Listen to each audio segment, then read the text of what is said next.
love the show. I love you guys. Fucking, let's go Jets. Jets, Jets.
Can't all be beautiful.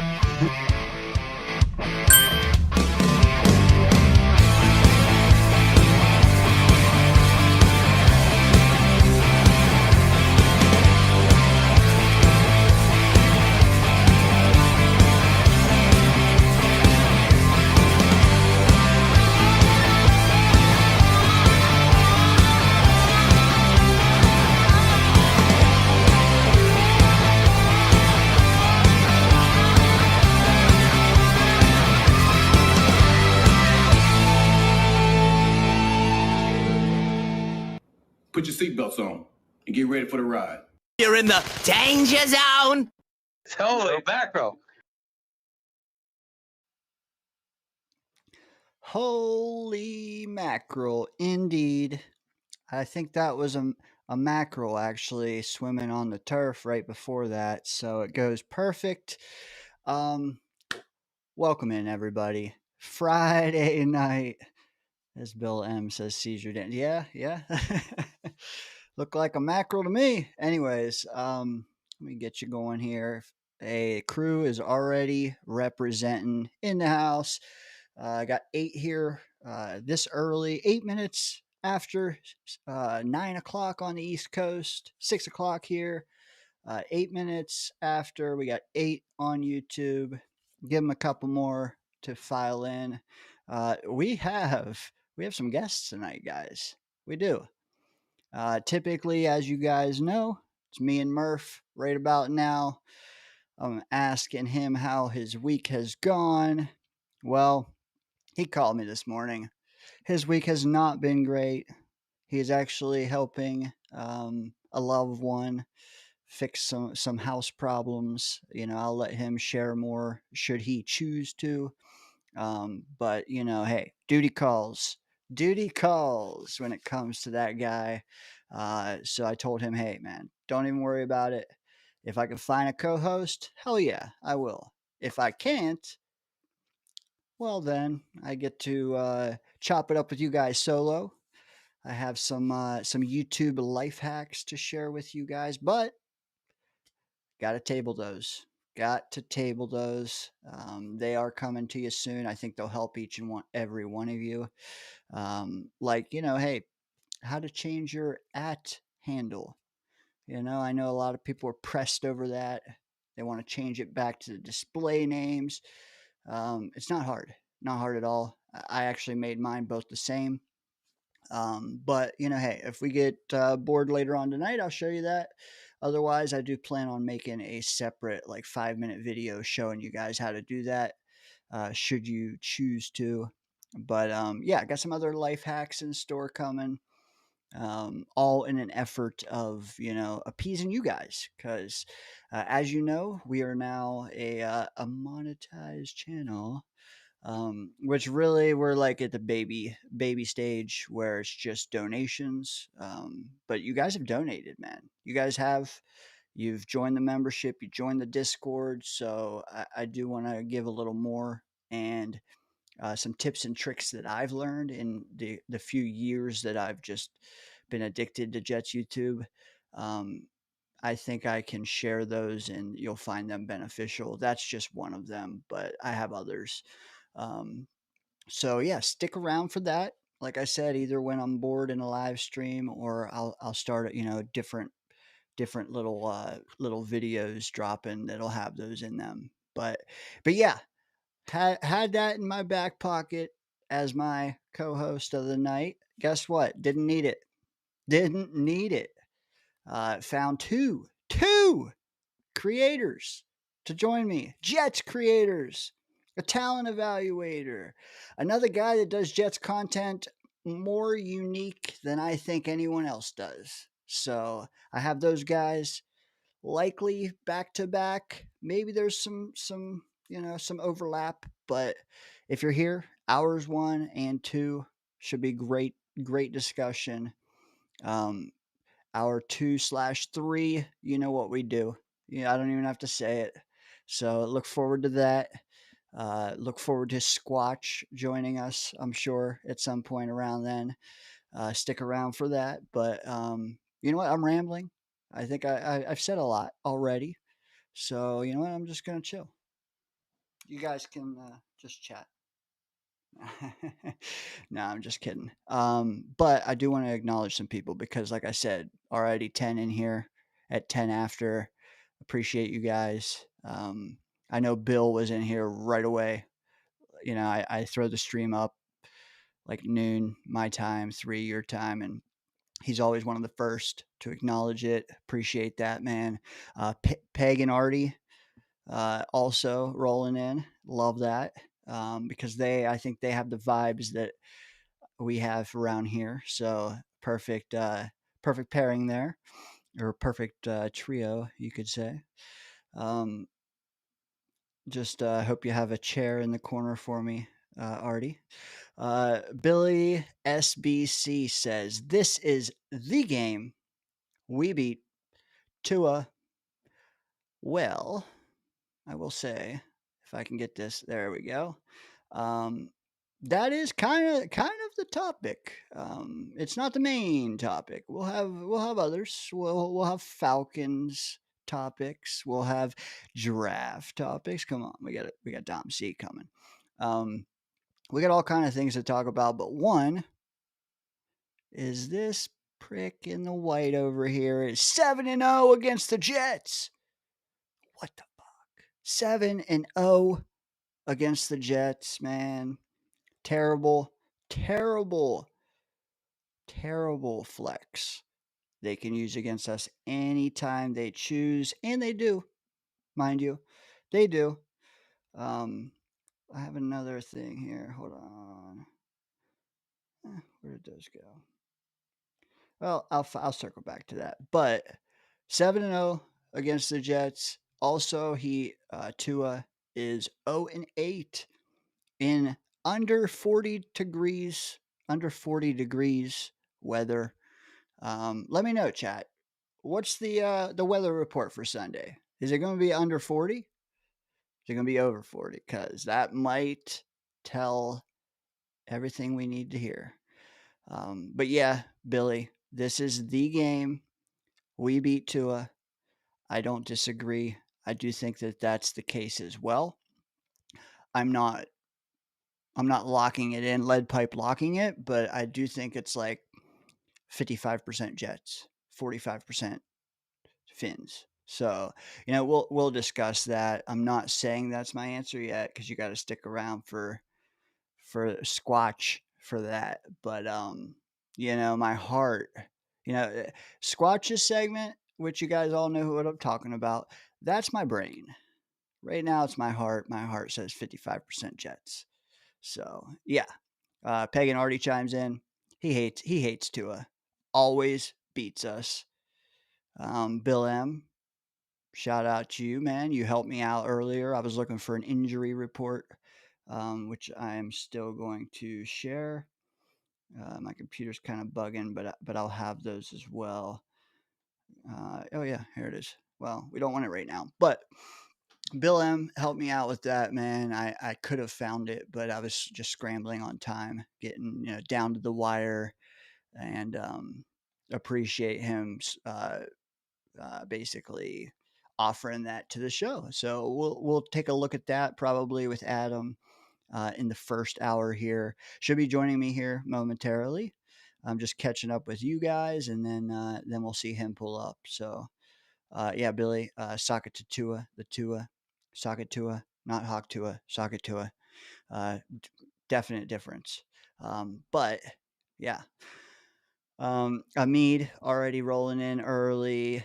Oh, new guy, I think. Maybe. Iowa Jets. Welcome. Don't know. You might be new. Dude, sometimes this chat's rolling. I miss the one-off messages people send. But yeah, if you're new, welcome. If not, hey, glad to have you back. But yeah, you guys are cooking down there, chatting amongst yourselves, which I prefer, do that. But also, if you want to throw a question our way tonight, I will try to hit those. If you want to super chat just to support us, you can. Don't need to. It's just, hey, if you want to show some love, we appreciate it for sure. You will jump to the front of the line, I promise. And if the guests are on, if it's a question, I will pose it to the guest as well. So, when Wickermedia is here, if you have a question, super chat that, or DomC, feel free. But yeah, guest joining us here in about a minute or two. Appreciate you guys, man. You guys are cooking down there. I'm not gonna lie. Tony Alexio in the house, man. Welcome. Always good to see you.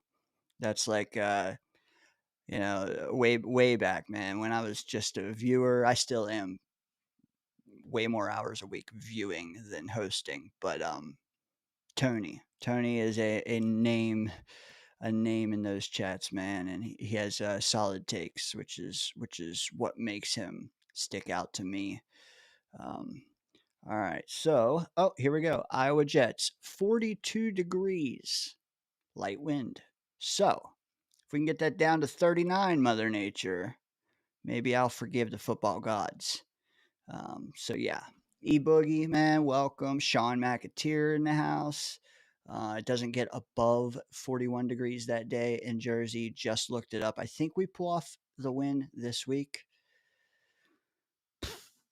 From your lips to God's ears. Not the football gods that I just referenced. Not them. To just regular God's ears. Okay? You know what?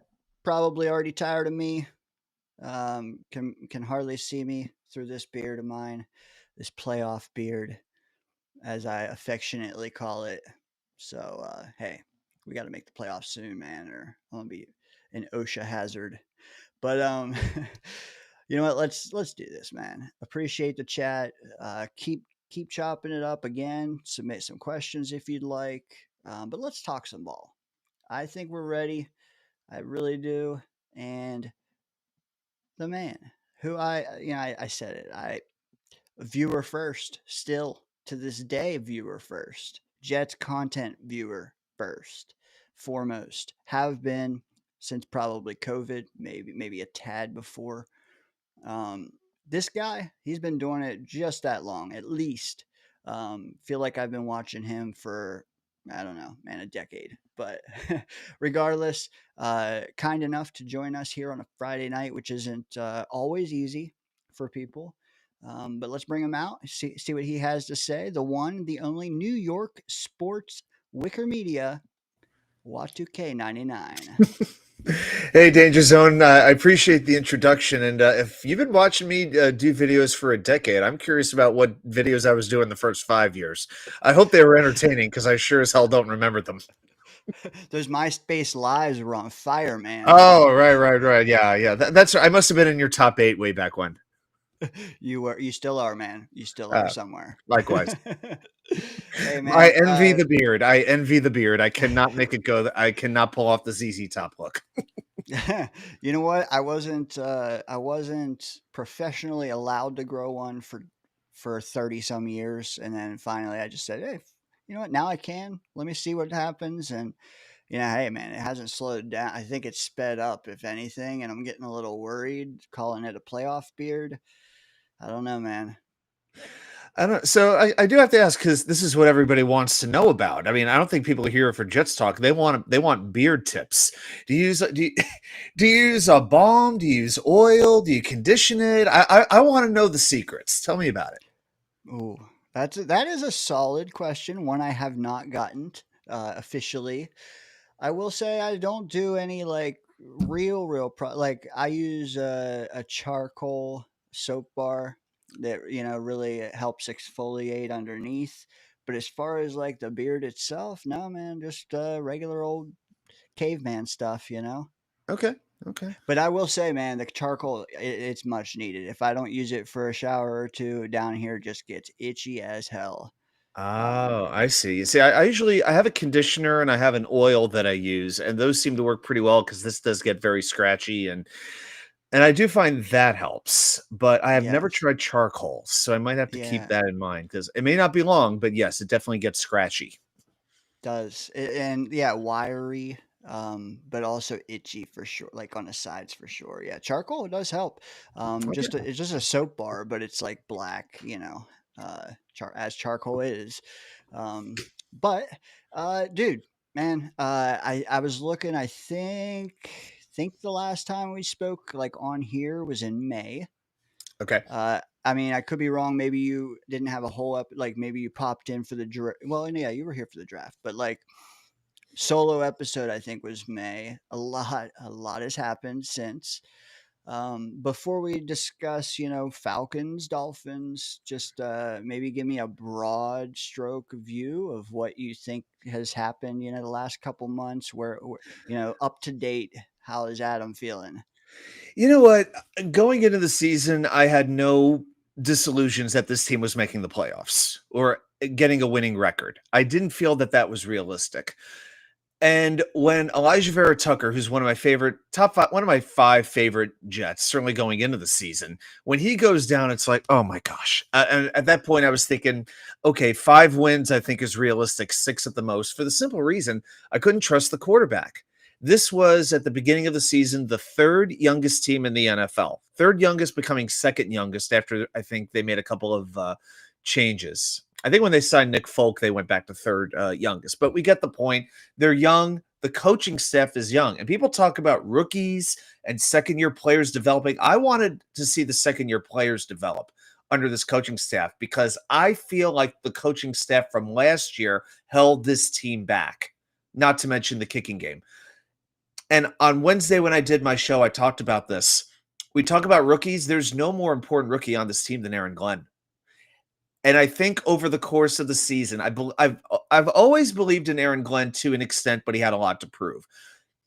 And I have to admit, it got under my skin when I would see people call for him to lose his job after game 4 or game 5. He can't coach. He can't coach. He can't coach. He's just another coordinator. He doesn't know what he's doing. He's doing Earth, Wind, and Fire, arm, this thing on the, which was incredibly entertaining, by the way. That might be the one thing that gets my mom into football because she loves that kind of music. I said, you have to look at this. It was amazing. But I think we are slowly watching him grow up along with this team. We are seeing him handle the media a little bit better week by week. Like when he asked Costello, what kind of question is that? When he was asking about the starting quarterback, it was not a good look. But I like what I'm seeing from him. I think his in-game management is getting better. Challenges, things like that look good. I think he's getting a good feel when to call timeouts, different things like that. All those little things we're looking for that usually take the longest amount of time we're seeing it. Now, we know the Jets are playing hard for him. I can't say that necessarily about the last couple of coaches that we have had. But a team that is clearly not going to make the playoffs, they still battle. I mean, they are in just about every game. It's a one-score game in the fourth quarter just about every week. And there is nothing to me that's more important than a young team, a team that has losing built into it. I'm pretty sure that the training facility in Florham Park was built on an ancient Indian burial ground. I'm convinced of it. It may go back to MetLife, Giants, who knows what it is. But when you have that much bad mojo, there is no way to get rid of it aside from winning games. There's no other way to do it. And we're seeing, it doesn't matter about style points. Like I heard one particular podcaster today say, I just want a blowout. I want a convincing win. I don't want it to be ugly. I don't give a rip about style points. I don't care how we do it. Just do it. The more you win, the more your confidence grows. And as you bring more talent in and combine it with that confidence, then you start to beat bad teams convincingly, and you start to be able to give the best teams tight games as well. And that's the evolution of becoming a good football team. Yeah, it's almost like we had to evolve from being resigned with losing, or losing being normal. And now you can kind of, it's like watching a kid go through puberty, man. It's like we are like, we slowly nibbled at a 2-game winning streak, and then we fell off the wagon again. But now we're back, and like, oh, we kind of liked winning. Let's try that again. Hey, last week we did. What I'd like to see is another stack of wins, stack 2 wins, man. We did, but also like there was a lot happening at that week. I mean, Mangold died. You know that. Rest in peace, Nick. We were playing in Ohio back to back, and we won both of those. So I get that, and hey, was it just an emotional roller coaster 2-week span? We don't know. Like I would like to see a 2-game winning streak happen again, not under those circumstances. But I don't need a convincing win. I don't. I don't think you can't do enough in 1 week to make me sway either way. Like you said, just little by little, brick by brick. It's all the cliches. Just prove you're going to continue playing. Like raise your floor, man. That's all I want. Maybe some other creators want to see that ceiling. I just want to see the floor stay up. Does that make sense? Yeah, it does. And I really tried to keep the win against Atlanta in perspective. I mean, to be honest with you, Tyrod Taylor running for that touchdown didn't exactly excite me because I know he's not the future. I'm looking for the young boys, the guys who we know we're going to have here in 2, 3, 4, 5 years to be making the plays. That's what I'm going to get excited about. I'm not going to get excited over Tyrod Taylor making a big play. Now, if he makes a big throw like he did to A.D. Mitchell, John Mechie makes a great play. Mason Taylor, can we use Mason Taylor a little bit more? It's time to use him. It's like he gets looks on one drive and then that's it. It's strange. I feel like that is one thing I need to see. He gets open. I saw a stat on PFF, do with it what you will. He gets open as well, like the second or third most often of any tight end in the NFL. Now, he's not going to give you a lot of yards after the catch. He doesn't have blazing speed, but he's a fluid runner. He's a smooth runner, and he can get open. And people talk about you need your second wide receiver. You need your second wide receiver. All true, but we need a second receiver. And at some point, Mason Taylor might be able to develop into that. And I think as Jet fans,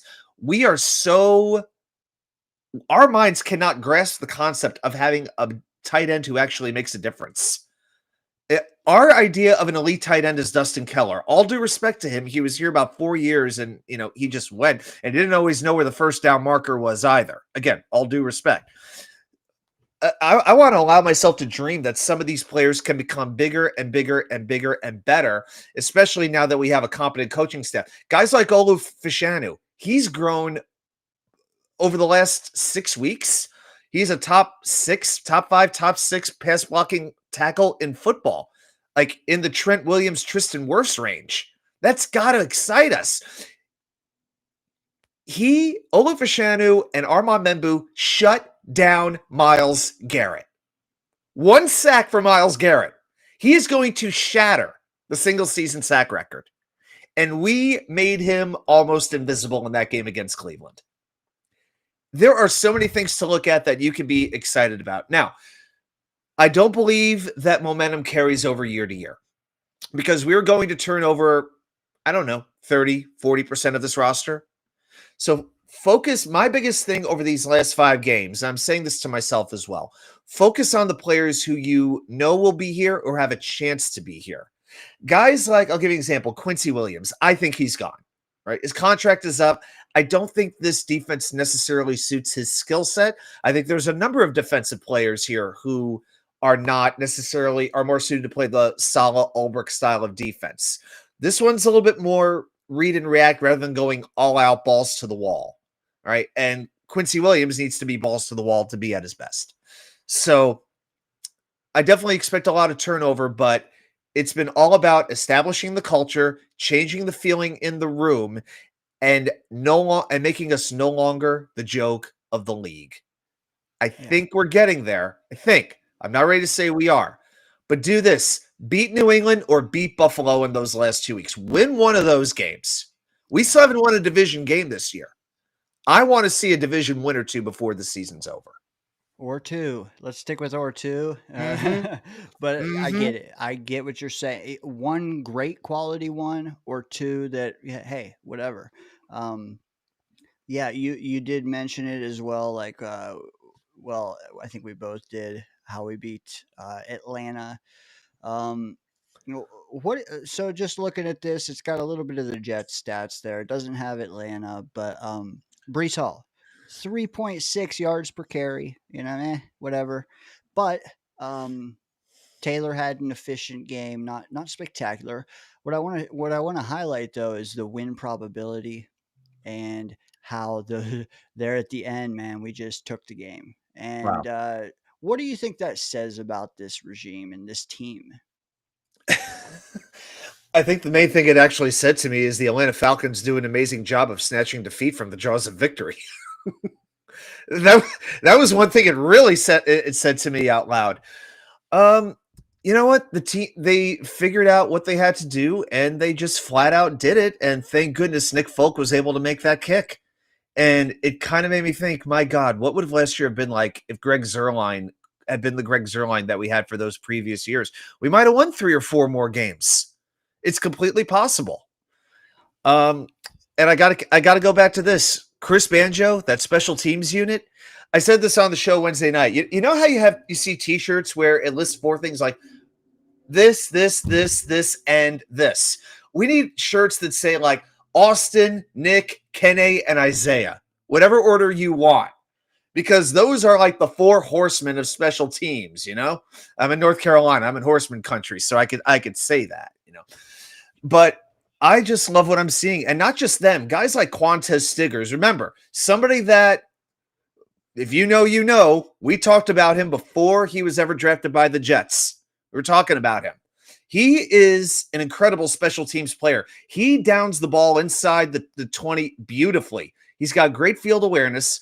Andrew Beck, Stone Smart, guys like that, throwing the blocks, creating the space for Williams and Nwangwu. All these things work together. And I'll tell you what, I don't know what the deal is going to be with Chris Banjo. I don't know what his contract is, but they better lock him in place, because there's going to be somebody out there who's taken notice of how good the special teams unit is. And isn't it interesting?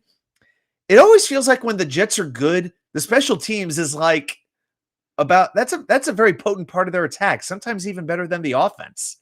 This is Westhoff 2.0, and I'm here for it.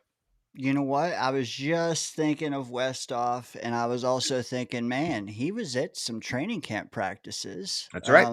I don't want to take anything away from Banjo, but at the same time, like, hey, if Westoff helped at all get them on the right path, I want to say that signing Folk was right around the time Westoff was in their ear, which is cool. But yeah, dude, I hope he's back next summer. That's all I'm trying to say. Banjo looking great, but at the same time, like, dude, I don't know. In the back of my mind, I'm like, can we keep this up? We are insane how well we're doing on special. Like, for instance, let me read this to you. Tweet from Aaron Schatz. Shout out to you, brother. Cross my timeline. He says, while nobody was watching, yeah, okay. The Jets have Wow. become Okay. Yeah, that was a backhanded. It was. Have become one of the best special teams units ever tracked by DVOA. Yesterday, the Jets had 49.5 net yards per punt and an 83-yard kick return. Nick Folk only has missed 1 field goal all year. Jets first in net punting and kick return value. So best special teams DVOA through 12 games. The last 47 years, Jets 5th overall. Thoughts on that? You got anything? The whole formula for this would fascinate me. I'm looking at these last couple of years. I mean, they're going back to the 1970s for this chat. That is crazy. And the most recent ones are the 2007 Bears and the 2011 Bears. So I guess I'm guessing that's the Devin Hester time frame, who in my mind is probably the best returner I ever watched in my life. And I was living in Chicago during that time. So it was electric. Like, I'm not a Bears fan, but if Devin Hester, if I had the Jet game here at Rookie Sports Bar in St. Charles, Illinois, taking down a $1 cheeseburger during the month of October, and I made no apologies for it. It was amazing. But I'd have the Jet game here. The Bear game would be over here. No matter what the Jets were doing, if Devin Hester was catching the ball, my eyes went that way because I knew something could potentially happen that I'd never seen before. Must see TV. Oh, yeah. And I actually, on a side note, I'm always excited for Bears Packers because I got friends on both sides and I just love to watch them go head to head in my feed and my timeline. It's so much fun. It's just such a good rivalry. Agreed. But yeah, I mean, 11 points, that's like right there with the Saints, the Browns. It's right there. I mean, can they keep it up? Why not? Teams aren't even kicking to Kene anymore. The only thing stopping Kene Nwangu is his health. He does get hurt. But when he returns, he oftentimes scores. He's scored on, I think, 15% to 20% of his career. He had the highest a couple weeks ago, and I mentioned this on my show because I couldn't believe how amazing the stat was.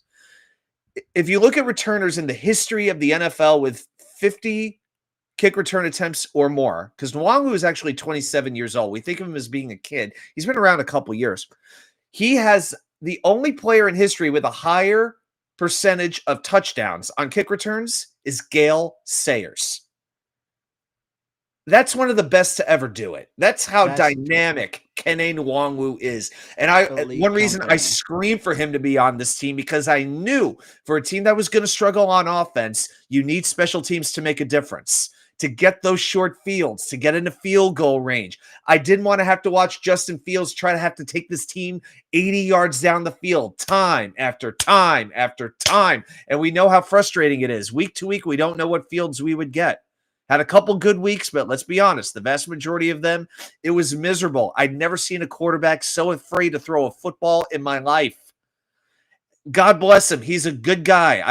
I don't take anything away from him as far as character goes. But he's not a starting NFL quarterback. This year proved it. And so that's just something we have to accept. But again, am I upset they signed him? No. I look at what else was out there. And I know we're talking about special teams. I'm taking this I take this just where it takes me. But I look at who else was available. Sam Darnold, he wasn't coming back. Daniel Jones, I believe he had to get out of New York. Who else was there? And if you want to say Mac Jones, I'm sorry. He had to go to quarterback rehab, a.k.a. San Francisco. The same city, by the way, that completely rescued Sam Darnold from extinction. So I don't know who the great options are. Jameis maybe, but that's a complete roller coaster. The Jets took a chance on upside and somebody they thought they could develop. It didn't work out. It's 1 year, two at the most, because you'll have a little bit of a dead cap hit. But again, I think it was worth the risk, and it doesn't scare me that because this regime went with Justin Fields, it means they don't know how to recognize what a good quarterback is in the draft. I think that's too much of a reach. I got confidence in them. I don't know how much confidence I have in this quarterback class because part of it, I hate to use the word luck. I hate the word luck. I think it gets very overused, but you do have to get lucky to be in the right quarterback class. Joe Douglas was very unlucky in that respect because his quarterback class after Trevor Lawrence was terrible. Zach Wilson, Justin Fields, Trey Lance, and Mac Jones, who hadn't been to San Francisco yet. I mean, what were we supposed to do? I mean, draft Micah Parsons and, that would have been probably the best player, but it just was not the right year. I'm hoping this year will be, but that remains to be seen. It's troubling too because Fields I knew was not going to be top 12, but I did have hopes that he could be like top 22, and I do swear that he has top 25 in him. What we got wasn't even top 35, if you ask me. Hmm. I don't know. Is it us? Is it? I mean, we've had Darnold seeing ghosts. We've had Zach Wilson running backwards. We've had Fields 50 yards passing games. Like, I don't know, man. I just know that confidence and mindset has a lot to do with playing under center for us, and I just hope that we have a guy that's prepared for that start next, if that makes sense. Yeah, and I think a lot of it comes down to the supporting staff. You're never going to have everything perfectly in place, but you want an offensive line that's going to keep him upright. You want to give him a few weapons to work with that he can trust, but you need the coaching. There is no sport, there is no league where the coach means more than in the NFL. None. Handling that many players, that much speculation, where every game matters that much more. You got to be extra tough to be an NFL coach, and especially one in New York. So, to me, I don't know how I feel about the coaching staff necessarily developing a quarterback, but I do know they've got some pieces in place, and it gives me optimism. I trust this offensive line. We'll see what it looks like next year. But I know we got 2 tackles. I know Joe Tippmann can play.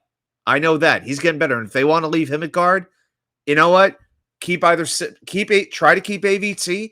If he won't take a cheap enough deal, an appropriate deal considering the injuries, see if you can keep Simpson at left guard, and then maybe go sign a Tyler Linderbaum in free agency away from Baltimore. How's that sound for an offensive line? You get behind that one?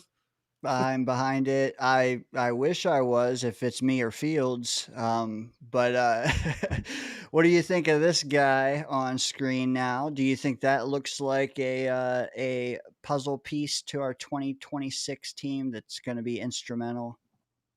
I'm praying this is AI. I don't know how much Did he you lose watch a bet? What happened?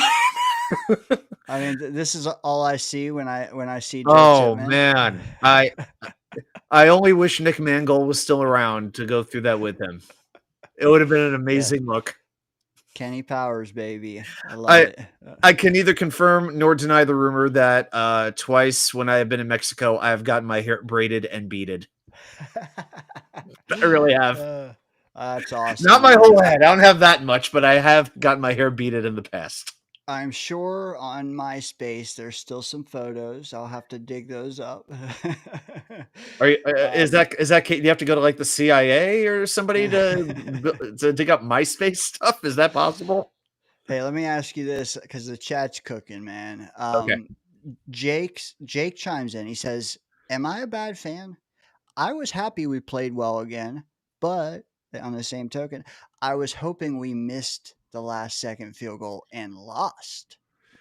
Well, if we missed the field goal, it just would have been a tie. We would have gone to overtime, right? It was what, 24-24 at the time? True. So yeah, so Jake, I'm guessing that you were hoping for we would go to OT and lose the game. Again, I just come back. I understand where you're coming from. I really do. I know it's always good to have better draft position, but I would really only feel that way if I was that convinced that you had that elite quarterback you could get at number 1. And it's not a situation where that is going to happen right now. If the Jets were to trade up and take Fernando Mendoza, this isn't like taking an Andrew Luck or a John Elway. It's not that level. If the Jets wind up in a situation where they can trade up a few spots, if they believe Mendoza is their guy and they can go get him, then great. I'll tell you what, though, right now, from what I'm seeing, looking at the most recent draft chart, and I know it's not an exact science, but it's what we have to work with. The more Indianapolis loses, the better it helps us. Let's not forget it. They're down to 23 right now in the overall draft order. And if you combine 7 and 23, that could get you to pick number 3, maybe even number 2 if you do maybe another draft exchange. I still think there's nothing more important than winning games and building up the confidence, building the camaraderie. I think that will mean more than any one player. And you know what? If there's a situation where the Jets are building it up, just wait on that next disgruntled young quarterback. Maybe it's a CJ Stroud. That's the name I keep coming back to. Still on his rookie deal. Does CJ Stroud want to stay there in Houston? I don't know. But be like, you know what? I like what's going on over there in New York. I'm not quite sure I want to stay around. Now, Houston has him for another 2 years, but you know what? Maybe at the end of that time, seeing something different. There's still a number of good young quarterbacks, like in their second, third year. Maybe they're not necessarily feeling it. There will be opportunities. I'd like to have my guy. I like to draft my guy. I understand that. But if you reach for a quarterback, if you have to trade up that far to get a quarterback and it doesn't work out, it cripples your franchise for several years. So I'm just most worried about building up the team however I can. Don't feel like you have to get the quarterback in round 1 or you have no chance. I just don't want to subscribe to that mentality. I am with you, sir. We also have the draft picks we have coming up the next couple of years. I don't know if this graphic here is even still accurate or, whatever. But is that 2026 list going to stay that long? How many of them are viable? I don't know, man. We got Dom coming on, so at some point maybe we can ask him. He'll know. Do you have thoughts on Mendoza /Moore/Simpson? It's only right about now that I start to really get into it is when the big games start to happen. Like I'll be real with you. I've never been a big college football guy. I never had a college football team growing up. I mean, my pro teams give me enough torture anyway. Why add college into the mix?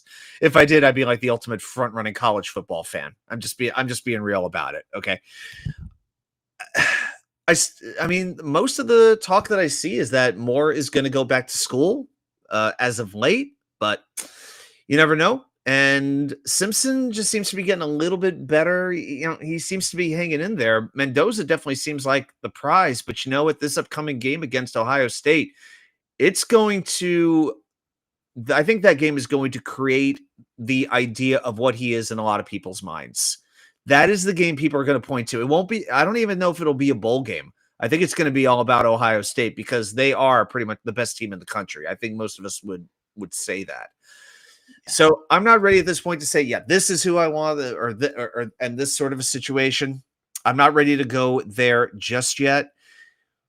But I am saying if you do feel strongly enough that one of these guys can be your guy, you do go get him. But don't get a quarterback because you feel you have to get a quarterback to appease the fan base and get the headlines and keep the fans happy for the summertime. Because I've been happy enough during the summertime as a Jets fan.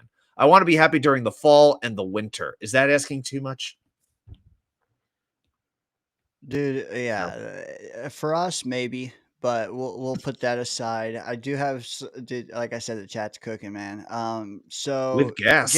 Wow. Jake, are you a bad fan, Jake? No, I'm not getting into. I mean, fan. Someone else said it in the chat. Fan however you want, but tanking is for losers. Well, I mean, it says it right in the name. Tanking is for losers. I mean, that's what you want to do. You want to lose. But, anyways, Charles chimes in. He says, "Why does all the blame for Fields go to Glenn, but all the credit for Sauce and Quinnen trades go to Muji?" Thoughts, Adam? I definitely think that the trades would go to Muji, but yeah, to me, it doesn't make a whole lot of sense that Fields would be getting the blame for Glenn. Because I do, Charles, I think I agree with you. I've been hearing the same thing. But I think even the way that Woody Johnson kind of portrays it is that Glenn is really running things. Now, we don't know. We're not in the building. But it is interesting now that Muji does seem to be getting the credit. And I think it's a fine line to walk. I think the most important thing is that Muji understands what Glenn wants and what he needs, and he's able to go do it. And I think with these trades, we are seeing that. Aaron Glenn is figuring out, here's who I can win with, here's who I cannot win with. Here's who needs to go. And it's not that they're necessarily bad football players, not that they're bad guys. Look at Michael Carter as a perfect example. He was a good Jet for a couple of years, one of the top slot corners in the game, but he didn't fit in this defense. He was getting hurt. He was not going to be back next year. And the fact that the Jets turned him into John Mechie and a better draft pick, fantastic job. No question about it. I think it's more fair that the blame for Fields go equally to the general manager and the coach. But again, what options were there in free agency that made more sense? I really don't think there were that many. Did you want Russell Wilson? I mean, I No. didn't at this point. So No. And honestly, I mean, we could debate it all night, but I think next year might be just the best move might be a combo of like two of these aging QB2s plus a young quarterback not named Brady Cook. My optimum 3, and it's not going to happen, but Mariota, okay. Jameis, and then third, Dante Moore. Hmm. Because I will say, I think Mariota, Oregon Duck, Dante Moore, Oregon Duck, perfect little mentor mentee, and then you got Jameis there to insulate that rookie, keep him on the sideline for a while. Do you have anything to say about that trio that I mentioned? Very interesting that we're talking about the 1 and 2 quarterbacks from that particular draft. Yes, I'm not shot. Do you want to bring Kellen Clemens back too as their coach? Is that what we're No, you know what? I'm okay there. not that far? Okay, I'm just checking on that. Well, first of all, I believe Jameis is under contract 1 more year with the Giants, isn't he? Ooh, chat. Let us know, Adam, if I'm you got I'm it. pretty That's sure, but yeah, let me. okay. He I'm might gonna be. look it up myself. He If signed a Fox 2-year, $8 million contract with the Giants, up to 16 Mm, million with incentives. So they would have to release him for him to become available. So we got okay. to keep that in mind. Yeah, But and if you look at the actual, I'm sorry, go ahead. well, I was just gonna say I keep Mac Jones off the list for having a 2-year deal. I should keep Jameis off the list for the same reason. You're right. Yeah, so I would keep that in mind. So I'm going to go to the actual list of free agents here. I'm just going to read these off. Tell me how excited you are by these particular names. First, Daniel Jones. Would I bring him in at this point? Yes, but he's got such a good situation. I mean, I don't know if he's going to want to leave Indianapolis, first of all. And I could see a team like Minnesota trying to rectify the mistake they made with Sam Darnold by bringing him in because, let's be honest, J.J. McCarthy makes Zach Wilson almost look competent. It's horrifying watching JJ. Can I give Joe Douglas a little credit? The fact that he convinced Minnesota to move down to get a better draft pick so they could move up 1 spot to take JJ McCarthy when we were never going to do that. Oh my gosh. I don't care what that was. That was a steal of a trade. But Aaron Rodgers, think Aaron Rodgers would come back to the Jets? Okay, moving on. Russell Wilson, you mentioned Marcus Mariota. That's I'm fine with that as a stopgap. 32 years old, cool. Zach Wilson, Tyrod Taylor, Joe Flacco, Kenny Pickett, Jimmy Garoppolo, Mitchell Trubisky, Case Keenum. I mean, what are we? Malik Willis. I mean, if you want to take a huge gamble, go Malik Willis. But I mean, what has he shown? I mean, I like the idea of Mariota, and if you want to bring in Flacco as a long-term veteran, again, I guess I could get behind it for a year. But I mean, is it exactly exciting me? Not really. But I like Mariota's the guy I think I would go after. I like your thinking there. And I also don't know that Flacco would even come here. Like, did he not look like we stole every joy of ounce of anything in him? Like we just sucked it out of him when he was here. I mean, not that it was us, but come on. I'm just saying, like, greener pastures for him, I'm sure, should he want to play again.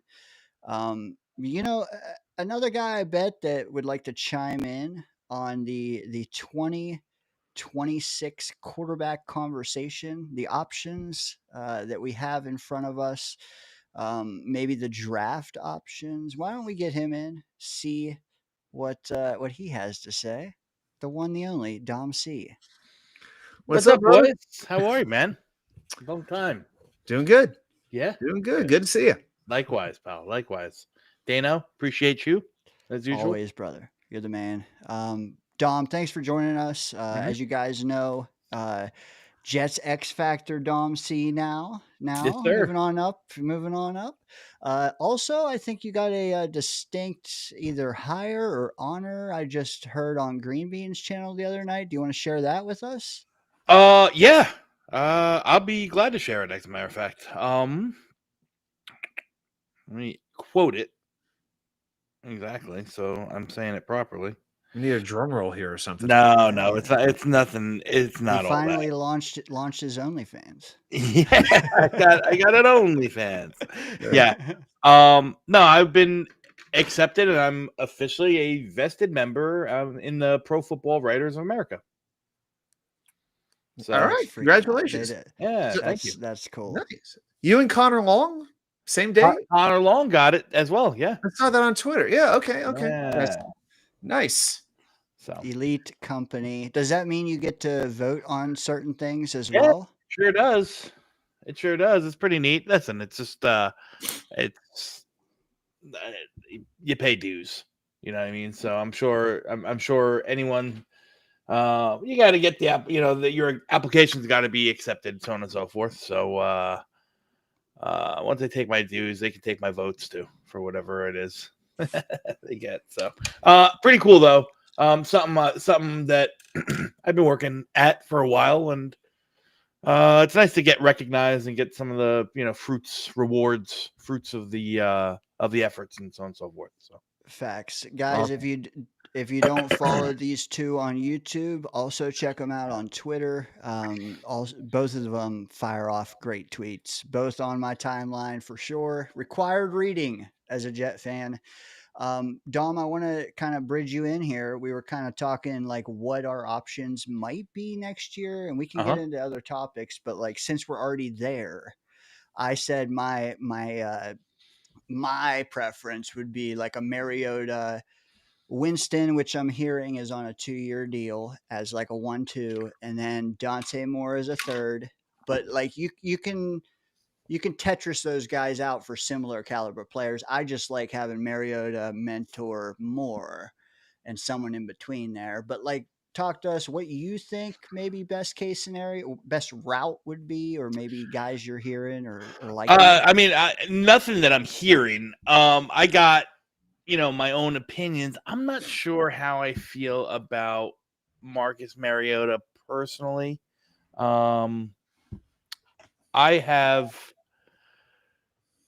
kind of, if we're gonna go the veteran route, I got a name. It's not as warm and fuzzy as some might think, or some may feel like it might draw the gag in some people, but Malik Willis is a free agent, and he is he is a different player in the LaFleur system that is than he was when he was at Tennessee.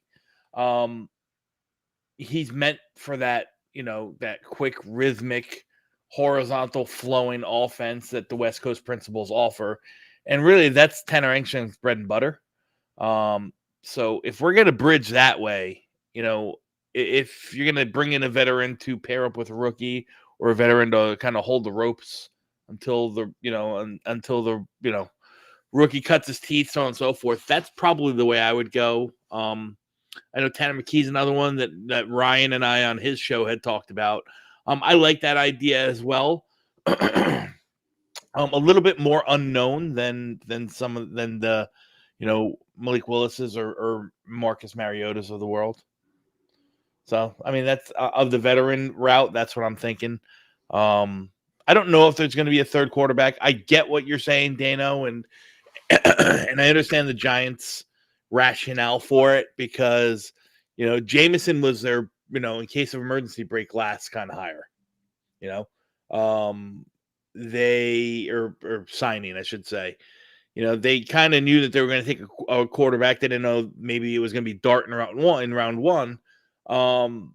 They just knew that they were going to be a rookie quarterback, and they were trying every which way to get a veteran in there. They tried the Stafford route. They tried the Aaron Rodgers route. They tried a bunch of different things and, ended up on Russell Wilson. And, that didn't work out very well. And then, Russ to the bench and Dart to the IR with a concussion. And here you go. You break glass in case of emergency. You broke the glass for JMO. So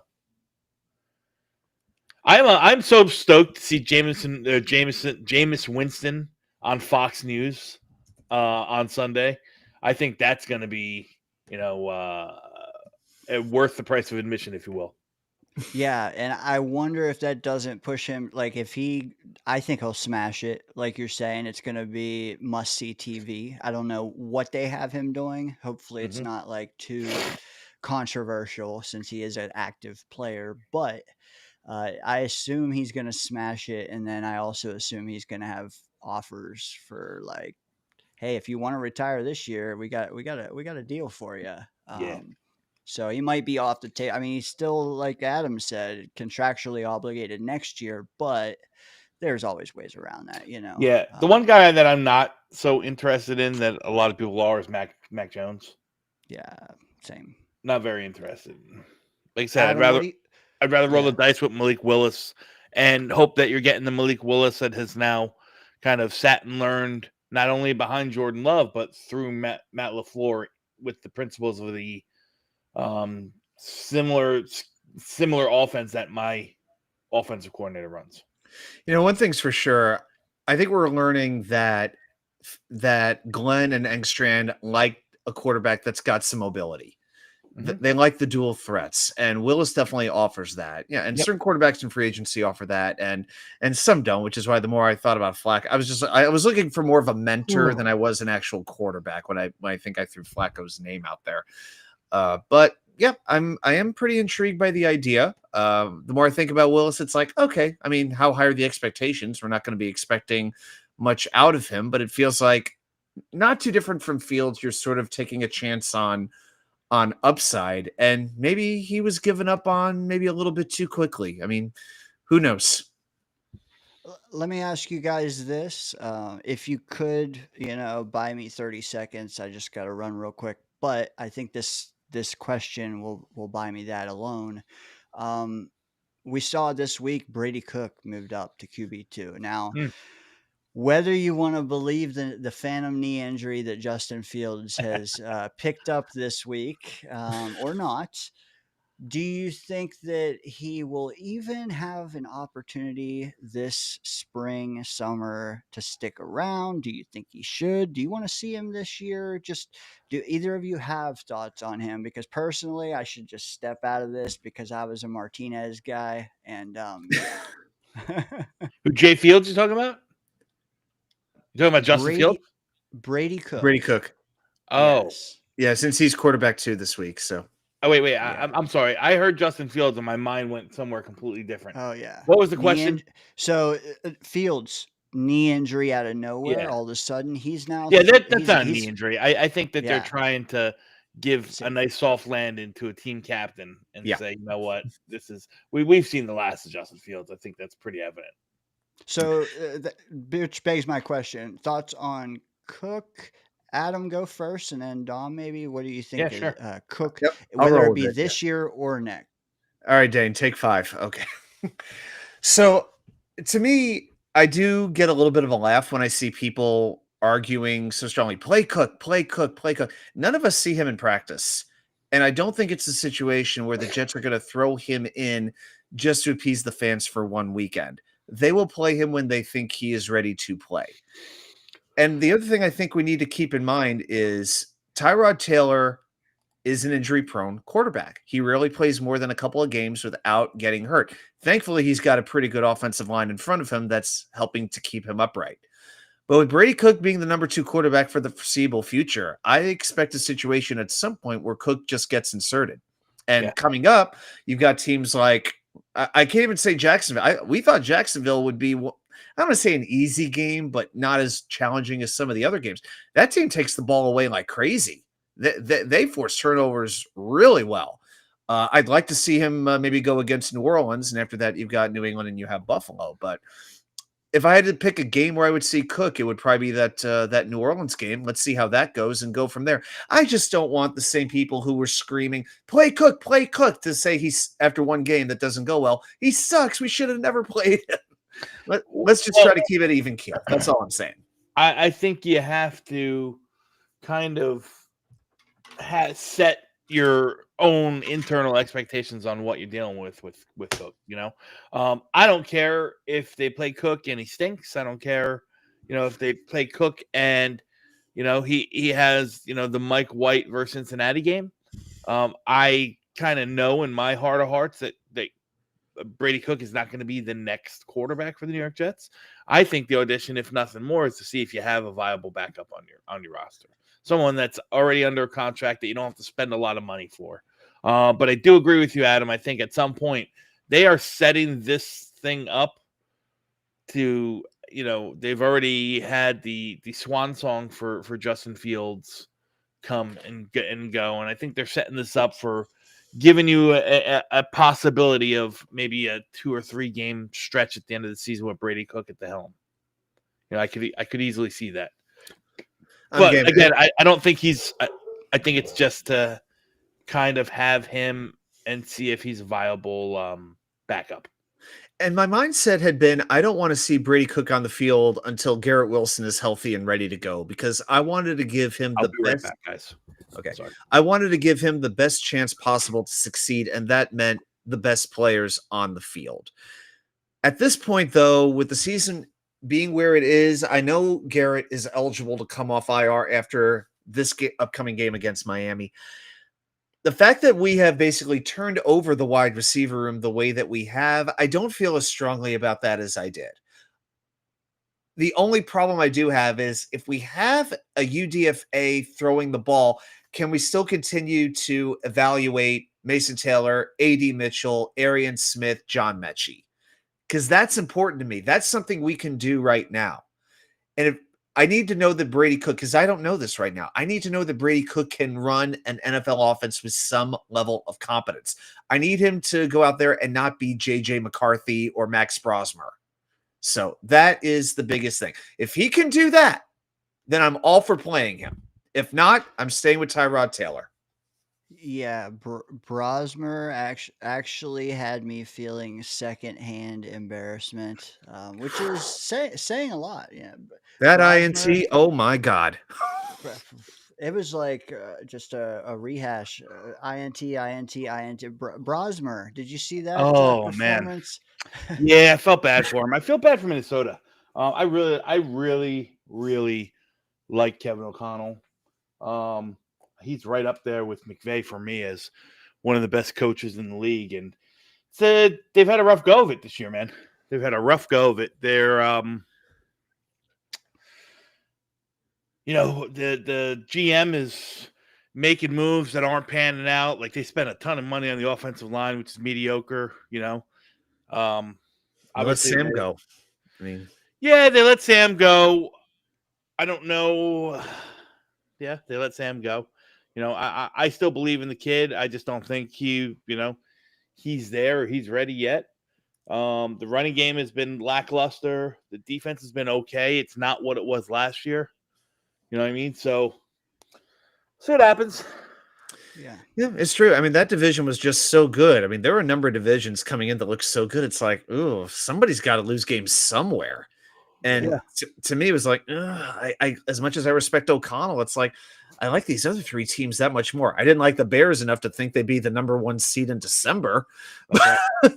My gosh. Yeah, my preseason Super Bowl pick was, I believe, Bills Packers. Could still happen, but I'm feeling kind of shaky about it. Yeah, I was the Bills. I forgot who I had in the NFC, to be honest with you. I definitely had the Bills. Packers are so hard to like. Sometimes they look like they're going to win it all easy, and then other times they don't at all. It's just they're very hard to gauge. I think their window is opening. I think Minnesota's is closing. Call me crazy. How much longer does Aaron Jones have? I don't know, but yeah, we'll see. I don't believe in the Bears. Call me crazy there too. Nope. But you know what? We do have some questions I want to get to that are Jet related before we detour too far. Charles with a really good one just now. Put Garrett in bubble wrap. Thoughts on that? Because I have strong opinions, but I want to hear from you guys. You want to go first, Adam? All right. If he's healthy and he wants to play, if he's fully healthy, let him play. It's like when he's cleared, give him 1 more week, then put him out on the field. That we don't need. Look, it was a hyperextension and a sprain of the same knee. Not a devastating injury, but enough where it needs rest. And again, let us not forget, it was Justin Fields' terrible throw that caused the initial hyperextension of that knee, and that is the biggest thing that I hold against him. But like I said, if you want a kid like Brady Cook to play, then you want the best players out there with him. And I wouldn't be happy if Cook is out there playing quarterback and you have a healthy Garrett Wilson sitting down. I want to give him every chance to succeed. It's not like there's any milestones to achieve. It's not like he's going to get 1,000 yards or anything like that. But you know what? If he's healthy, he's ready to go, he's cleared, and you're playing the kid, then I would go forward with him. Yeah, I hold the opposite opinion on it. Put him in bubble wrap is what I say. He wants to be out there. Listen, there's no doubt he wants to be out there. He's a competitor. He wants to be with his brothers, this, that, the other thing. And sometimes you got to save some of these kids from themselves. What exactly? Listen, is the audition of Brady freaking Cook, your possible, third string quarterback or backup quarterback next year, is the 2 to 3 game audition that he may have worth risking long term, or risking Garrett's knee not being 100% by the time camp and the season rolls around next year? Absolutely not. Put him in bubble wrap. Thank you, Garrett. Keep coming to the game. Keep hyping the guys up as they come in the locker room, but do it from street clothes. Okay, not until he's completely cleared and then some. I mean, I don't want any slight risk. If there's any doubt with that knee, then absolutely bench him in bubble wrap. I agree. I do agree with that. One specifically for you, Dom. Jake here chimes in. He says, without being modest, which is key, how many teams do you think you could run better than the current NFL staff? I've been following for years, and you got no staff. I'll take a research role on the job. Dom, I'll work for you. It's all good. Yeah, I'm cheap, but I am free. It's been pretty good. I don't know, man. I appreciate. I'll take that as a compliment. I appreciate it. Hey, I don't know how much immodesty or whatever the opposite of modesty is, but I think if I could answer this, I would say at least 25%, at least. So yeah. I also have heard you in the past though, and I think even I might have thrown it out there. You should be a Jet scout, and if I'm not mistaken, you said you wouldn't want to because listen. I've got I went through the scout school and everything like that, but the job of like an actual scout, it's you're on the road for 250 270 days a year. It's not much of a life for definitely not one for a married man, for God's sakes. Facts. Yeah. Just segueing because I do have like 10 good ones. One of them is Bill M. He says get rid of all those picks, I believe he said, for Joe Burrow. Yeah, it's not going to happen on many different facets. The big one probably being, his full no trade clause. But, so full no trade clause for Burrow, for Dak, for Trevor. I'm trying to think of any other the mid-tier quarterback. Does Dak have one? Dak has one. Dak has a full no trade. Trevor has a full no trade. Obviously, Josh and Pat Mahomes have full no trades, but they're not getting traded anyway. And I believe Lamar does as well. Do you know? I got such a huge. I'm sorry, I was going to say I got such a huge laugh when I heard one caller to a radio station say maybe the Jets could trade for Trevor Lawrence. Number one, the no trade clause. Number two, I'm like, have you seen that contract? Yeah. That's like $55 million a year. Yeah, but that's nothing now. I know it's growing. I know the cap is growing, and I'll take Burrow any day of the week. But see the injury history. Probably more than that. Burrow's probably $60 million, but 50 or 55 is going to be the norm very, very soon. We talked about the bridge options. Also, this week we've heard Arizona's GM not speak very glowingly of Kyler. I want to ask you both: if cut, Kyler an option? I know nobody's trading for him, but if he's cut, is he an option? Okay, I'll roll with Malik Willis. I'm in. Yeah, I don't want anything to do with Kyler or that contract now. I wouldn't take him for free. Okay, all right, Fair. Not even a the Russell Wilson Steelers deal. Oh my gosh. I want nothing to do with Kyler Murray in any way. Nothing. Fair. All right. I'm not saying I do. I'm playing devil's advocate here, folks. Again, I wouldn't take him for free. Even if they took, okay, if I wouldn't even take him for Michael Clemens. How about that?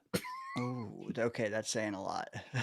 That's about to the level I am with Kyler Murray at this point in his career. So one that maybe Dom would know more. I know nothing about it. Adam, if you do, chime in. But the Savage Jedi Rusty Spooner chimes in. Yeah.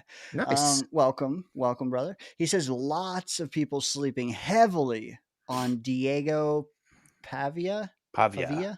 Yep. Pavia. 100%. And now he's top 4 in Heisman. Dude is crazy underrated. Can anybody even tell me who this kid is? Dude is crazy undersized. Yeah. not just underrated. Sub 5. Listen, he's about 5'10". They measure him out at about 5'11" and a half. He's probably about 5'10". Is wonderful talent, wonderfully talented, leading a Vanderbilt team right now that's making a lot of noise. Improviser type, can move around. Listen, small in stature, not the biggest arm. I just not anyone that is going to probably listen. I'm not saying he can't play in the league, but not anyone that's going to make waves, in my humble opinion. I have a late day 3 grade on him.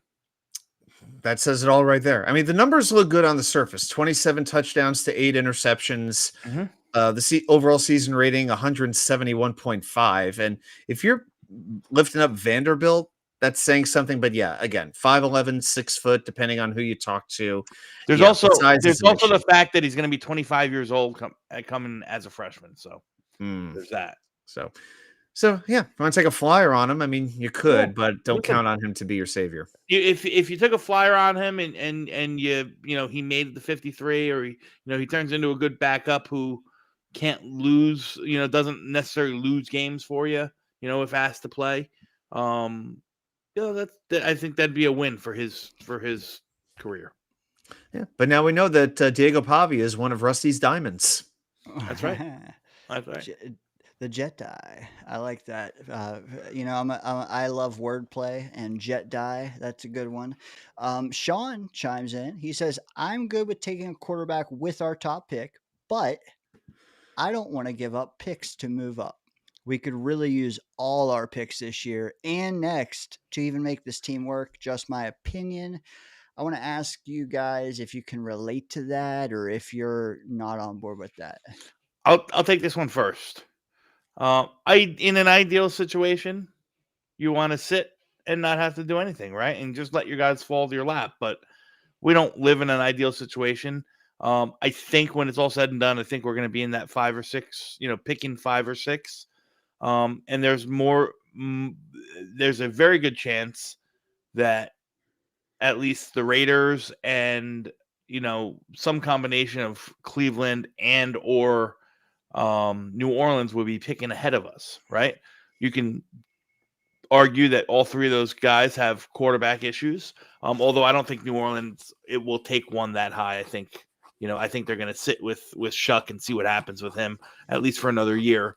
But I digress. There's still those options. So if their process leads them to being comfortable with one of these guys as, their quarterback, go get him. Absolutely go get him. No one, that you didn't trade. You traded all good players in Quentin Williams and Sauce Gardner for one reason, because even the sum of Sauce Gardner and Quentin Williams isn't worth a good quarterback. So if you have an opportunity, if your process brings you to the point that you found a good quarterback, go get him. Yeah, I think Dom pretty much echoed what I said earlier. I don't get too hung up on, okay, we want to move up and down a little bit in the 5th or 6th round or anything like that. I mean, that's all well and good. But we've seen some of these teams like Houston and the Giants make their pick, and then all of a sudden the board started falling their way and they traded back up and they were able to do something else. Maybe that's the kind of a scenario that we wind up seeing next spring. So again, I can't tell you for sure. I definitely how far I would move up, but again, there are things that we can root for as Jet fans. Things like Tyler Shough, exactly, to be a good quarterback. Maybe New Orleans actually believes in him. Remember, the teams that aren't the best typically don't make the best decisions to begin with. So that's always something to factor in. Keep rooting for Indianapolis to keep losing to the point where they could very well fall out of the AFC playoff race. Can you imagine if that pick gets to like 17 or 18? And then even if the Jets only finish at 6 or 7, now you've got something to really work with. Because before we thought, oh my gosh, Indy can't lose. They're going to get to easily the division round, maybe the conference championship. They're in a 3-horse race right now for that division. And that upcoming schedule is a monster. 2 against Jacksonville. You got San Francisco. You've got Seattle. Can you believe Seattle leads the league in point differential? Yeah, I thought they'd be good, but Seattle has been awesome this season. Indy could easily go, I think, 2-3 in these last 5 games. And the more that happens, the more excited we should get. And that gives us an even better opportunity to trade up if we want to. But again, the Jets can use help in a lot of different places on this roster. I'm just thrilled. They have 31 expiring contracts. Yeah, you're always going to turn up, like we said, 30-40% of the roster. Thank God we don't have to get an offensive tackle, though. I could say that with confidence. Yeah, listen, there's 31 expiring contracts. You're going to have a lot of new faces. You're going to have to replace a lot of guys. I don't think that they're going to use all their draft picks. I think that they'll probably move stuff around to either move up or, into next year. So, so on and so forth, blah, blah, blah. But none of it matters if you don't have quarterback, right?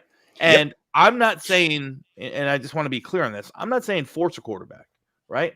If your process, if Muji's process brings them to like, we're not sold on Mendoza, or we're not sold on the what it's going to take to get up there.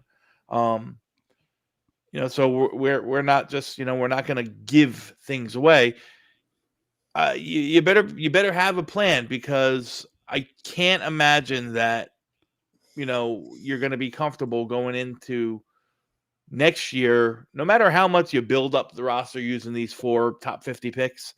You're going to go in there with Brady, Cook, and, whomever, that Aaron Glenn's and Muji's seats aren't going to get pretty warm, right? Aaron Glenn's not going to last another 3-14 season or 4-13 season. Facts. He's not going to.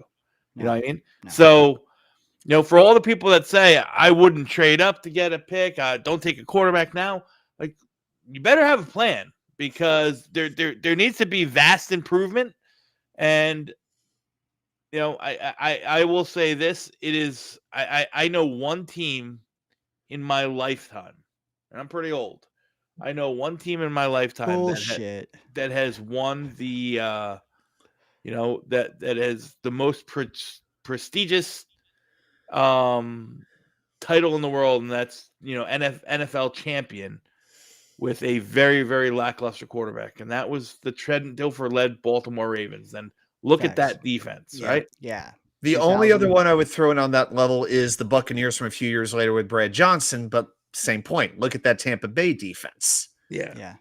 So I just don't think this regime is going to last another 3-4, 4-13 season. So, and if you're on the, Aaron Glenn's got to go train, then hey, may hope that they pass on the quarterback. As I'm not sold on Glenn per se, personally. I'm not saying fire him. I don't think he should be canned after year 1 or anything like that. I'm just not sold on him. I'm still in wait and see mode. Dom, I want to throw a question your way if I could. When it comes to the quarterbacks, from what I'm hearing, I hear Mendoza, I hear Simpson, I hear Moore, and then I hear pretty major fall off after those 3 to get to Sellers and smart back guys like that. Do you agree with that, or do you believe there's another quarterback that kind of belongs kind of up in that realm? It depends who is coming out, right? Because I have a lot of guys. Like, I have my QB2, my QB3, my QB5, my QB6, my QB7. And that's it of my top 15. No, 15 can go back too. They all might go back to school. You know what I mean? Like I said, Darian Mensa from Duke, my QB2, more than likely going to go back to school, just turned 21. Dante Moore, 50-50 shot. He's my number 3. Ty Simpson could go back to school, although I think he'll come out. He doesn't want to be a 25-year-old, 24, 25-year-old rookie. Brandon Sorsby from Cincinnati, probably going back to school. Jaden Maeva from USC, going back to school. Lenora Stellar, South Carolina, going back to school. So, you know, to that question, I don't know if the drop-off, if they were all to come out, then yeah, I think that they're, you know, you don't have to rush to jump up to 1 because you might be comfortable getting a guy with the Indianapolis pick that might be a good quarterback. Like I'd be completely fine with a Darian Mentz or you know, a Jordan Maeva or a Brandon Sorsby teamed up with a veteran for a year or two, you know, without having to move around capital. But I don't think any of these guys are going back to school, or I think all these guys are going to go back to school. Dom, Chaos, I do a show with him on Sunday nights, shameless plug. He is big on taking Aller in the fifth round, Yeah. man. I want to know your thoughts. Is that even realistic? And is it something that we can do as a solo move for the quarterback in this draft, or is it something we have to do in conjunction with a higher move? Yeah, I don't know if I'm banking on Drew Aller as my only quarterback. But you know, like if you went and I'm just making up names here, so don't if the Jets signed Matt Stafford tomorrow, you know, to kind of be their quarterback for the next 2 years, and then you wanted to spend a mid-round pick on Drew Aller and be the future, I'm all for that. You know, I don't know if he's going to last until the 5th round. Remember, there was a lot of grumblings that said that, you know, if Aller came out last year, you know, Cleveland was going to take him with the number 2 pick overall. So I don't know if he'll last that long. I think he'll last into day 2 for sure. So, you know, you got to, you know, maybe you trade down with your 2nd rounder, you know, gather 2/3 or something like that, or do something along those lines. And you want to use a late 2nd or an early 3rd on Drew Aller, I'm all for it. Like he's got the traits, he's got the physical abilities. He sure as shit got the arm. I mean, he's got a gun. I just don't know if he's got it in between the ears yet. You know what I mean? Fair. Adam, I know you got to go. So I was just giving my little signal to Jets Worldwide. So when I did that, worldwide, I always do that. I always do that when I see snowballs. So I do. So hold on. I have the link here, but I just want you to sound off. Tell us where we can find you and what you have cooking for these next few weeks. Because let's face it, man, this regular season is winding down. Oh, no doubt about it. Yeah, I did have to take about 2 weeks off where I really didn't do a video. Just a lot of personal stuff going on. Dan, you know a little bit. I let you in on a little bit of it, but I don't want to air everything out on the internet. It's not necessarily the safest place for it. But I will say this, there's hope. Anybody who's going through a rough stretch, remember that stuff, it's going to be temporary. And sometimes when we're waiting for something, it's not just about what we're waiting for, but it's who we're becoming while we're waiting.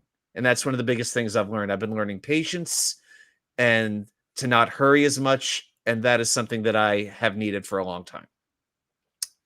So I'll leave it at that, but I got some hope for next week because it was the week before Thanksgiving. I went through just a stretch of bad things, day after day after day, 3 straight days of. At one point, I'll tell the story, but not right now because I'm still going through the middle of it. But back recording, we did the show Wednesday night, and it felt good to be back on. Did my picks already, so that is up on the channel. And by tomorrow morning, I will have up my Jets Dolphins preview video. I'll be doing my 5 bold predictions video as well. And every Thursday, I drop my confidence picks where I attempt to pick winners every single week. I'm already 0-1 this week, but hey, that's okay. So Yeah, and I put something up about or I did a Rangers video. So I did some Rangers, I do some Knicks, I do some Mets. If something's going on in the world of New York sports and it moves me, I'll talk about it. I even did a quick video on the World Cup draw this afternoon. I was home to watch that 2.5-hour marathon, which should have been over in 20 minutes, but we won't go there. My God, I think it's still going on. But if you want to get my thoughts, that's like a 2-minute watch there. So check the short videos too. But Dom, always good to talk to you. You know, I appreciate your smarts. And Dane, I appreciate you too. Also coming by for the show. You always add a lot to the chat. And thanks for having me on tonight. Appreciate it very much. Adam, I think I speak for everyone when I say we love you, man.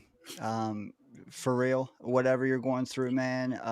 I spoke to you earlier, man. I had a shitty 2024, and then here 2025 is one of my best years yet. So keep your head up. Chad already saying some really kind things down there. Circle back and check those out, man. We'll see you on Wednesday night, okay? Sounds great. All right, enjoy your weekend, guys. Talk to you later. Later, Adam. What a guy, that Wa2k99 New York Sports Wickermedia. Yeah, Adam. good dude. Hell yeah. Dom, I have so many chat questions for queued up. I don't know how long you have, but I hope it's like 3 months. Let it rip, buddy. All right, can we do rapid fire? All right, here's one. Nick Teodoro, also a writer in the New Jersey area, 20 plus years, he said earlier. So he also said congrats to you and your accolades. He says, I want Jordan Tyson. Give me another stud wide receiver and see where the quarterbacks fall. Only one I like is the Alabama kid, and more if he comes out.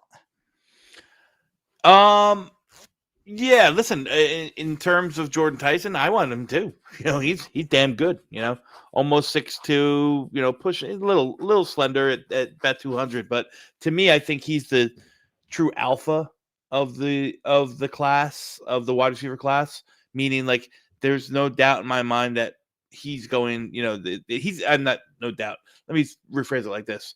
He's got the best odds, in my opinion, to be the best wide receiver that comes out of this class. You know, like the Justin Jefferson of the 2026 class. 2026, that's crazy. 2026 draft. Yeah, so just what he does, like, you know, with his size, the separation ability, you know, he's got a huge catch radius. I like Jordan Tyson a whole lot. He just knows how to go after, get the ball and really put it across the goal line.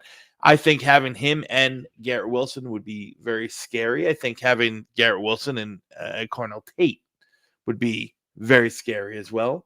I happen to love Mekhi Lemon, you know, but you better be very comfortable in AD Mitchell if you're gonna go the Mekhi Lemon route, because you have him and Garrett, which would be really two undersized guys. You don't have that big physical presence. That would have to be AD Mitchell on the boundary playing the X. Fair. And this question is from me. I just thought of it on the fly. But those first 7 games, we went 0-7. If Tyrod was QB1 all summer, what do we get? Do we go 0-7? No, I don't think so. Probably like you probably sneak out 2 or 3 of those wins. I'd say 3 wins. You know, so you're probably looking at a 6-7 team right now, or 6. What is it? 6-6. What we play 11 games, so 12, 3-9, 3-9. Yeah. Okay, yeah. So 6-6. So that takes me back to when you said, you know, you have to do something at quarterback because you can't sign up for another 3-14 year. If we just had Tyrod all this year, we would have been 500. So being 500 right now, yes. Does that soften your stance about how much we have to do in the draft? No, because I don't think you're going to get. I mean, if you told me that you were going to get the equivalent of, you know, what Tyrod offers you this year, then yeah, maybe, you know, then I'll take somebody in the, doesn't matter who in the draft, and then, you know, in Tyrod. But again, it's still just a Band-Aid on a bullet hole, man. Facts. At some point, you have to resolve the position, right? You do. Because then what happens? Then we're just doing this all over again next year, right? And if you're winning too many games, then you're going to be out of range for it next year, and so on and so forth. So it's just an ongoing conundrum and cycle that's just like awful. Yeah, Snowball said it too. Like AG and Mooch have to hitch their wagon to a quarterback. They have to. But you know what? Let's segue off that because I have some super chats directed solely at you, Dom. Man, Yeah, they're cooking tonight, man. I think it's the whole. I told them I was bringing 2 creators in, and then all of a sudden we have 26 in here at 10:30 on the East Coast. Jake chimes in, $2 super chat. Still taking a kicker in every mock. Dom, you're no, the best. absolutely not. Those who know, I am anti-draft a kicker. Me and Green Bean go to war with that every Monday night mock. But you can have them for 4 years on a cheap Or you could, deal, or you could Dom. just go sign, or you can go sign Nick Folk, who's missed 1 kick. Yeah, All season long. He's missed 4 over the last 3 years. You know what I mean? It's crazy. Here's another one from Jake. He says, Dom, this class or next? We're all in on this draft, on the draft. So next year's draft has the possibilities, and I'm not just talking about the quarterback position, I'm talking about the draft class as a whole, has the possibilities of being one of the best that we've seen probably in 15, 20 years. It's going to, if you go back and look at what was that, 2020? Was that Jamar Chase and Penei Sewell and Zach? That was 2020. If you go back, Dano, and go through that first round, you're going to see hit after hit after hit after hit. Like, it's really, really rare that there's that many hits in the first round. 2020? 21, yes. When was Becton? Yeah, Becton was COVID. Yeah, 2020. Yeah, so the 2021 draft. Right now off the top of my head, there's probably 2, 3, 4 players I know who would be 1-1 in this draft. So whoever your 1-1 is, whoever, right now the highest rated player in the class for me is Arvell Reese.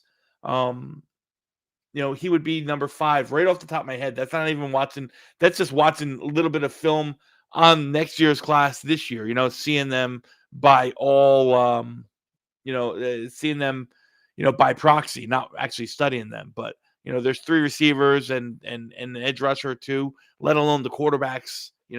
If Arch comes out, if, the kid Julian Sayin from Ohio State comes out, if Rayola, finds a school and figures it out, man. So I would say I am all in on next year's draft class. I want as much capital as possible next year. It's a wonderful year to have 3 first-round picks. That's my only caveat. If you want to go get your quarterback this year, by all means, go ahead. Do it. If you've honed in on your guy, do whatever it takes to get your guy. Just don't spend the capital from next year. Don't spend those first rounders. And that leads me to say, let's say the season ended today. We're picking 7th, okay? Can you rattle off the small list of guys who would be available around 7, according to everybody, according to you, like consensus that you would be okay with us taking? Yeah. Okay. So, well, I don't think Arvell Reese will be there. I don't think in this case, I'm going to say Moore is in the draft. So I don't think Moore Mendoza will be there. I don't think Cornell Tate will be there. So that's 5 or 4. 1, 2, 3, 4. Downs. No, Downs will be there. Ruben Bain, maybe. I don't think. Maybe there's a chance he's there. So I'll say those 4 that I listed: the 2 quarterbacks, and Arvell Reese and Cornell Tate are probably going to be off the board. They're off limits, Right? Yes. So then you're talking Jordan Tyson. Would I take him? I absolutely would take him. I'm talking stick and pick take, like yes, number 7. Yes. Yeah. Jordan Tyson for sure. Ruben Bain, the defensive end, although I might not be as high as some are with him. There's no denying. 6'4", 6'3", 6'4", 275 pounds. At absolute worst, you're gonna have a real edge setting defender who's has upwards to double digit sack potential. He's got to learn how to finish. But he would be a guy I would consider. I think David Bailey, the Texas Tech edge rusher, he'd be a guy that I consider at that point. I don't think Jeremiah Love, the running back from Notre Dame, he would be a guy I would stick and pick at 7. It's probably it. I said Jordan Tyson. I like Mekhi Lemon too. 7 might be a little too rich for him. I'm trying to think off I the top of mean, my head. he would double as a QB3 from what I've seen against the Ducks. Yeah. But you know what? What about Ty Simpson? Probably a little early for me. Let me ask you this, because my dream scenario is we don't like how the board falls, and someone else does. Maybe they need Bane, and we've already extended JJ, and we're cool with what we got going on. Regardless, if we slid to like 12, 14 somewhere, and we said, you know what would make a QB's job way easier, and that would be to make an Andrews and Likely pairing in Mason Taylor, Kenyon Sadiq. Yeah, I forgot about Sadiq. Absolutely.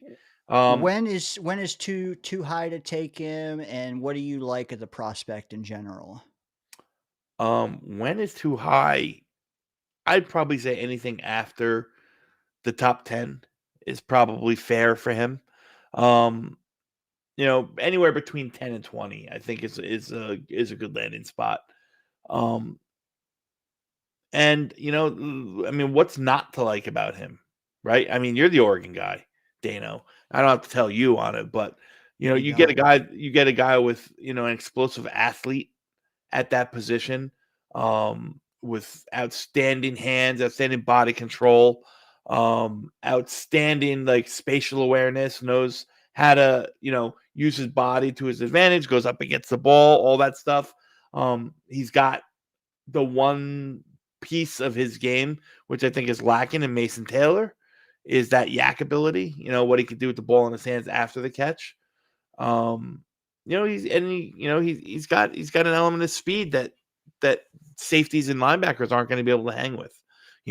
He is the perfect complement, I think, to Mason Taylor, and I like Mason Taylor too. He really is, and I joke about the Baltimore tight end combo, but I do think it's kind of a version. But also, like, I do think you bring in Mariota or something.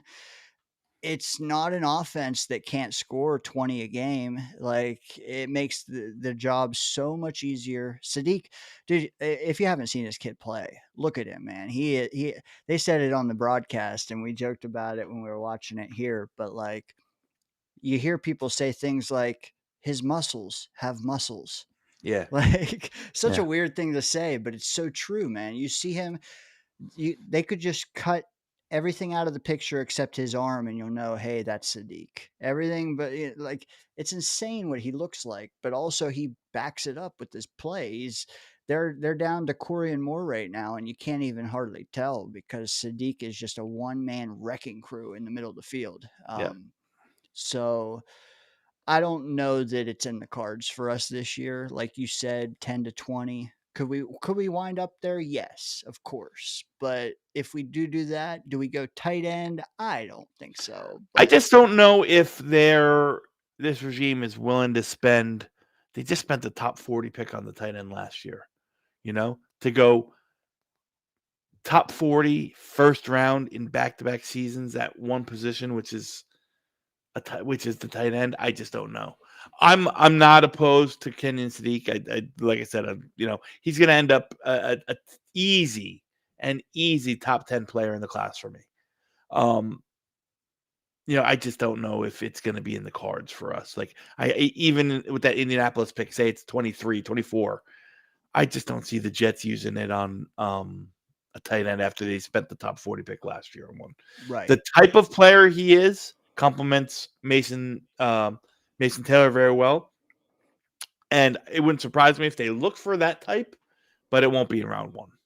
Yeah, yeah. And the only way I could see it is if like they're so forward thinking that, hey, if we can't get, the wide receivers are off the board and it's like the next best thing, but Yeah. also it kind of could be damning on Taylor. I don't know. I would love to see the combo. I'm 0%, like 5% possible though, is where I'm at right now. But Yeah.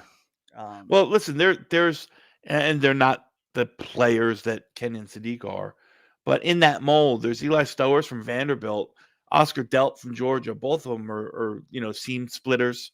Going to be more athlete than they are tight end.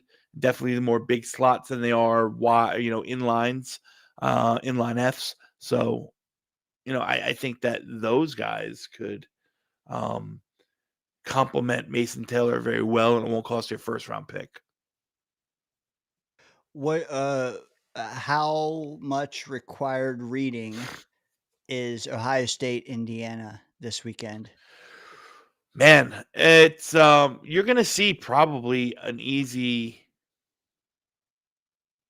I'd say probably a dozen guys from Ohio State who could easily hear their name be called in April, and probably about another 6 to 8 from Indiana. Indiana, we talk and we live in this zone of Fernando Mendoza. Indiana's got a really good team. They're a good team. I don't know if they have the level of players or the 1 to 53, if you will, or 1 to however many guys they have. I think the Buckeyes are a step ahead talent wise, from top to bottom. But Indiana's got a good team. They've got some guys that are going to play at the next level. So I'm with you. Yeah, I'm highly curious. It wouldn't shock me if this wasn't the first of 2 matchups between them. It really wouldn't. Is that stupid to say?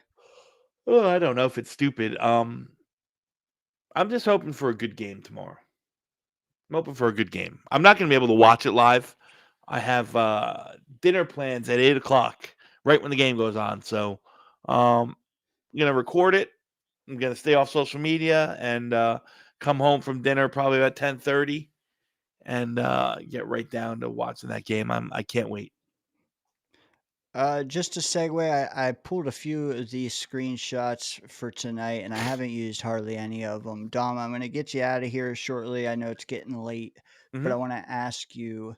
Well, Will Parkinson, great tweet. Good news is Jets land regarding the Aaron Rodgers dead cap charge for 2026. I'm sure you've seen this. Due to not picking up the option bonus, they're getting a $7 million prorated cap credit for 2026, meaning his dead cap charge will be 28, not 35 million next year. And great. So it was gonna be like I think 14 and 35. Now it's gonna be 21 and 28. Thoughts on that? Like any resentment? I mean, seeing Rodgers play this year probably cancels out any resentment, but even in None hindsight, none yeah, whatsoever. None whatsoever. Um I was over the Aaron Rodgers experience. Everything that came along with Rodgers. I was over it. yeah. So, listen, at 28 million dead next year, you tack on whatever 20 is for Fields, and you got a $48 million, and we're done. We can move on and hopefully never have to like overspend money like that in the QB room ever again. I'm with you. And keeping him was just not in the car. Man, like my whole thing on that, even then, was keep 2027 free and clear. And we did because, I mean, if you read this fully, had you kept him, your dead money in 2027, 63 million. Yeah, I know. Now, Crazy. now, zero. So, yeah, not worth it. Real quick, we got A Chain coming in. This, Dom, was Bijan Mhm. last week. We know he kind of cooked us. Not enough to win, but is A Chain gonna have the kind of game that Bijan did? I mean, they're different kind of running backs. But yes, I think that Mike McDaniels wants to establish the run. He wants to run the ball down your throat. It helps him. It helps him set up his play action, stuff like that. So I could see them getting to a lead, turning over Tyrod Taylor, and then reverting back to both of the running backs there in A-Chain and Ollie Gordon, and just really grinding it out versus us. I could see one of those games where, or often, not that I'm a big fan of Miami's defense, but I just have it in my gut that it's gonna be one of those games where they're gonna grind on us real hard offensively. The run game's gonna, gash us, this, that, and other thing. And the only way that we're going to be able to stay in it is with turnovers, which we don't get, or quick hidden scores, which we don't get. So could be a long day for us, I think, on Sunday, unfortunately. This is AD Mitchell's chart. What's your overall assessment of him? Is he? We have to go wide receiver the first 45 picks, or if he keeps doing this, maybe not. Talk to me. I love AD Mitchell. I had a first round grade coming on him last year. Or 2 years ago, it's my wide receiver 4. I had him above Xavier Worthy. I had him above BTJ. I believe in his skill set. You're 6'3", you move like that, you're able to separate like that. You're gonna get You're gonna get your opportunities in the league. I just don't know if he's an alpha. Meaning, I don't know if he's a guy that you want to consistently pepper with double-digit targets. You know what I mean? In this game, you had to. With a healthy Garrett, you might not. With a healthy Garrett and a good third receiver or a good second tight end, you might not have to. Are you still saying bubble wrap Garrett for all these games? This year for me does not mean you don't have to show me. No one has to show me anything this year. Okay. Me personally. Even AD. Yeah, there's nothing that I'm going to see from him that's not going to lead me. AD Mitchell. I'm sorry, I was thinking AG. Yeah, not even AD. I'm good. He's under contract for 2 years, so let it ride. So. Don't let it affect your draft plans. No. I'm with you. Because hey, if he keeps cooking next year, that's just that's icing. Amen. What I hope is a guy similar to him, Arian Smith, kind of gleans off a little bit of his shine. I don't know if it's a momentary shine or not, but listen, maybe he just finishes out the roster and he's the guy who takes the top off and keeps running those fake deep goes, keeps the defense honest. Everyone's got a role, man. Everyone's got a role. I am with you, sir. Winding down, final questions.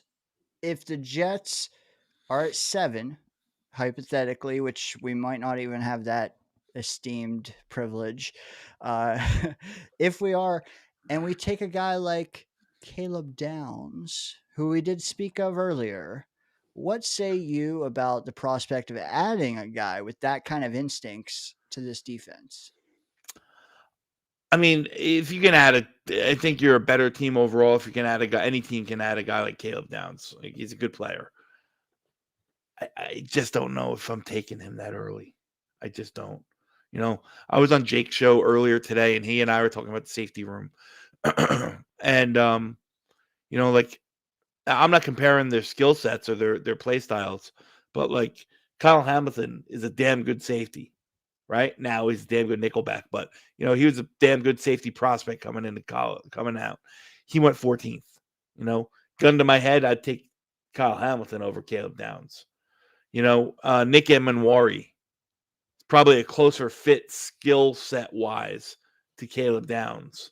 Gun to my head right now, I still think I'm taking Nick Emanwari. He was a 2nd round pick.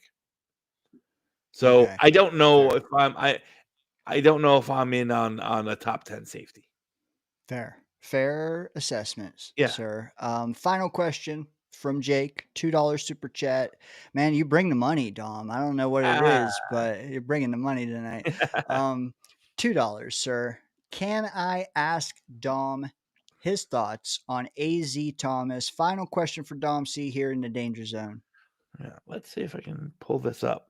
I'll see if I can pull it up, and I'll share my screen if that's okay. I'm gonna pull up got film, it. so you're not gonna get dinged or anything like that. No, you're fine, dude. Until I am showing ads on screen or in between, you're good. I can share. I don't even know if I have it, so we're gonna look. Okay. Yes, I do. Your OnlyFans link. My OnlyFans link. I might get dinged for that, Dom. There we go. Hold on, See I it? got it. Once I do, but they don't yet, and now they should. You might have to like zoom it a little, or I can make us Not smaller. there.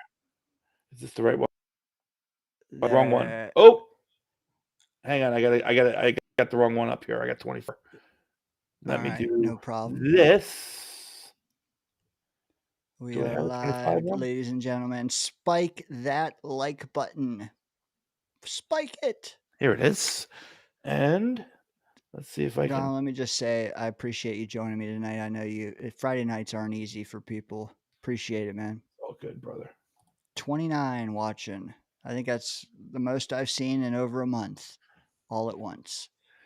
All right. All right. This is my, top 50. You can't see the last 25 over here. But this is my final top 50 from last year. Okay. You see where I have AZ Thomas right there. That's what I think of AZ Thomas. We can see all 50. 18th overall player in the class for me. 18th overall highest graded player in the class for me. Absolutely adored him. Thought his skill set was perfect for what Glenn wants to do. He's that, he's a big, long, physical,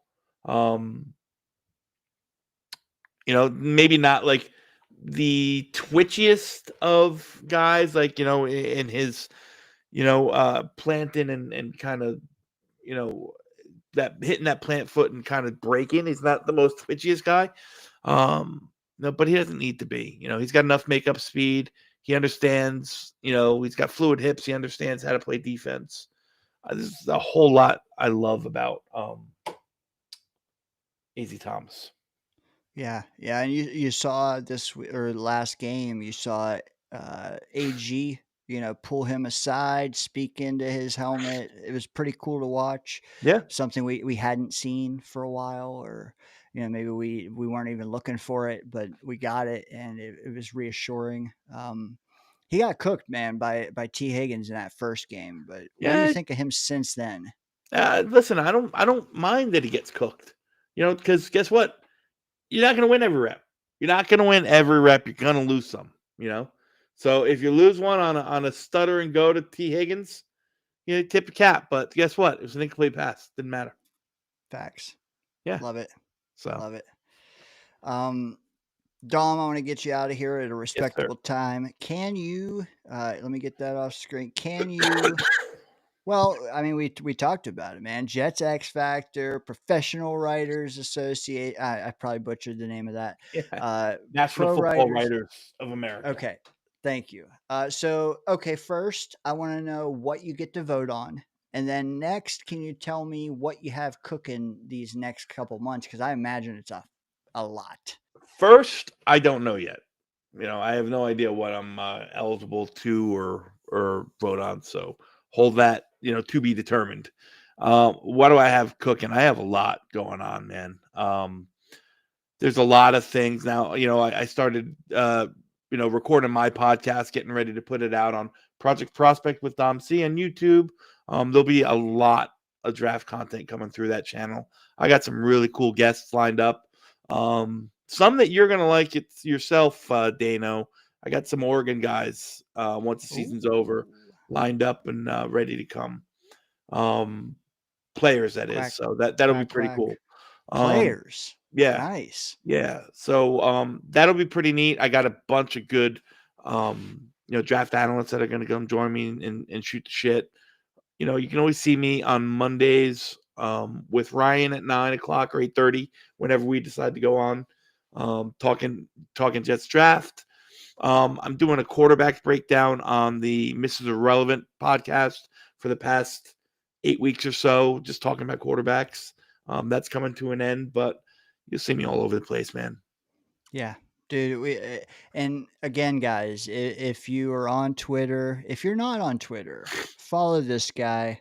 I think it's DCNY Jets. DC_NY Jets. Please, because if you like this format, imagine not having this to look at, but also getting the Jet Talk. That is Twitter Spaces. He does one damn near every weekday morning. Yeah. When I work construction, man, that's what I'm listening to when I'm getting ready for work. It's definite good football talk. Check him out. Follow him on Twitter.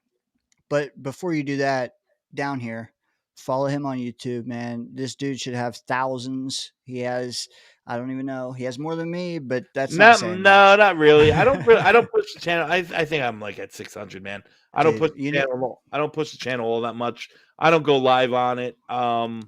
So and live is a lot of it, but draft season, guys, I mean, come on, we have 5 first-round picks the next Yeah. year and a half. If Dom isn't your go-to source, like, what? Shame on you. Follow him. So Dom, again, appreciate you coming in tonight. We had Wa2k in. You vibed nicely, man. Kept a convo going. Glad for your thoughts.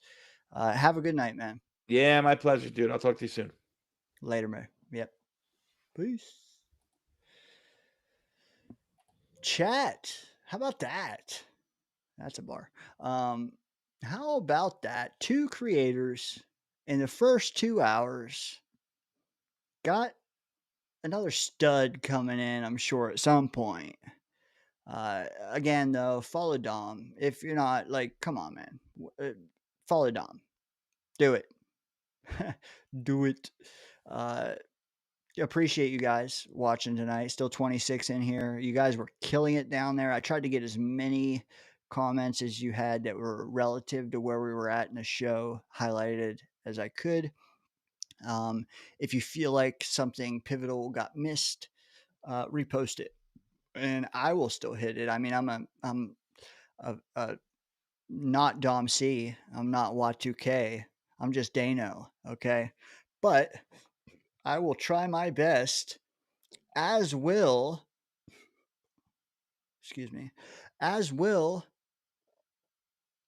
the most eye candy I've had on this show since Daniel Murphy last week. Hi, Scott. Hey, Dane, how you doing? I really got to pee, man. Well, I go was take hoping a you could piss. help me out. Go take a I piss. can. All right. Let everyone all right. gaze at the eye candy. I hope that the toilet seat isn't cold. Well, if you get one like mine, it's heated. You don't have to worry about that. So is the water that cleans you up afterwards. Do you think you can chat with the chat?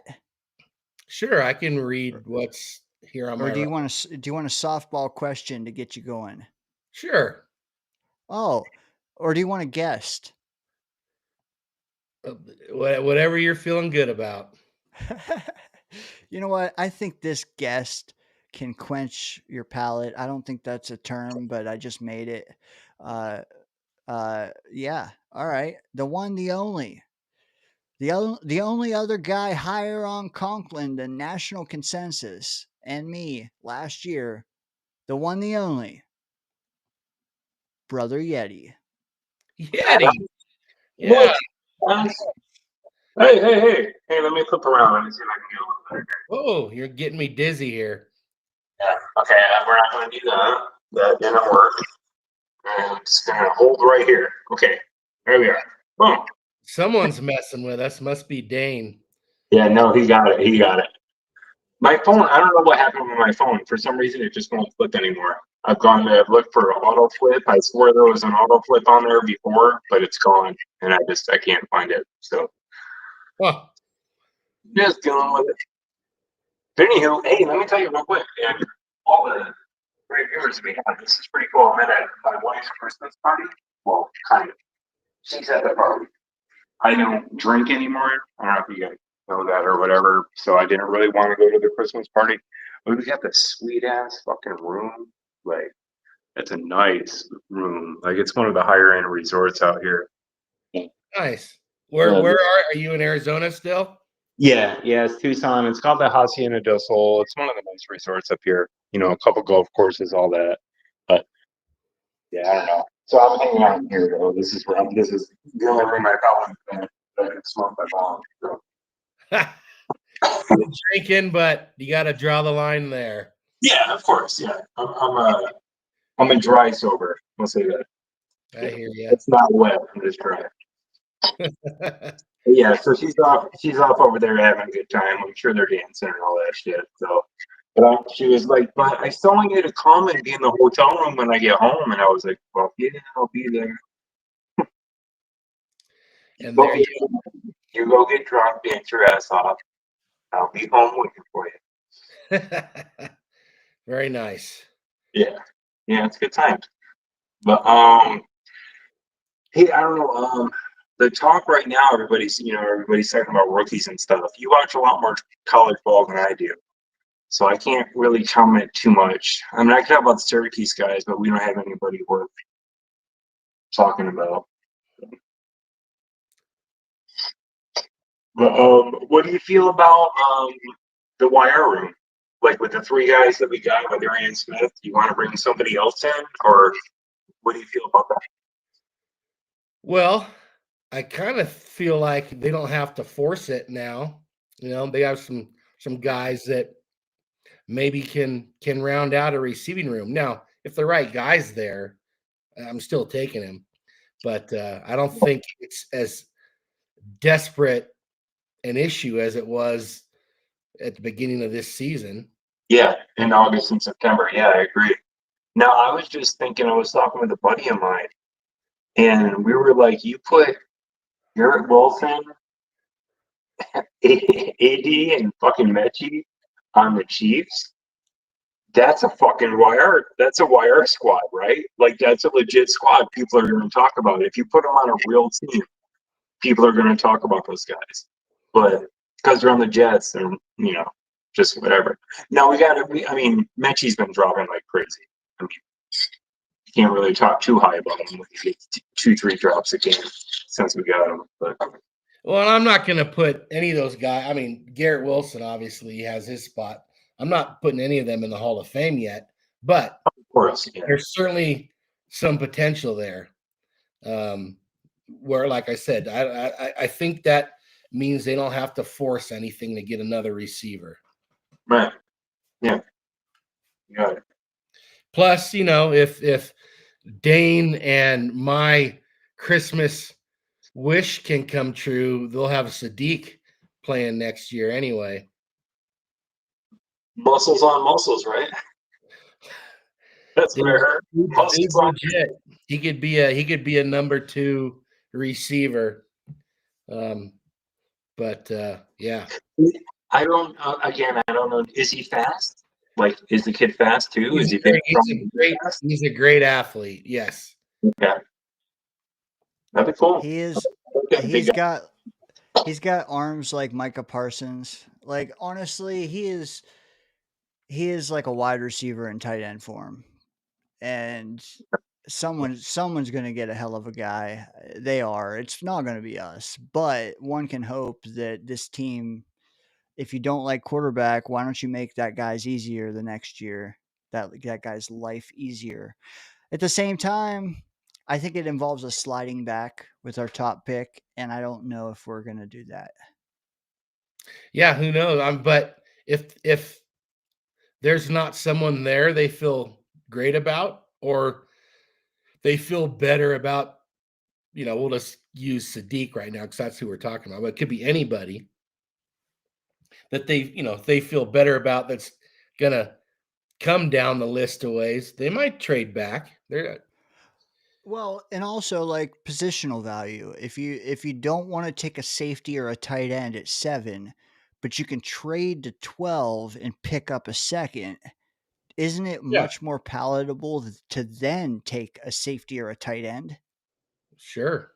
Yeah. I like the idea. Well, I think you saw I talked a little bit ago. Like aside of QB, I'm kind of leaning more towards defense. So I would love to snag a safety. I think safety is a great call. Or dude, I want a big linebacker, but I kind of want a veteran linebacker. Don't get me wrong there. I don't want a rookie linebacker to come in, but I don't know what great, free agent linebackers are going to be out there. Like, are there any great names coming up? If you guys with the computer in front of you, I don't know.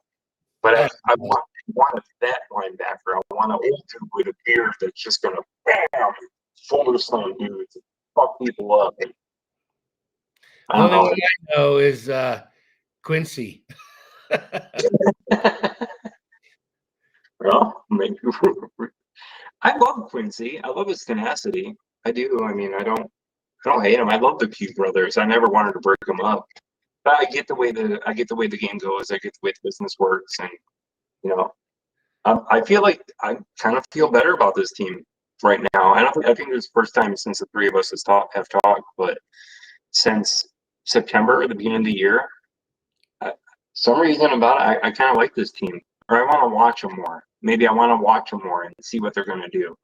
I don't know if aside of missing football so much, I didn't really want to see Justin Fields go out there, and we all knew it wasn't going to be good, so I wasn't like stoked to see it, other than missing football so much. Right now, like I really want to watch this game this weekend. I'm really looking forward to it. Like a different excitement than week 4. You know what I mean? Does that make any sense? Well, they've won a few games, so that gives you a little hope. I think. And the new faces. That's what it is. It's yeah, and Aaron Glenn finally pulling the trigger on getting number 7 out of there. Yeah. I was beginning to wonder if he would ever do it. I thought he just was kind of being stubborn about the whole thing because that was his guy.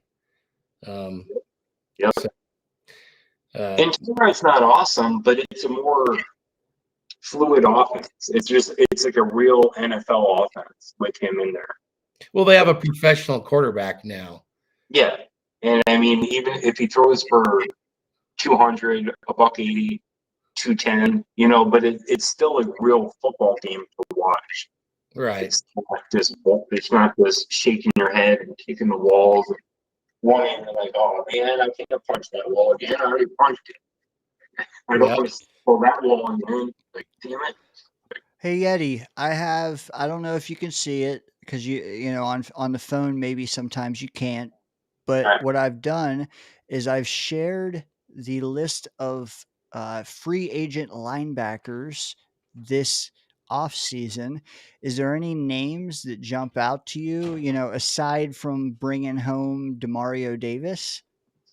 Don't laugh when I do this old man Zoom. All right. Oh boy. Yeah, you can see it, right? You see the big eye? No, you're right. Boy, what stands out to me? And there, they really looks that good. Look at the age of all those guys. One guy on that list below 30. Okay, let's scan a little further. What about a Quay Walker?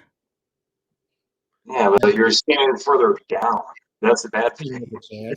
Well, these are sorted by what they're getting paid now. But if they're on like a rookie deal, they might be lower down. You know what I mean? What you're saying. So it's just money. All right. Yes. All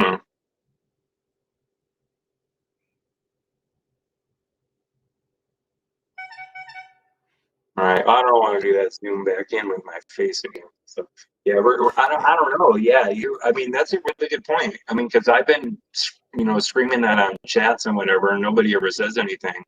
But yeah, hey, that's just like a shut up, Yettie. There's no fucking old linebacker to get, or there's no veteran linebacker to get. Shut up. What do you guys think? So, of course, if nobody's listening on other channels, you're going to get the data here from Dano. Just kidding. But Lions, Alex Anzalone constantly linked to us this spring. is that too old of a guy? Do you think he can be maybe a bridge to the real linebacker? Scott, you can weigh in too. Like we've seen a lot of Lions games this year. Does Anzalone tickle your fancy? Sure, I'll be back. Okay, perfect. For me, that's what I wanted 2 drafts ago when we got the broken leg quarterback, Jordan Travis. When we got him, I was like, why not take a linebacker there? Like, Rogers? Oh, yeah, all right, yeah, there you go. But yeah, same year. I mean, for me, that was screaming linebacker. You have CJ, who's aging. You got Quincy, who we're trying to develop, who had a good season prior. He had a couple like sparks, but he was a few stupid penalties or like just like some miscues. You could tell he had potential, but wasn't quite there. And I think Sherwood was just like, I don't know if you watch Green Bean like I was back then, it'd be like, oh, Sherwood study, or like boom, like random. So like Quincy and Sherwood weren't really guys yet. He had CJ, so and we knew he was aging. So I'm like, getting a LB like round 4 or 5 is perfect. He's not a huge name. He's gonna maybe be sitting back there, just like a good solid body dude with athletic ability that could be molded by somebody like that. But you know, we got broken leg. And then Isaiah Davis after. I like Isaiah Davis though. Or am I getting those 2 picks swapped? I can't remember. They were one right after another, I think. they were. I think Davis was in the 5th. I could be wrong. I know we took Braylon at 129. No, we had 129. We traded back and then took Davis later. But then at 134, we took. You know what? Hold on. We took Allen at Braylon Allen at 134. I believe I have it. Hold on. You still Look at got those this. numbers. You get all of it. You get all of it right here. Yeah, Yettie. see? The one-stop show, man. One-stop show. Here you are. And I can read those numbers. Those are big enough for me not to take my classes. Pause. All right. Yeah. So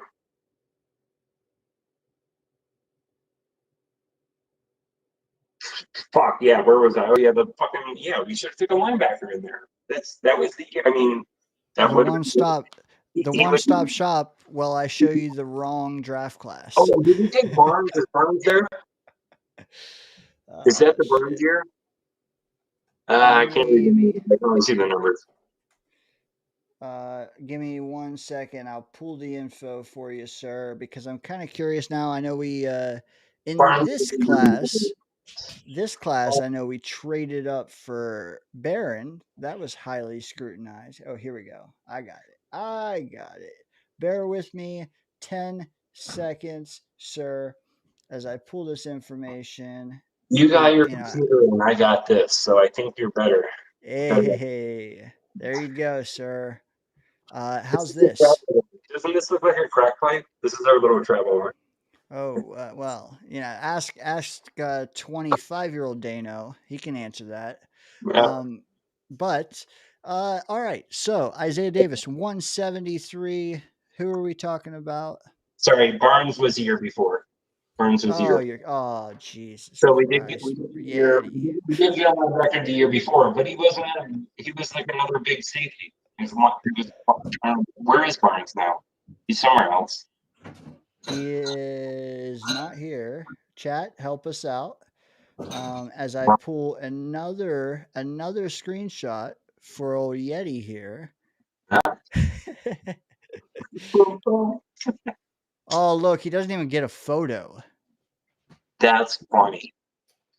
Just to like stick it to me. But yeah, he was here, but not really here. No, it's fine. Yeah, I mean, yeah. So like, but okay, see that order? That's where I would have taken it. Right there in the 5th.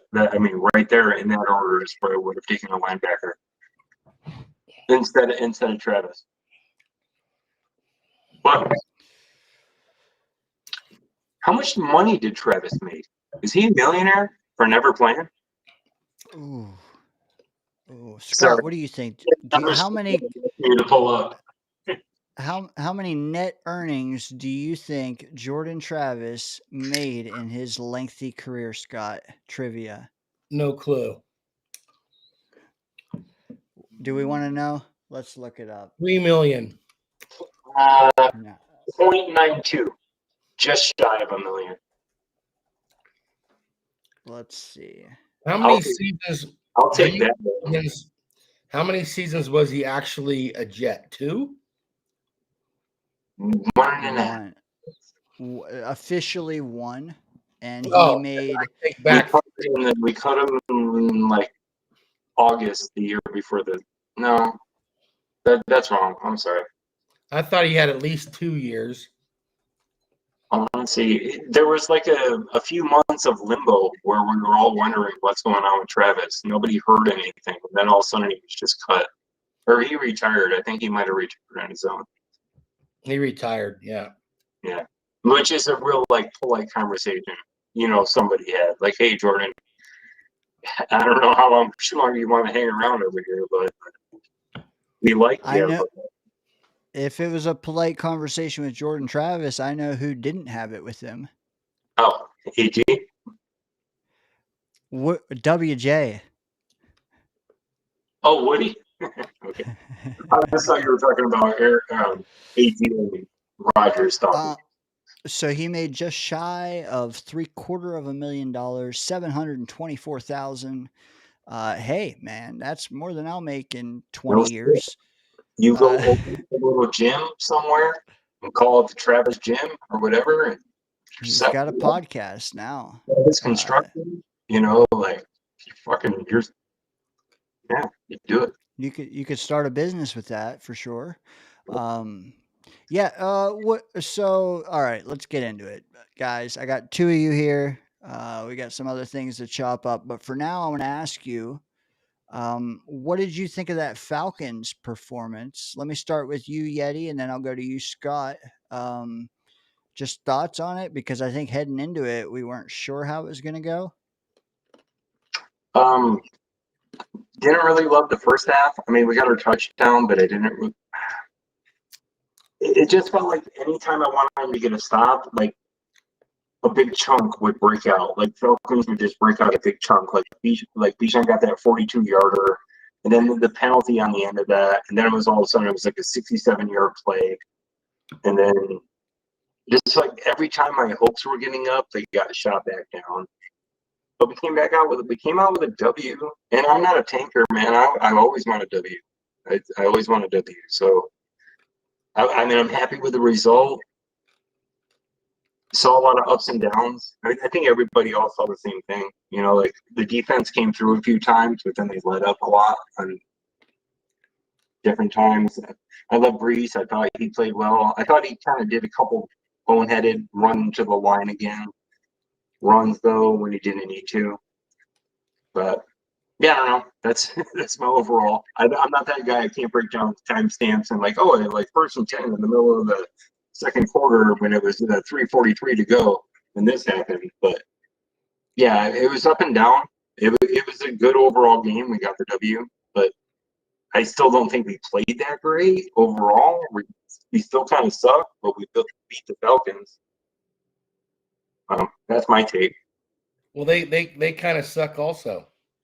Yeah, exactly. We beat the. They kind of suck more than the Jets. Yeah. Which is why I picked the Jets to win that game, Dane. Hey, of course you would go there, Scott. You know what? Let me play something for you guys. It's related to this conversation, and I just, aside from your take you just spit, I want to know your take on this. So, all right, let's listen in. There's the snap. The kick is on the way. It's a line drive towards the uprights. It is good! Nick Folk puts it through. No time on the clock. A 56-yard game-winning field goal.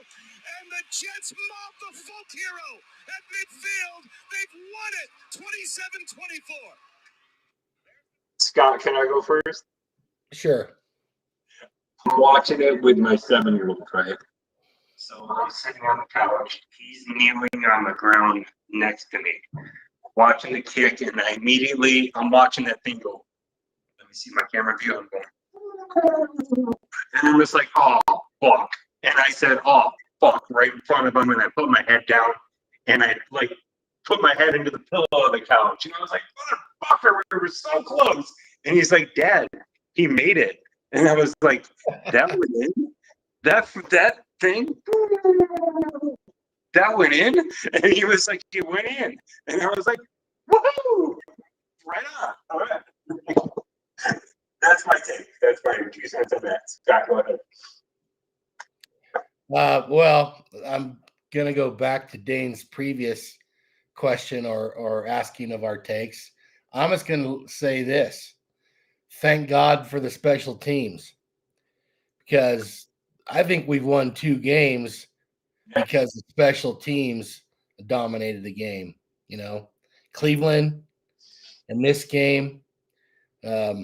Without that, we're probably still a 1-win team.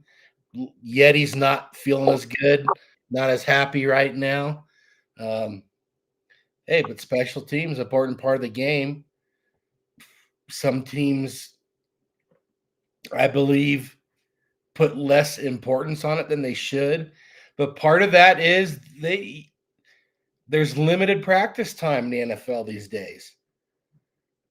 So some teams don't put the emphasis on special teams. I don't even know if the Jets do or not, but their special teams are performing. It seems like they are. And hey, we lost at least 2 last year because of special teams, right? So that's a good. All right, that's a good. So I'll take that. That's a 4-game spin right there. Right back. You gotta get back. Yeah, that's fine, Yeti. The only thing I would like to say about that soundbite is Bob with Susan, however you pronounce his name, gives me chills every time he gets that guttural inflection in his voice. We haven't given him enough times to display it in our honor, but when he says, "It's good," and the Jets win, dude, instant chills every single time. We just need more of those out of him. It's not his fault, but love that soundbite. Great share by the Jets social media, which doesn't always share great nuggets, but that was one. And let me just take a minute, because the first lady of the Danger Zone, Hazel herself, has gifted 5 channel memberships to the Danger Zone crew. Recipients are as follows. Thank you, Hazel. You're the best. Ricky New York Live. You can find him on YouTube. You can find him here some nights too. After that, Ronald Perry 279, Oscar the Grouch. Welcome to the crew. Alan Avital 62174, and the one, the only, Addison. Welcome to the crew. Yeah, that esteemed company. Gift right there. That's 5 strong players. That's that if you're playing kickball back in 1998, I'm picking all 5. They're all batting after me though, but hey. Dude, appreciate you, Hazel, for real. Awesome, because I know some memberships expired. We got a Discord that's launched. We're trying to get some more people in. Those 5 are now eligible to pull up while we chop it up. Monday through Friday, we're here. Friday nights, we're here. Sunday nights, all the times in between, you can chop it up with us. Jake says he blasted it in kickball. I would like to say I did too. What Scott? Let's start with you. Did you blast it in kickball? Kickball.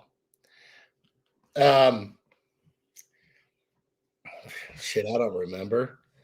I mean, they might. Was there like bamboo balls that you used to? If you don't remember, that means no.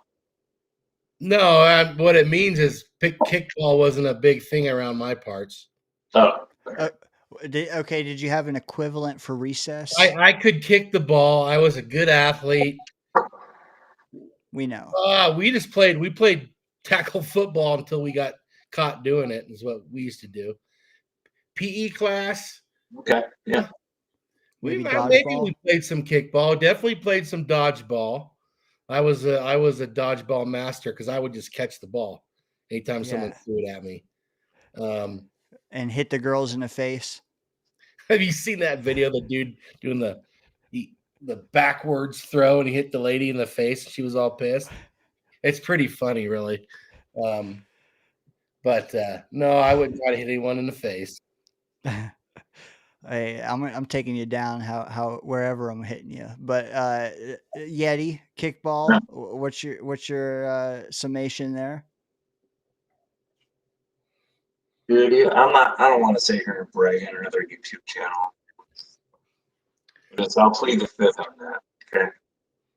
I was Yettie for this thing. You know what? Yeah. I don't know. I was average. Like, I was an average athlete. I mean, I like in my head, I like to think I was maybe like a 7 out of 10, but I don't know. I was up there. I did pretty good at all sports. And sure, kickball, sure. I was blasting them. Yeah. Chat, let us know. Is Yettie being humble? Was he a kickball all-star? You know what I will say about my accolades? Man. When it comes to kickball, I wasn't the strongest kicker, but every time I would make you miss throwing me out because I would jump over the ball or I would duck. How many jeans I ripped on concrete by sliding in them just to avoid. If you can knock the ball out of the guy on second base when you're going into the second, and I think a kickball is easy to hit. So if you can knock that ball, like Aaron Gouin in the training camps, they're just fucking uppercut the ball out of the guy, you were safe. So yeah, that was a little trick that we picked up. That was just the way we played. But Adirondack Fly Guy chiming in. He says, you know what? Let me get one more person into that Discord. Recipient Wild One Productions. I like hey, it. Man. Pull AGF up, man. group. Can we call you WAP for short? Sorry, I want to give a quick shout out to AGF. He grew up really close to where I grew up. Like, our schools probably in high school against each other. Scott got that. I got someone, it. Where was that, Yettie? Upstate New York, like Utica area. 315 zip code or area code. Zip code. 3-digit zip code. 315. Hell yeah. Yeah. What is considered upstate New York? Utica, Albany, Buffalo. Yeah, Buffalo's, I consider that Canada. that's up not that's New up York. Country. I go Syracuse. Syracuse is upstate. Okay. I like that, like middle, right across Route 20. Upstate people know what I'm talking about. Route 20. It's the old freeway. They're like pretty much right along the freeway in the middle there. There's Albany, Utica, Syracuse, right? Rochester, maybe. Long Island? Yeah. Is that above 20? Below? It's parallel. Okay. I was just curious because I know a few that live on Long Island. It sounded like you were kidding. No, I've never, I've been to New York for like a total of a week. Route 20 is maybe 20 miles south of the freeway, and it just runs straight across New York. So right across the middle of New York. So okay. Not anywhere close to the city. It's nowhere That's close. way above the boroughs and all that. Yeah. It's way, it's up above. Okay. All right. Yeah. This is on the bottom. I'm with you. Clancy chimes in. He was not a great kicker in kickball. He was okay. Adirondack says we played dodgeball, kickball in kindergarten. Hey, right. I was going to say, dodgeball, aim for the feet. I just always try to take everybody's feet out. That was the thing. Jake says he thinks Yettie stunk at kickball. Damn. Sure did. Damn. Shots fired, Jake. Adirondack, I didn't like kickball because I would get nervous that I would miss. Go ahead, Yettie.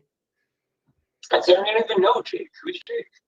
Yeah, Jake, man, he's just haymakers, man. Anything. So the Savage, emphasis on Savage, Jedi, Rusty Spinner says anything north of Manhattan is upstate New York.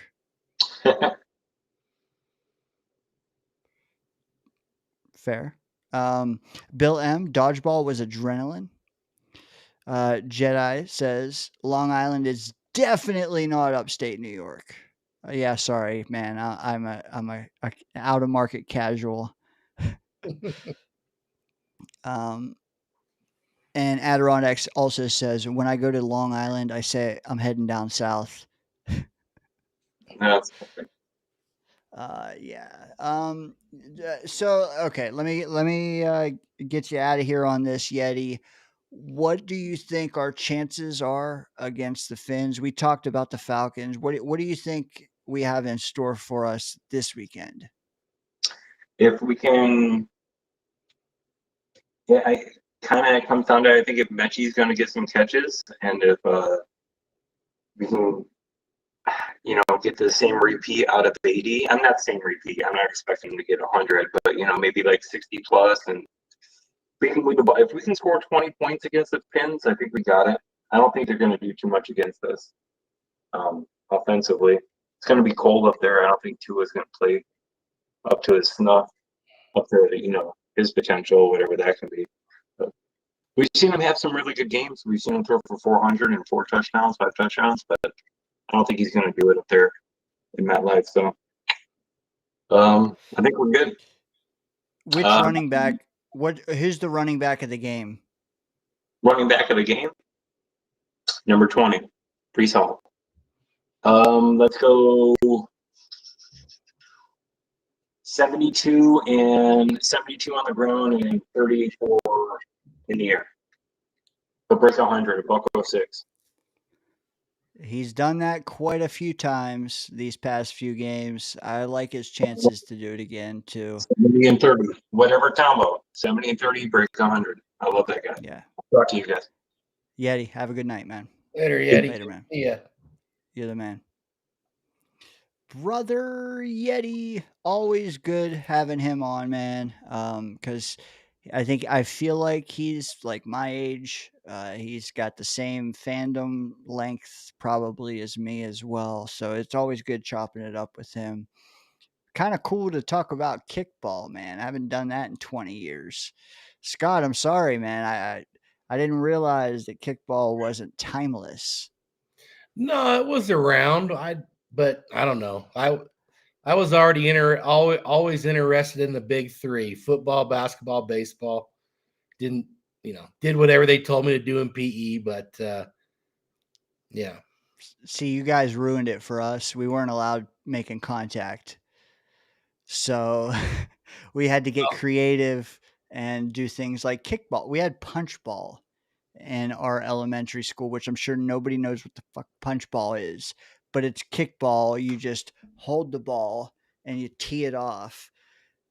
So we had kickball and punch ball games going simultaneously because we couldn't do things like you're talking about, tackle football. Well, we weren't supposed to be doing that either. And like I said, we did that until we got stopped.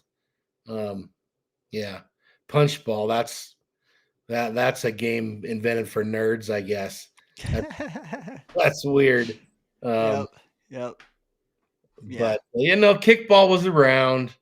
Dodgeball was around. AFG wants to know if you played tetherball.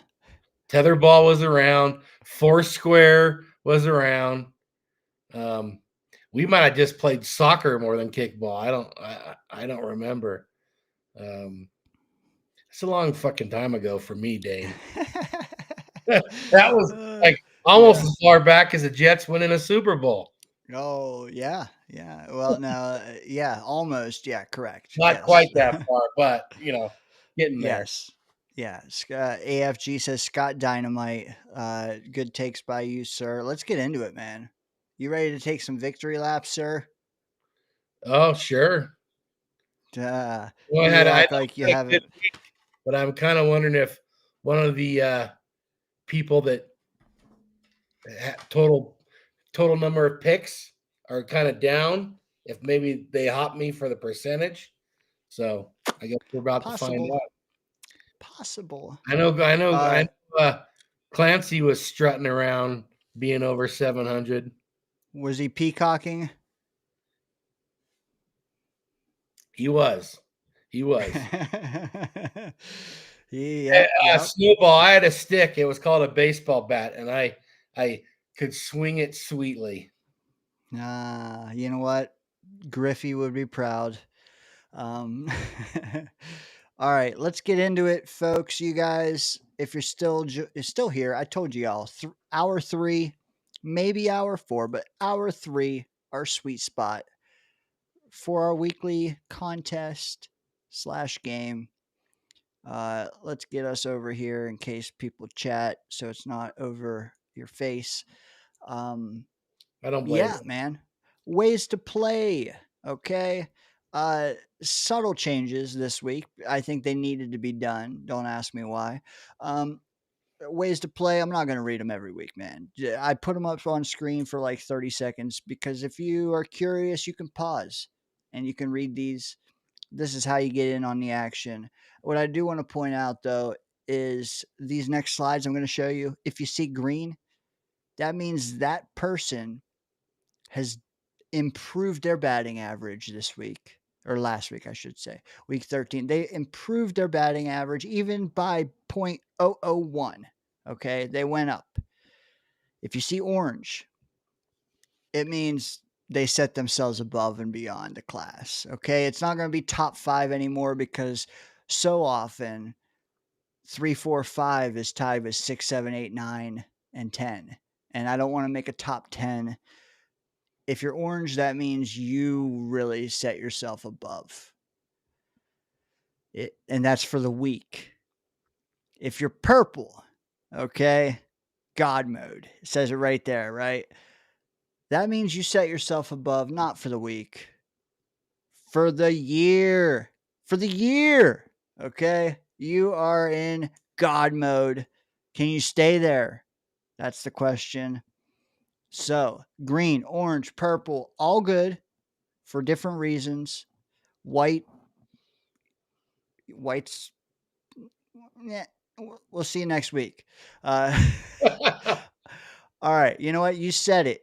I'm going to start for the first time ever with slide 3. Because of what you said. To someone with not a lot of picks, are they going to supplant you? Ricky almost did the other night. He needs to pick more. But he's batting 750. Not hard to do in 1 week. Okay. Not enough to qualify for God mode. No. Correct. And that's why it's not purple. Also, Sharon joined us last week. Novice. Boom. 750. Right off the bat. She might retire. She's just going to kick back and have a Mai Tai or something. Yeah. Sharon, good job. Maybe you don't want to pick anymore. I don't know. How confident are you feeling? But yes, these are the folks we need more from. They've either not picked enough or they haven't picked in weeks. Okay. And they don't belong on slide 1 or 2. Next week, maybe Sharon's up there. She could be. But she's got to get over 10 wins for now, even more by the end of the year. But for now, another week's worth of picks. Anyways, let's get into the leaderboard where Scott, you've been sitting at the top since October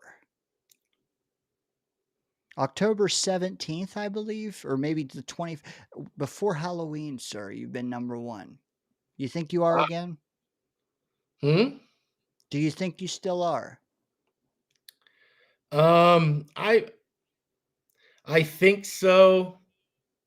But maybe, like I said, someone with a lot less volume had, like maybe Ahmed. I'm not sure how Hamid.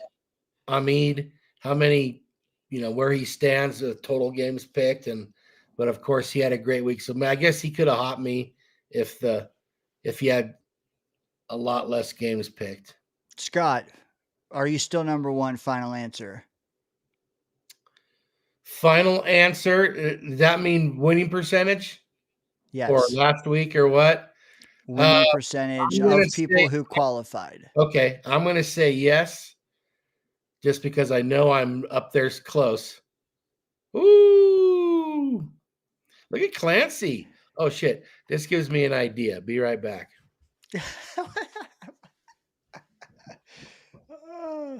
Thanks for the warning, Scott. You're killing it. No, you're killing me. 8 weeks in a row, guys. Come on, save me, please. Someone, Bill M, Fly Guy, Jerry, please save me. Can you go 13-0 for a week, please? Please. 2 months straight. I can't do it. I need help. Please help me. Throw me a lifesaver. Not one of these, please. A buoy. Hey, oh, look at this guy. What the Figured I'd hell is put that? my purple hat on. Oh, and W, your winner. Yeah. Well, yeah. Didn't think of that part of it. Or a weenie. All right. Well, before we move on, sir, you need victory laps. I think these will help. AFG, Scott is killing it. Clancy, Scott on a heater. Clancy's probably smoking a heater. Well, wait till he says he's got to be right back for 30 minutes. Then you know. Then he comes back and he goes 11-1.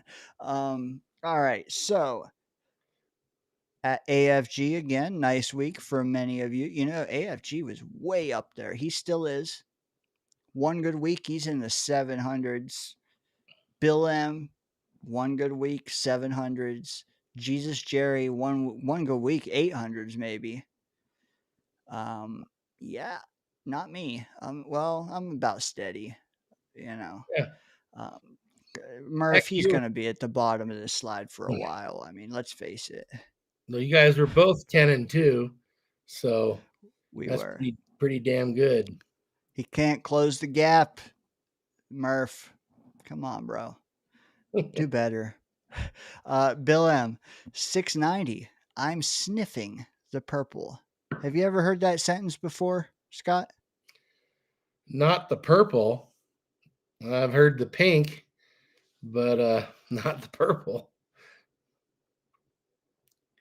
Oh shit, man. Clancy says all night long, baby. Jerry says he took 2 roughies, which I assume that is like Croatian for 2 toughies. I don't know. Oh, you took the Titans. Whew. Yeah, he wasn't the only one either, but yeah, a lot of 10-2s, a lot. And like I said, I don't know. I didn't even get the orange into this slide, but initially I was only going to do the 11-1s in orange. So Amid, Scott, congratulations. You guys had the best weeks, period. A lot of 10-2s. So just you 11-1s get the credit. Congrats. Any other shout outs you see on this slide before I take it down, Scott? Oh, hey, man, anytime you go 10-2, that's damn good as well. So there's quite a few of those. Must have been a pretty easy week based on all these scores. I mean, I don't see anything worse than 8-4. So Yeah. Shout out Modine for having a very subpar week at 8-4. Like, golly, he was tied for like 3rd worst. where is Modine? I know. Amid, though, again, shout out to you, man. I think you climbed the most out of anyone with that 11-1. That really took you from like 600 to 6.5, damn near. Yeah. All right, let's go to the next slide because honestly, the 600 club has grown so large. I couldn't even, like you see, I'm all the way down to the hardwood on this. I couldn't squeeze anymore. And some of these folks should have been on this slide, but we just made it the top tier because it can't go any top 10. I mean, come on. But they deserve shouted out. This is the top tier of tomorrow. Look at that alliteration. What's the first thing you notice? I noticed Johnny likes it on top. No, I see a 6 and 6. I guess that's the lowest, the worst week, the worst of the week. What else? Yeah, Johnny's been climbing. He started off pretty low, and he's climbing. Is this the first week that Johnny hopped over Snowball? I don't know, but it might be. Johnny was low on this list. Then he goes 10 and 2, and I had to cut him out and put him at the top. Oh, Hoo-wee. yeah. I feel like Tough. Johnny was definitely behind Snowball at some point. And Chris B hanging in there. Oh, 10 and 2. Well, he takes the Jets every week, which hasn't been good for him, although a little better now. Scott, if I put a comment on the screen, can you read who it's from and then what they said? Sure. Okay, here's one. Jesus Jerry, the purple sounds veiny. Here's another one. Purple-headed yogurt slinger. How'd I know that was Clancy before even reading the name? One more. Mo is going on a milk carton. Oh, yeah. Who said it? Bill M, 2001. Bill, JT, if you're out there listening in your car, you're getting all the bells and whistles. You're getting the names of the folks, what they're saying. You don't have to read the chat while you're driving, brother. Jake says, I started hot. I had to make up with risks. I can't catch Scott. So I ask you, Scott, your advice for aspiring throne sitters would be do you take the risks or do you let them come to you? I think you let them come to you. Now, if you're 50-50 on a game or close and you want to try to make up ground, then take that slight underdog. But I just pick who I think's going to win the game. I will say this Thanksgiving slate of games, I heard a stat at one point, and don't quote me. I don't know if it included Thursday and Friday games or if it just included Sunday. Well, it had to include both because of the number that I'm about to say. But they said of the first 11 games of the week, 9 out of 11 underdogs won. Underdogs went 9 and 2 the first 11 games. Wow. Yet we sit here and look at all these records. Like maybe you can't just pick favorites, right? Yeah, but if those Thanksgiving games have been included, this wouldn't look as good.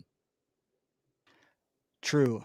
That's very true because we didn't pick those games. Yeah, right. But it goes without saying. Like if 9 out of 2 underdogs won, whether we picked them or not, you can't just pick the favorite of each game, right?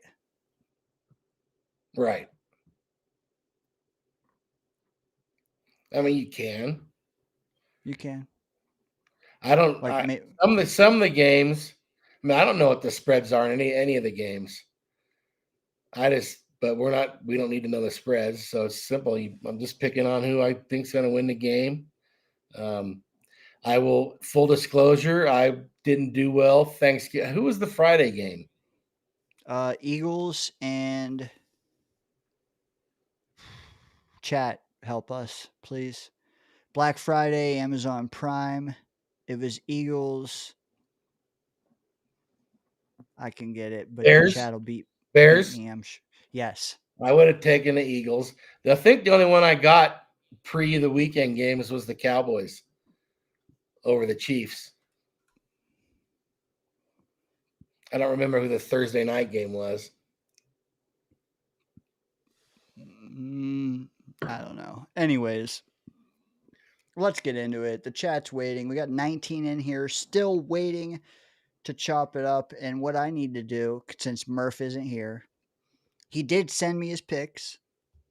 Okay. Oh, okay. So we'll know a little lone wolf action possibly. We will. But what I also need to to do, write them down between you, Murph, and I, so you don't have to deal with that. yes. Okay. If it's not going to sidetrack you too much. Yeah, you guys deserve. You know what? A little bit. Chat, while Scott's doing that, do me a favor.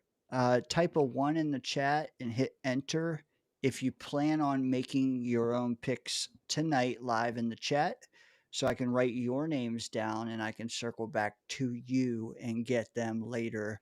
So if you are going to pick these games with us, tell us now. Yes, I'm in. 1, enter.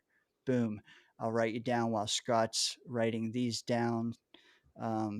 Scott, I'm going to send you Murph's picks in the live chat. Chat, just bear with us 2 minutes.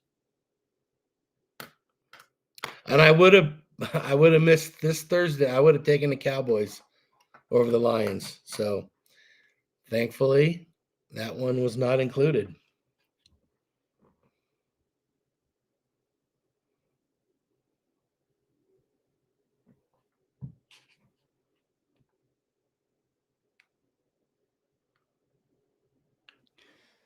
All right. I sent them to you in the private chat, Scott, and I just wanted to add Murph's comment down below to everyone. And he said, GD, these matchups are hard this week. He said, I was 50-50 on several games. All right. Maybe we won't see 11-1 next week or whatnot. Scott, I sent you Murph's winners. I don't know if you got them. But yeah, they're not in order, so I'll just kind of find the game as we go through them. And Murph, I'm taking the co-host of the year award from you and giving it to Scott. All right, that's cool. Same here. At least we both have them. All right. We got some ones in the chat, Scott. I got to write them down. I don't know how to do so and talk. But I see, this is when I need to add placement, right? All right, Bill M, I got you. Stand up and be counted. Amid, Clancy. I will write down anyone else I see. AFG. All right, I got you guys. I'm sure if someone else pops in and picks a game, I'll write it down too. I'm sure I will. Greg Rollo, welcome, brother. Yeah, exactly. Bill M says Dane operates construction equipment. I know somehow. But all right, let's get into it, man. You know what I do know, sir? Midnight Mike. I do. Midnight Mike. Hey, Midnight Mike, do you not just tune in just for this? Look at this guy below. He's my inspiration. You surpassed me, Grasshopper. I'm gonna have to use a ruler one day and see what but right before I cut it. You know, the only person to get me to cut it in the last year, Scott, who that was? To get you to cut it or to cut it? To get me to cut it. Oh, had to be Hazel. No? It was Nutty Squirrel via Super Chat.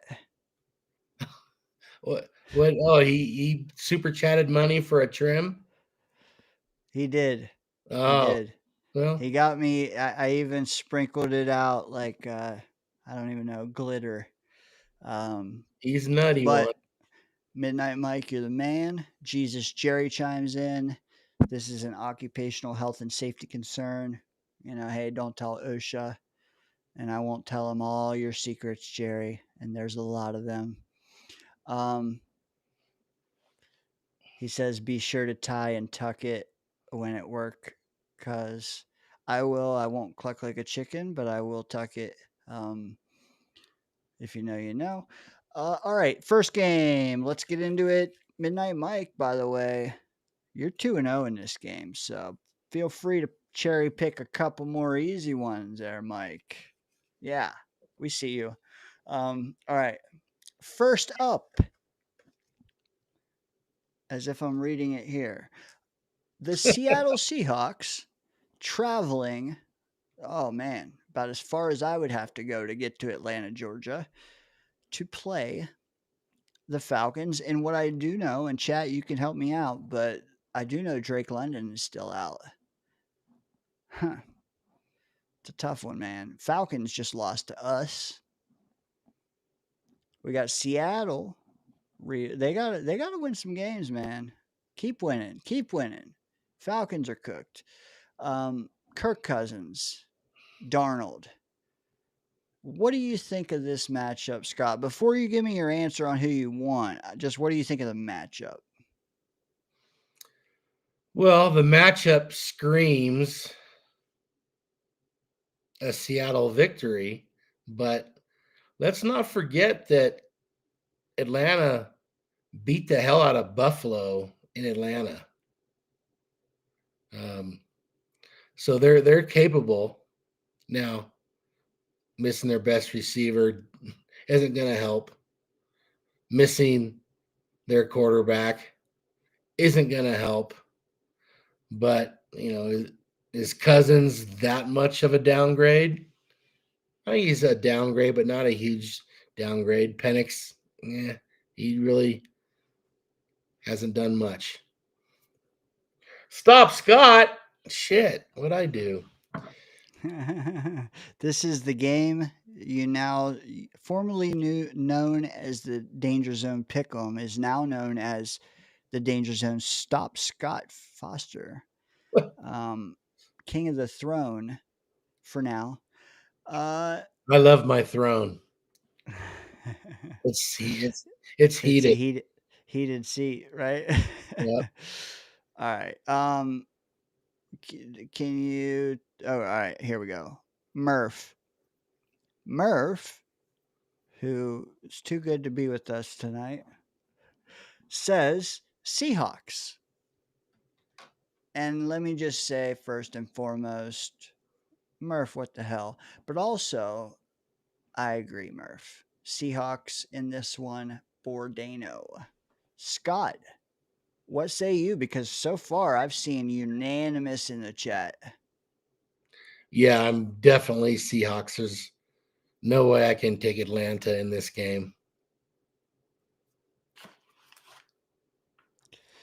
Do you agree with this comment from Hazel that says Cousins was ass last week?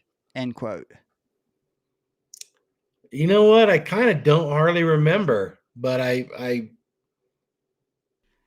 think he was about what I expected.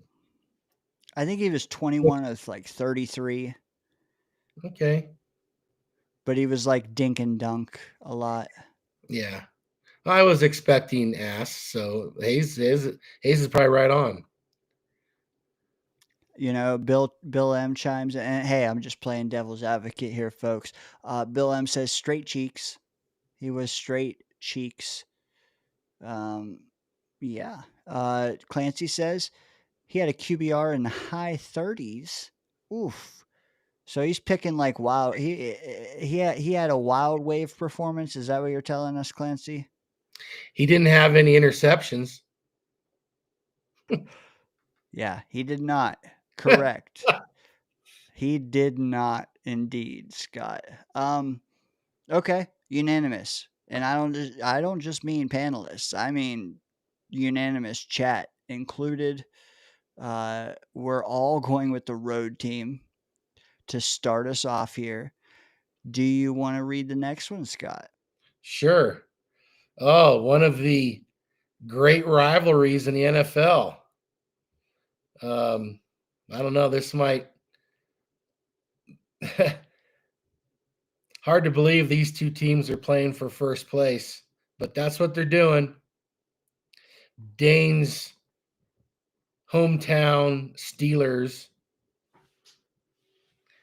traveling to Baltimore, who will have their quarterback, Lamar Jackson, playing this week, apparently after another midweek scare because he wasn't practicing.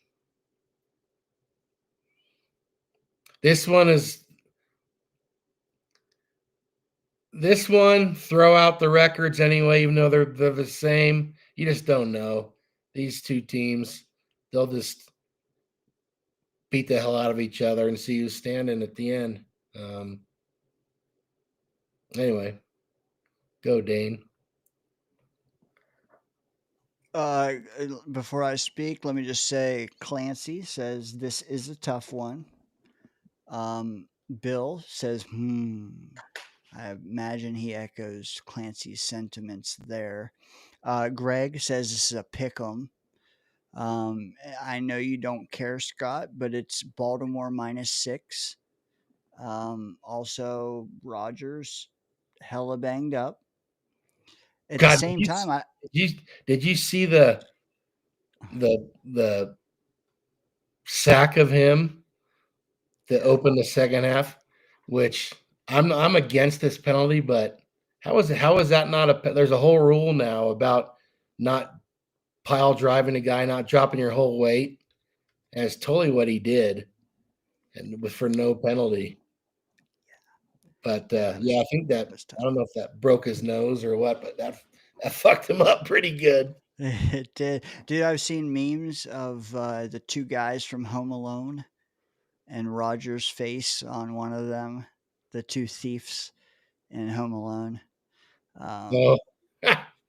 Yeah, it was a good meme, I will say.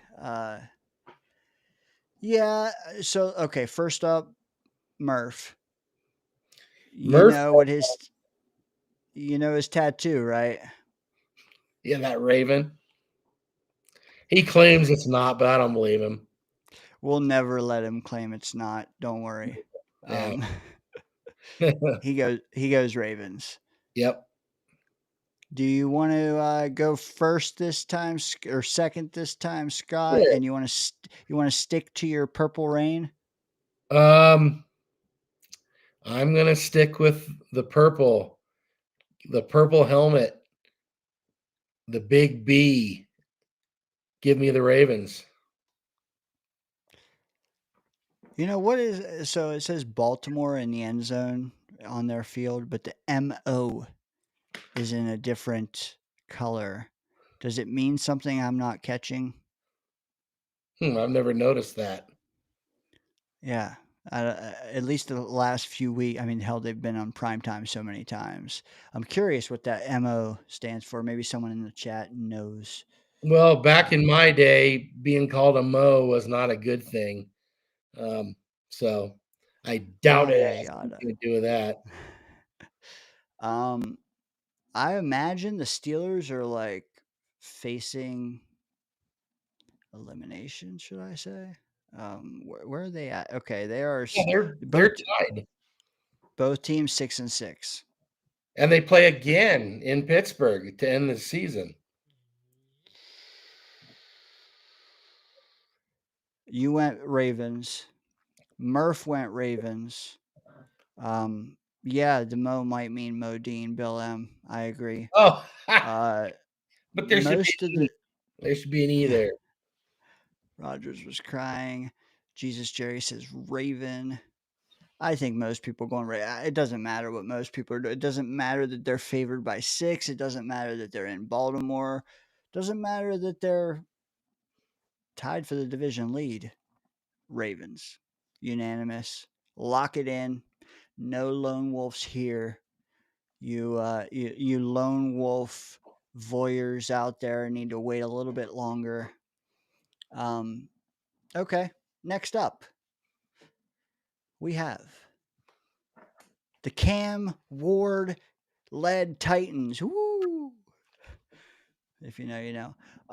Going into Cleveland, where I assume, because I've worked a lot this week, I assume it's the Shador Sanders show. Say that 6 times fast. Cam Ward, Shador, showdown on Lake Erie or something. Yeah, I will say I did door-to-door sales in Cleveland for a season. Shit gets so cold up there on the Great Lakes. I don't recommend it. This game might be exactly what I experienced doing door-to-door sales. Didn't do it long, and I have a feeling that Cam Ward's going to feel that too. But Scott, thoughts on the epic clash of the Titans and the Browns? Well, I noticed on Dom's when he put up his final rankings. Did you notice where Shador was?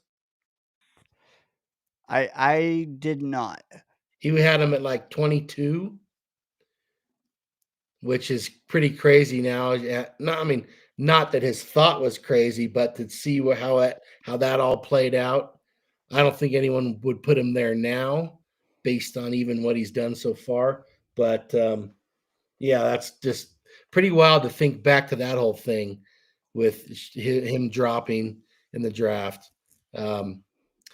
But as for this game, you know what? Two bad teams, one exceptional unit in the group, and that's who I'm going to go with.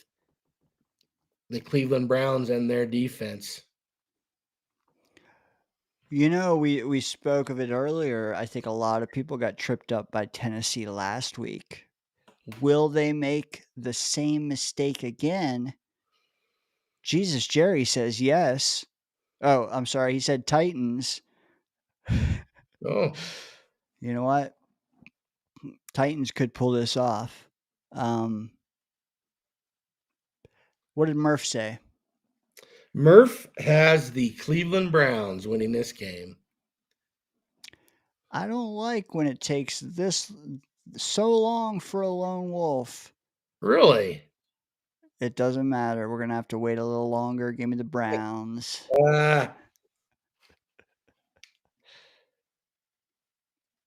Give me the Browns. I never thought I'd say that. Give me the Browns. I don't know what Yettie's trying to get across, or if he just fell on his phone or something, but why are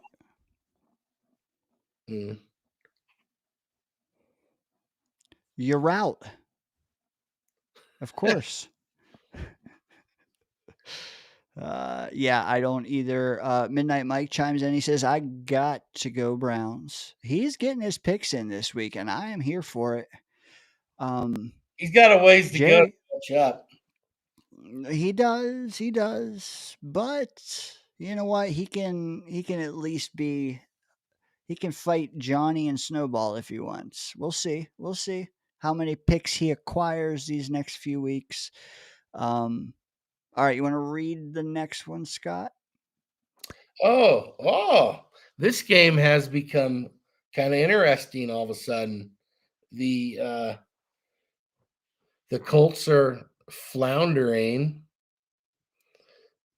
while Jacksonville, they're making their move. I think a month ago, and everyone would have been picking the Colts here. Not so sure now.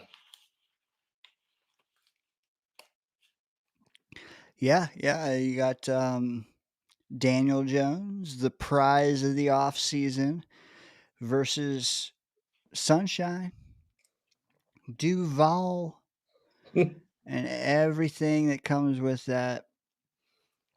Whew, what did Murph say on this one, Scott? Murph is going with the Jags. You know what?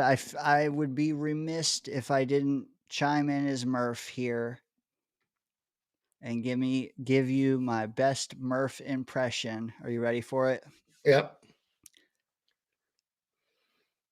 Etienne is gonna be Etienne. Yeah, I'm not gonna quit my day job. Don't worry, folks. As a Jet fan, I want the Jags to take this. Obviously, I think anyone in the chat would say that. Also, as a Pick'em fan, I picked the Colts to be my risk, as Jake put it earlier, my risk pick last week over Houston, I believe, maybe. I didn't count on Sauce getting hurt. And I he's think out. that made it He's out again. correct. Yeah, that makes a difference for me in this game. Not in every game, but in this game, it makes a difference for me. For that reason, I got to go Jags. Yep. Well, I'm going Jags also. Still no lone wolves. Although I have noticed quite a few Colts in the chat. Good point. Colts with back-to-back divisional games. Might I add, both these teams are 8-4. I mean, both of Baltimore and Pittsburgh 6-6, leading their division, hashing it out this week. Now you got two teams from the South, 8-4 both, hashing it out for the division lead. I see what Murph's saying. This week's going to be tough. It is. What's Clancy the goes spread? Colts. What's the spread on this one? Believe it or not, the away team, the Colts, favored, but only 1.5. So Colts minus 1.5. I might have to do another underdog money line parlay this week if I can find a couple more. All right. So you announced that one. Let me announce the next one. If you can have Murph's pick of the next one ready. So the next up, we have the Washington Commanders, as they are called these days, going into Skull and that big ass drum they got there. Minnesota Vikings, who may or may not have the worst quarterback situation in the league. Coming from a Jet fan, it says a lot. Coming from a JJ McCarthy QB2 drafter in fantasy, it says a lot. Commanders at Minnesota. Another tough one, if you ask me. Just surface level. I just want to say Commanders 3-9. Vikings 4-8. Tough. What did Murph have, Scott? Murph is going, in his words, with the commies. The commies. Okay. Scott, let me just add the spread because I think some folks will care. Again, away team favored by 1.5. Oh, So you get the Vikings plus 1.5 if you want, but that's not what we're doing here. We're just picking the outright winner. Scott, any thoughts on the game before we get into the picks? well, I love me some ex-Oregon quarterbacks, and I don't know that my guy, Marcus Mariota, will still be quarterbacking them this week. Apparently, Jaden Daniels could possibly be back.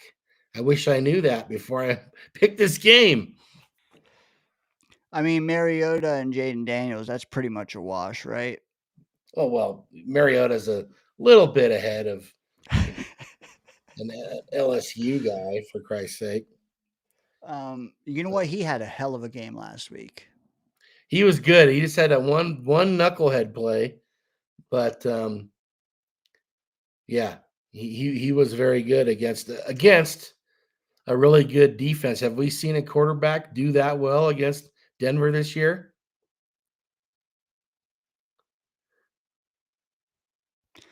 No, and I will say, Grinch, joining us late. I see you. I can get your picks. Your stand up and be counted. You are counted, sir. If you want to hit the ones we've missed in the chat, I'll get that too. Yeah. So Clancy's staking his reputation on the line here. Okay, Scott. He is saying Jaden Daniels is playing. No, is it official? Hey, Clancy says it, so he's saying it with his chest, I believe. Let's see. We can throw this game out if Clancy's wrong. He's been cleared to start. Okay. Clancy is right. Oh, and Dan Quinn is saying he will start. A little DQ. He's not DQ'd by DQ.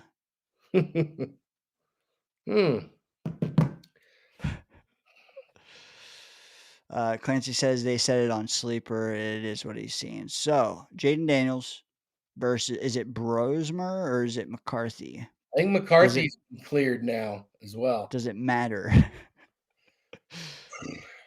Well, yeah. All right. Regardless, Murph said commies. Yep. All right. I feel like this is going to be a lone wolf. Would you agree before I pick? I don't know. I haven't even. Okay, I was gonna take the Vikings until this Jaden Daniel news became official. Now I'm not sure. I still might take them though. You get Jaden Daniels, but what do you get? Like That's the thing. Yeah. But also JJ McCarthy you get, but what do you get? So ass. Yeah. At least give me the commies. Final answer. Oh. Even in Skull, that should tell you a lot. Yeah.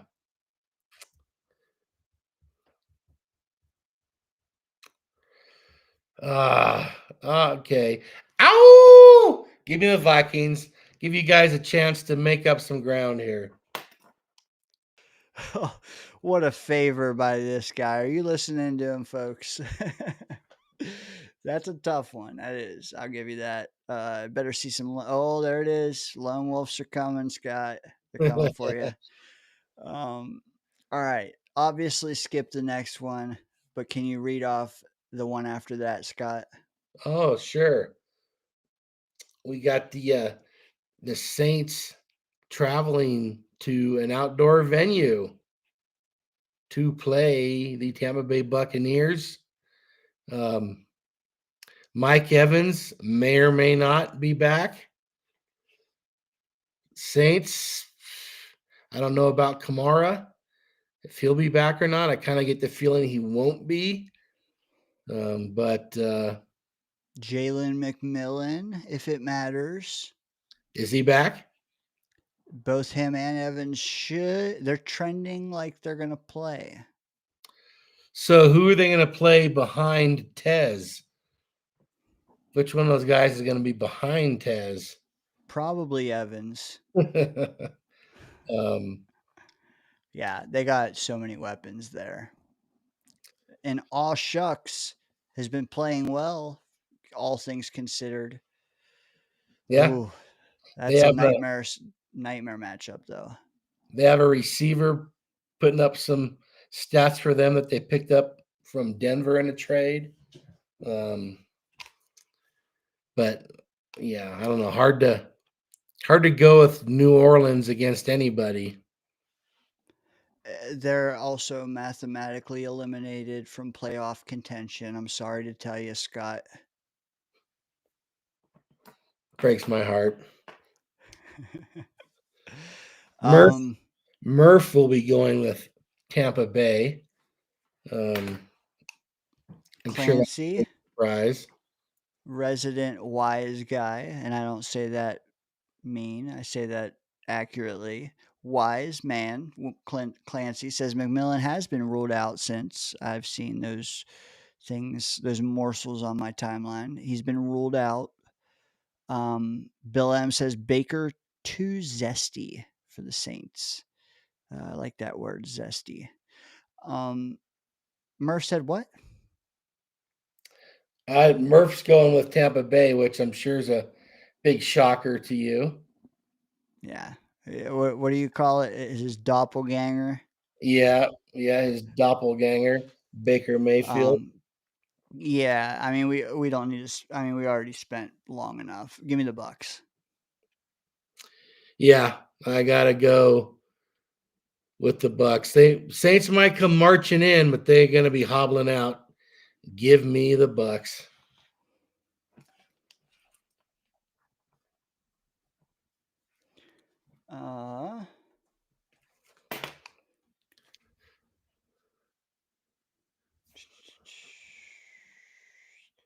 All right. Next up, what do we got? One lone wolf so far. Just one. All right. We have a high team we referenced earlier, the Cincinnati Bengals, and Joe Burrow going against the up state New York Buffalo Bills, the up country Buffalo Bills, Josh Allen, Joe Burrow. That sounds like a nationally televised 425 game if I've ever seen one. Yeah, Burrow, Allen. Tough game. Your thoughts on it, or Murph's, whatever you want to start with, sir. Well, Cincinnati's defense is playing a lot better suddenly. I don't know if anyone else has picked up on that. Yeah, Joe Burrow can't count him out. That's for sure. In fact, Murph is not counting them out. He is taking the Cincinnati Burrows to win this game. I don't know how we're going to trade for him if he starts winning these games, Murph. You know, that's not a bad choice. Like, I would love to pick the Bengals as a lone wolf. I don't get the luxury of knowing that. Also think that, well, you know what I would like to know? I don't care about the spread. I give two shits about the spread. I want to know the standings. Bengals are only 2 games back.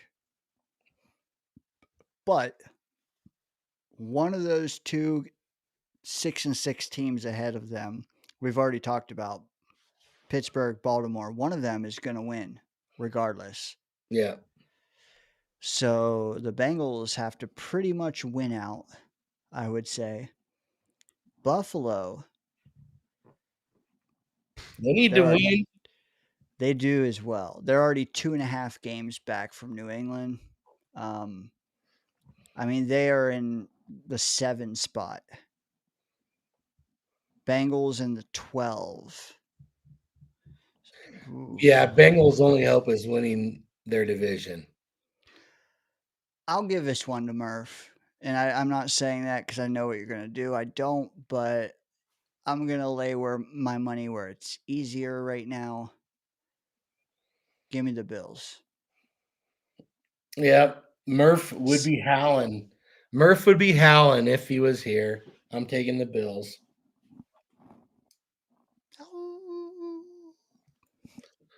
Hopefully someone's howling around Murph right now.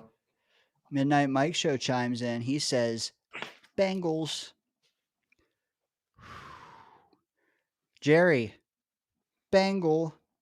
Wow. Greg, Bengals. Wow. Bill M, Bengals. Holy moly. Clancy, Bills. Well, Clancy's obviously smarter than the rest of them. Clancy knows ball. I was about to say maybe you and I should be howling. Yeah. No, with the chat like that. Hey, I was glad though. We need some more like that. Okay, Scott. Okay, moving on. Yeah, you want to do the Oh, next one? another classic AFL rivalry that has now moved into the NFL. A great one. Too bad they have to play in friggin' Las Vegas indoors on turf, AstroTurf, and all that BS. I'm trying to find something good to say about the Raiders, but I can't. I'm not. Max Crosby may or may not be hurt. Clancy, Did you hear that? listen. Did you hear that just now? It was Gino just getting sacked again. I need to look with what Murph picked? I'm sure I already know, but let's just confirm it.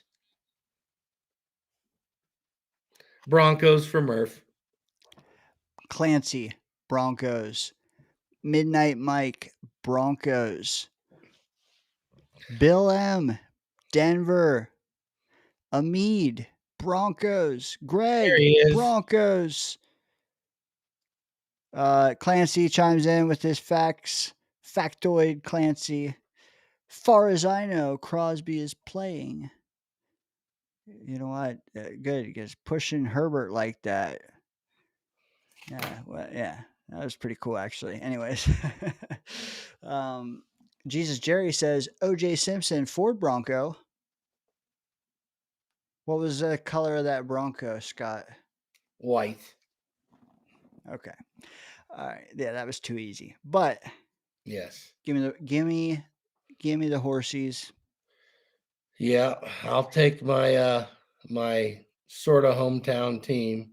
Give me the Denver Broncos. The Matty Mike show, Denver Broncos. Yeah. I guess Matty lives in the middle of it. Yeah, he loves them, I believe I've heard. He thinks Broncos fans are the most delusional out there. Yeah, that's more like it. Yeah. All I right. don't see that around here, but I'm not in Denver. We do have 4 teams on a bye. One of your favorites, I noticed, Scott, but 4 teams on a bye. We got 5 matchups left. Let me go with the next one. And then I'm going to leave you alone for the one after that for a few, but you got this. Before we get there, we have the NFC leading Chicago Bears. Spam your nail polish emojis now, chat. Chicago Bears heading into Lambeau Field. Will there be frozen tundra? I don't know. Let us know, chat. Packers. So we got the Bears 9-3. Packers 8-3-1. Got to be one of the games of the week, man. If you ask me, it's a measuring stick game for the Bears. Not only are they going into Lambeau, they're going against Micah and all that. Tough game to pick. Murph foreshadowed all of this because this and a couple more going to be tough. Couple previous already tough. Yeah. Okay. Whether you want to share Murph's first, whether you want to share yours, then mine, then Murph's, however you want to do it, Scott, I'm leaving it up to you. Well, I can tell you that Murph is going with the home team, Green Bay Packers.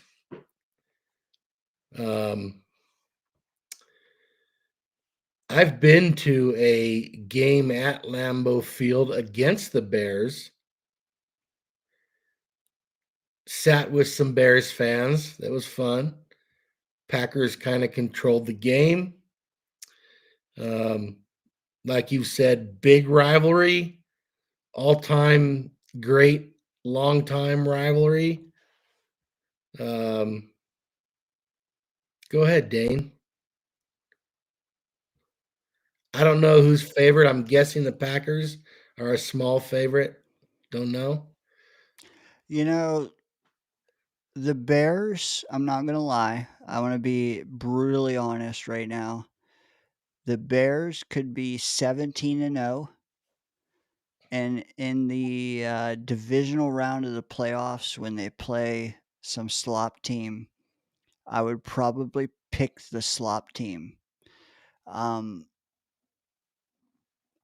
got to see more to crown them the conference leader. Even though they are now, I can't get there yet. Maybe it's just my anti parody. Maybe I'm just thinking, hey, the Chiefs are still going to make the playoffs. The Bears are still going to suck. I don't know what it is, but I know in this game, I'm going to take the Packers. So give me the Packers. Yeah, as much, not that I'm a fan of either team, I would like to see the Bears solidify themselves as a great team, but kind of like you, I don't trust it yet. So give me the Green Bay Packers. Okay, Scott, ready for your close up. Oh, for the game of the week, huh? The Rams, after shitting the bed against Carolina last week, traveling to Arizona.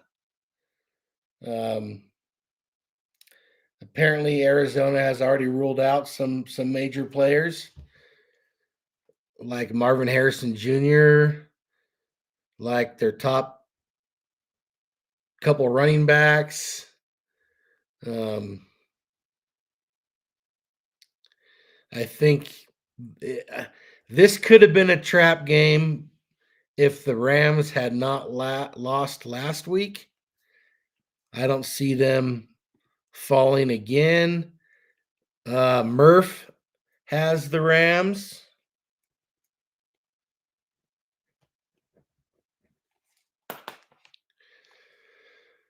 Oh, Dane, I hope not. Look at Dane taking his phone to the can with him. I don't want anything to do with Kyler Murray. That guy is never going to win anything in the league. So I'm going to take the Rams like I'm pretty sure everyone else is going to do.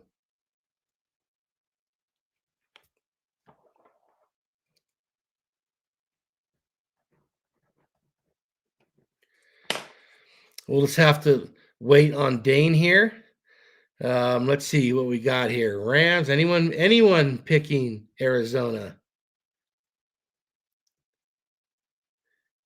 Yeah, doesn't look like it. Rams and Brissett. Oh, wait. Things are moving on me. Rams and Brissett will get another 300-yarder game. Is he saying Rams will get one or Brissett, or they both will? Okay, I don't know. ADR, I don't mind Lone Wolf. I think I have the only Lone Wolf so far, don't I? Yeah, but that's a big ask right there. I'm going with the Rams. I mean, if AFG is picking the cards, he might also get one. I would take okay. I would take Brissett as a Jet next year. Sure. I'd rather have him than Kyler Murray. I think he'd be a pretty solid bridge quarterback. So, might I add that Stafford was made to look pedestrian last week? he was. He was. For that reason, I don't think he does it twice in a row. Give me the Rams.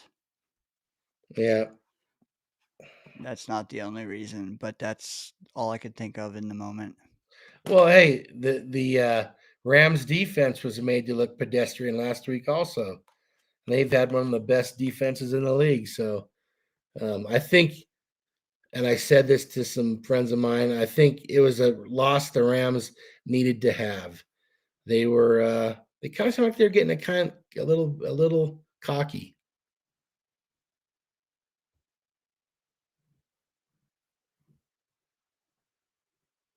Oh, ADR, I'm with you on the Vikings. Or I probably got the letters wrong there, but don't blame me for that. I got the Vikings also. Fly, my guy. So Is that Fly My Guy? I like that. Adirondack says he also lone wolfed the Vikings. Did ow, everybody pick Washington? keeping it Yeah. purple, baby. That's like a merge of the Vikings and the Commanders, Scott. It's 2 V's. 2 V's make Scott, 1 W. I would be remiss if I didn't accentuate these lovely Danger Zone membership milestone chats. The first one by a spectacularly handsome fellow by the name of Dano. Member for 1 month. He says, and I quote, "Have you joined the Danger Zone Discord?" Well, how do you do that? I don't know. But Bill M chimes in with his membership milestone DZ crew chat himself, and he says, "Why, yes, I have, Dane." Hell yeah, Bill. And we notice you, brother, because while I'm working construction, however many hours a week, whatever, while Murph is slinging coke, however many hours a week, while Scott is Hey. fending off bears, yeah. When you say Murph is slinging coke, you need to sort of tell the whole story. That can sound a little fishy. You're right. If you're new joining us, Murph is a coke dealer, a Coca-Cola vendor, distributor. Yeah, you're right, Scott, because there might be new folks joining. Although I don't know if we have any new folks tonight. I ought to look at that. But in the meantime, we do not. But regardless, $3.99 membership. It might be $4.99 because Apple likes keeping $1. If you do it on desktop, $3.99. Hazel, she donated 5 of those suckers tonight. Look at our membership post on the channel. You can get an invite to the Discord. Stay plugged in with us. Chop it up. Get updates from Bill M while me and Murph are working. Scott is trying to organize a poker game with anyone in there. Maybe possibly tomorrow night, if not next Saturday. Definitely a Saturday in December. We're going to get together and play some cards. We could always, do an old Jets watch party. We can do all sorts of stuff. So we just got to get more folks in there. I think there's like 13 now, trying to get to 25 by Christmas. Again, check the channel page. You can get an invite in there. The more fun will be had. I appreciate the day one folks that are in there now. Stick around though, because we're gonna have more. I'm not kicking you out if you lose your membership status right now. You're in for life right now. Just don't be a doofus. And There will be a small stakes playoff fantasy league. look at that. Once again, Look at that. some of the people in here participated in last year. I will get that set up again so we could have up to 14 people in that, right? Fair. So I look forward to that. But yeah, come check it out. Even if you just join and sit back, you join, you chop it up, however you want to do it. I teased on the top of the show some life hacks I have that I'm going to share. Yeah, $3.99. Hell yeah, do it once. You're in for now. Eventually, if we get massive, then maybe, you got to stick around and pay the $3.99. But right now, man, you're paying for a lifetime membership, baby. So yeah, take Hopefully, it's not advantage of that. hopefully it's not a lifetime of misery like Yes. like the Jets have given everyone Yeah. here. Murph and that booger sugar, man. Is that what we're talking about down there? Oh yeah, Murph. Oh, I can't wait till Murph's here next because I'm sure it'll just continue on. Hey Murph, how about an 8-ball? You got one, Andy? I thought I was the billiard aficionado. Maybe not. Did we all give our picks for the Rams Cardinals, Scott? I can't for sure say about the chat, but you, Murph, and I did. Okay, I can get the chat. I think I've got everybody. If you predicted any single game tonight in the chat, your name ought to be on this list. If it's not, please remind me. And then I'll add you to the list to make sure I go back and check your comments and get them all. But without further ado, Scott, you referenced it. You thought yours might be the game of the week. What about this next one? Oh, I'm sorry. I I'm don't know. laughing. I'm still laughing about the bumpy Murphster. Murph's gonna come back with some new nicknames next week. I know what Murph's going to come back with, Scott, and it's a proposition for you that you might be intrigued about. Really? Yeah. Murph is talking to me. He called me this week, guys. Sorry, I don't mean to pause, pick them even longer, but just give me 1 minute. Murph is considering coming to the West Coast and meeting us. Really? He is. Wow. Now I don't live on the West Coast anymore, but I'm closer than Murph.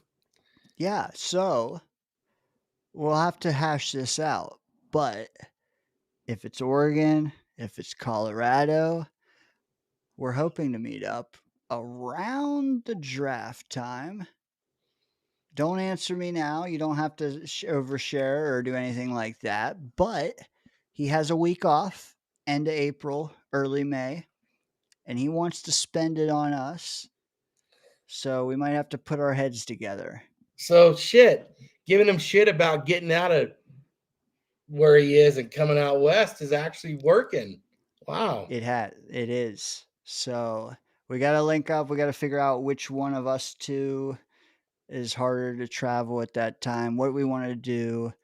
He even mentioned Vegas. Yeah, I mean, I don't know. This guy was just flying off the handle with Vegas. Maybe just a draft watch along. Maybe we'll see. But if you're listening in the chat, stay tuned. You might see a live stream with all three of us in the same room. Oh, holy shit. It's gonna be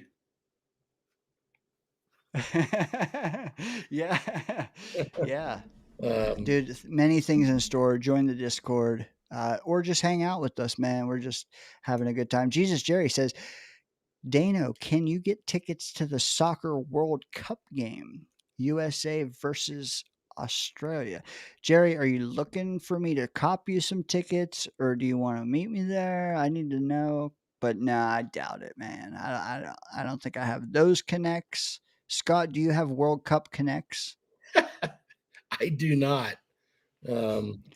That's not the W on your hat, World Cup. No, I don't know if I used to have connects here. So they're number 2 after the Ducks, even though it's a big rivalry, but just, family connections. But I don't think we have anybody left up at UW. Why is he asking you? Is it in Portland or something? Well, I think he has feelers in the Australia market. Maybe he was wanting to meet up as well. I don't know where that game's at, or it would take me a minute to research. But, dude, could you imagine meeting Jesus Jerry? He wants to go Sasquatch hunting, I thought, or deer hunting or elk hunting or something. You know, let's just all do a meetup at Scott's house. Chat. Which one? How many of you are game for that? I got a small house. Not that I'd be opposed to that, but I'll be the little spoon. you and Murph and Jesus Jerry can share the pull-out couch. Murph, does he? Well, shut up, Dane. Shut up, Dane. Pull out couch.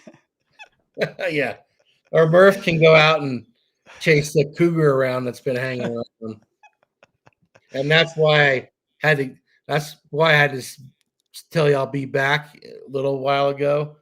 Since there's been one hanging around, I don't let my dog out without me to go piss because I want to at least give him a hand if a cougar does want to jump his ass, because that it's I got like a 4-foot fence. My dog won't jump out, but one of those things would jump in, no problem. Easy, yeah. What do you think of this of a working title? Clancy says, "Big Murph does the West Coast." Okay, that's a start. We need better, Clancy. Clancy, we need better. Jesus Jerry, I will be in Seattle for the World Cup game, if you can, June 12th. I'm close enough to Portland. Jerry, stay tuned, man. I would love to have you in our new Discord, Jerry, but otherwise, I will hit you up, man. June 12th. I'm not in Portland. I'm a couple hours from there, but Seattle is like 7 hours, 8 hours. Stay tuned, brother. If you're going to be here, I will do whatever I can to try to at least meet up with you, even if I don't make the game. No sword fights, Greg Rallo said. You know what? We got to get back to that. All right. Yeah. So, top of the show, Wa2k says to me, Scott, he says, CJ Stroud might be our best option next year. And I think you could go back and watch my reaction and how hard I bit my tongue. I think you can see it. It's palpable. Regardless, CJ Stroud is in this game that we're about to announce. We got the Houston Texans heading into Arrowhead, mind you. The Chiefs are, they're 6-6, man, reeling. Texans 7-5. Okay. I don't know, man. Texans third in their division. So are the Chiefs, as you prognosticated. Both teams third in the division. Both need to win, but they're in Arrowhead. So, I'm just going to, I'll rip the Band-Aid off right now, and I'll tell you that Murph picked the Chiefs. The Chiefs.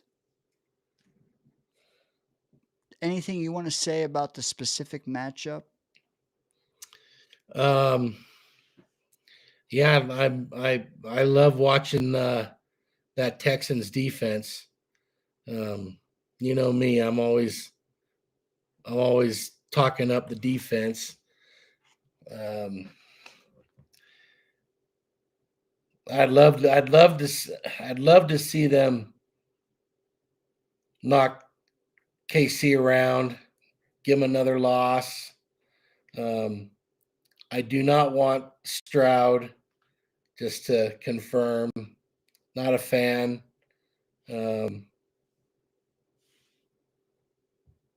I got to take Kansas City at home, though. If they were playing in Houston, I would consider that. But I got to go KC. Clancy chimes in. I got you, Chiefs. You both said Chiefs. Clancy says Houston is hot, too. But he piggybacks and he says Kansas City is desperate. And Houston's making a change at quarterback. The quarterback, I think Stroud's starting this week, right? He didn't play last week, did he? Or did he? Did Stroud play last week? when they played the Colts, I can't remember Okay. if Never mind. I thought it might be his Okay. first game back, but I guess Stroud played last week. I wish I could put the chat up with. Yeah, it just makes us tiny though. Well, I guess I could do this. All right, there we go. So we got the chat, we got the pics, we got everything on screen. One could ask for. We could also no, yeah, not doing that. That looks stupid. We could do this. Hold on. Oh, how's that? I got the chat in 2 spots now. Hey, you could go full screen. That'll remove one of them. All right. So, Murph, Chiefs. Scott, Chiefs. A lot of the chat, Chiefs. Do I see any Texans? Oh, Greg says the Texans put Kermit down. Amid, Texans. We got some Texans love out there, Scott. No crossing the streams. Great. Okay, Bill. Yeah. What do you got? I don't know what you're talking about down there, but anyways, Adirondack, I got you. Unanimous, Chiefs. I can't howl on that. Scott, are you frozen or am I?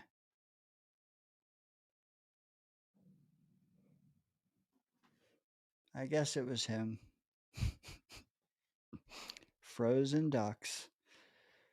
Bill M, I see you. What am I going to do now? I'm all alone.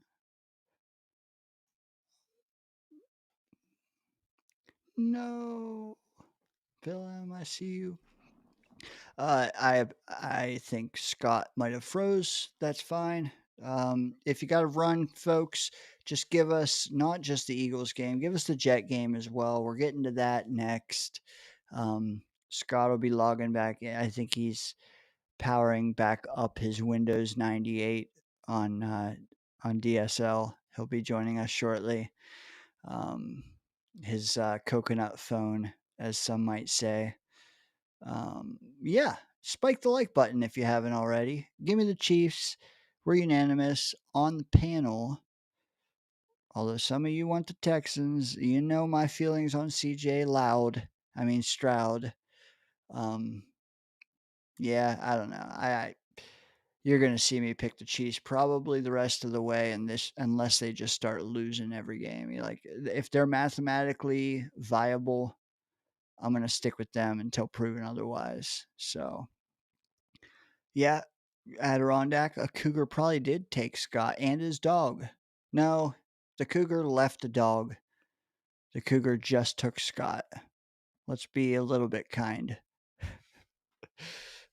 Yeah, spike the like button. Oh, look at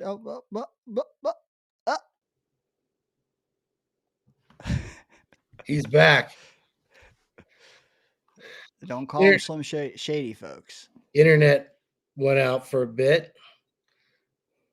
Hey, we figured. No problem. I didn't miss a beat, man. You should have heard my monologue. It was glorious. I think I can make like 3 shorts out of that. Nice. He survived. We were worried about the mountain lion.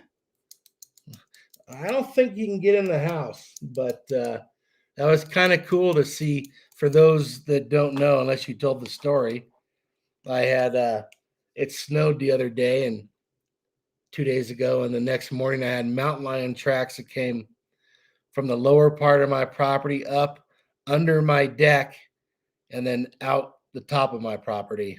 So thus the keeping a lookout for my pooch.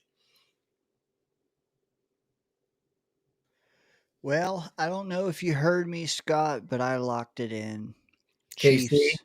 Yeah. Yeah, I didn't hear it, but I kind of thought you might. All right. Well, you're sticking with the right side, sir. So you're up next. Okay, we got the Eagles traveling to, I just can't get used to saying the LA Chargers. Man, there, a broken hand for my Duck quarterback. Fortunately, it is on his left hand. So I don't know about all these quarterbacks playing with broken bones. Grab my strong hand. So I'm not sure. I don't even know if they've said if he's playing for sure or not yet. I don't have any Squatch stories. I just talk a big game. But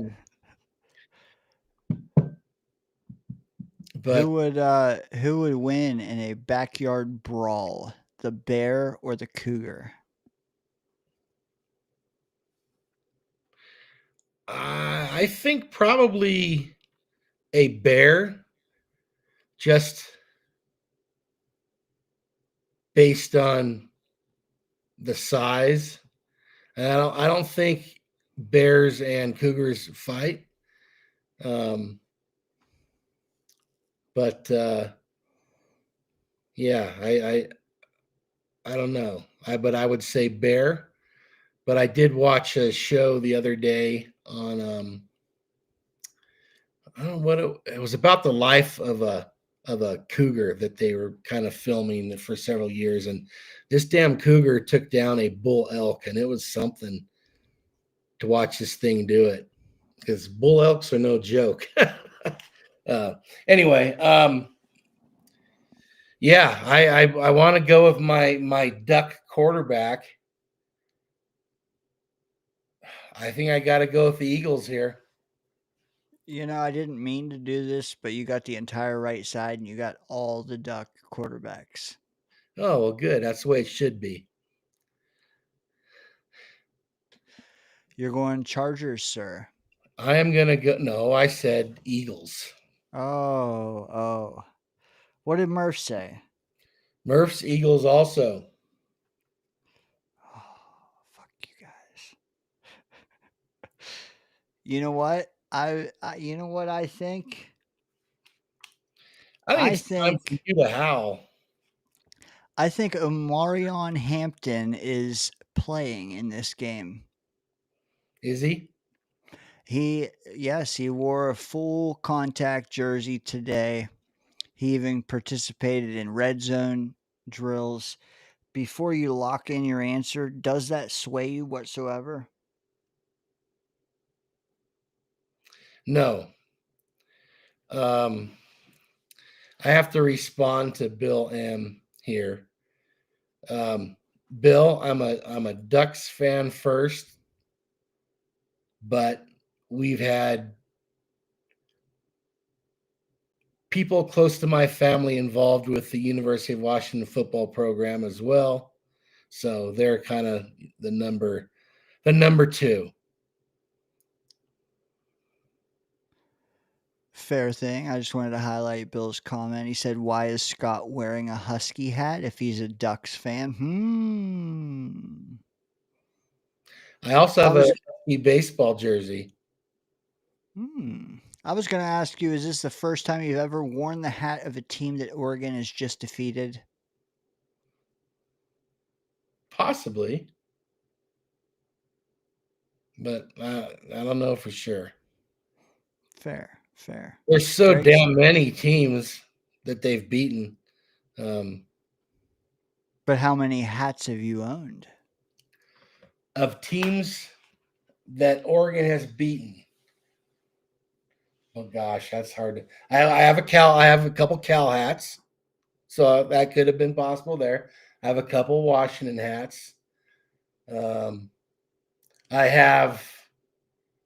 I think I still have a Colorado hat, so that's a possibility there. But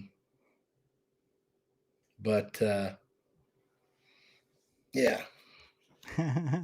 Greg got some interesting comments down there. I'm just going to leave them down there, Greg. Let folks have to tune in to see your hilarity. Justin Herbert's going to play. Omarion Hampton's going to play. Ow! There you go. Gimme Lack. I hope they win. I'm rooting against myself. Are you really? Be honest. Are you really, Scott?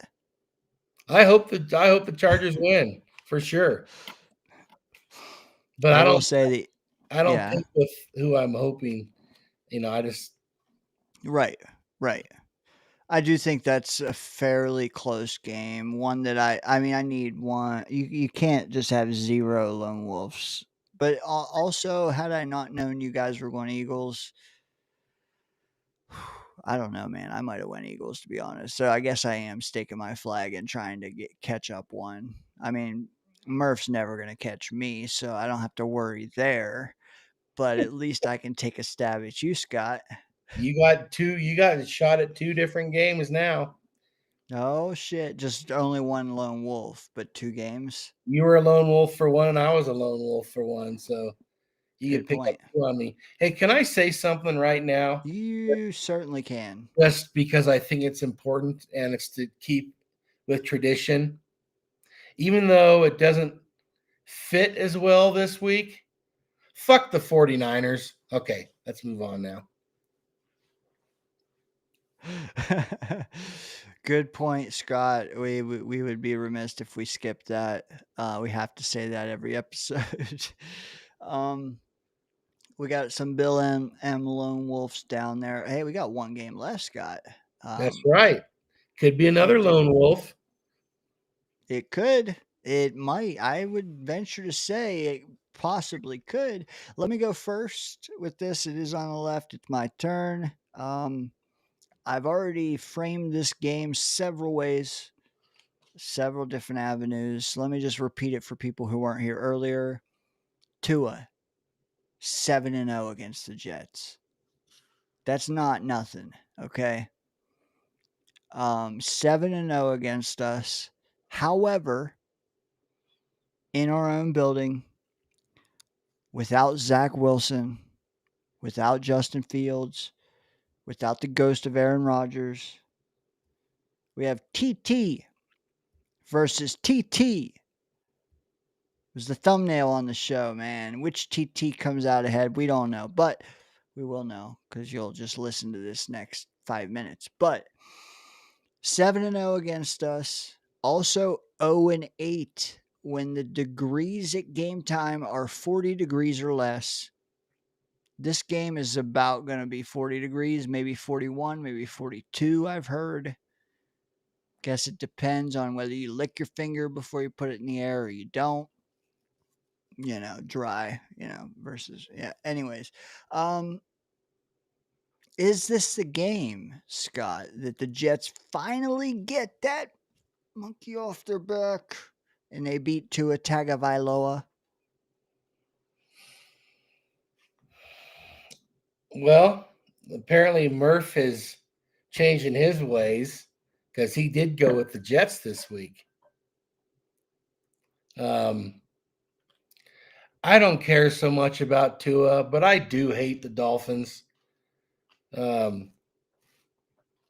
This is the toughest one of the week, I think, for me anyway. I was kind of thinking Jets, and Dom's kind of turning me to the Dolphins. But you know what? Jets, Jets. Another one. Boom. Have you picked them a couple weeks in a row? No, I guess you wouldn't have a couple I weeks in a picked them row. against the Browns and against and last week. I didn't pick them to beat Cincinnati though. The big question in the chat is, can we stop A-Chain?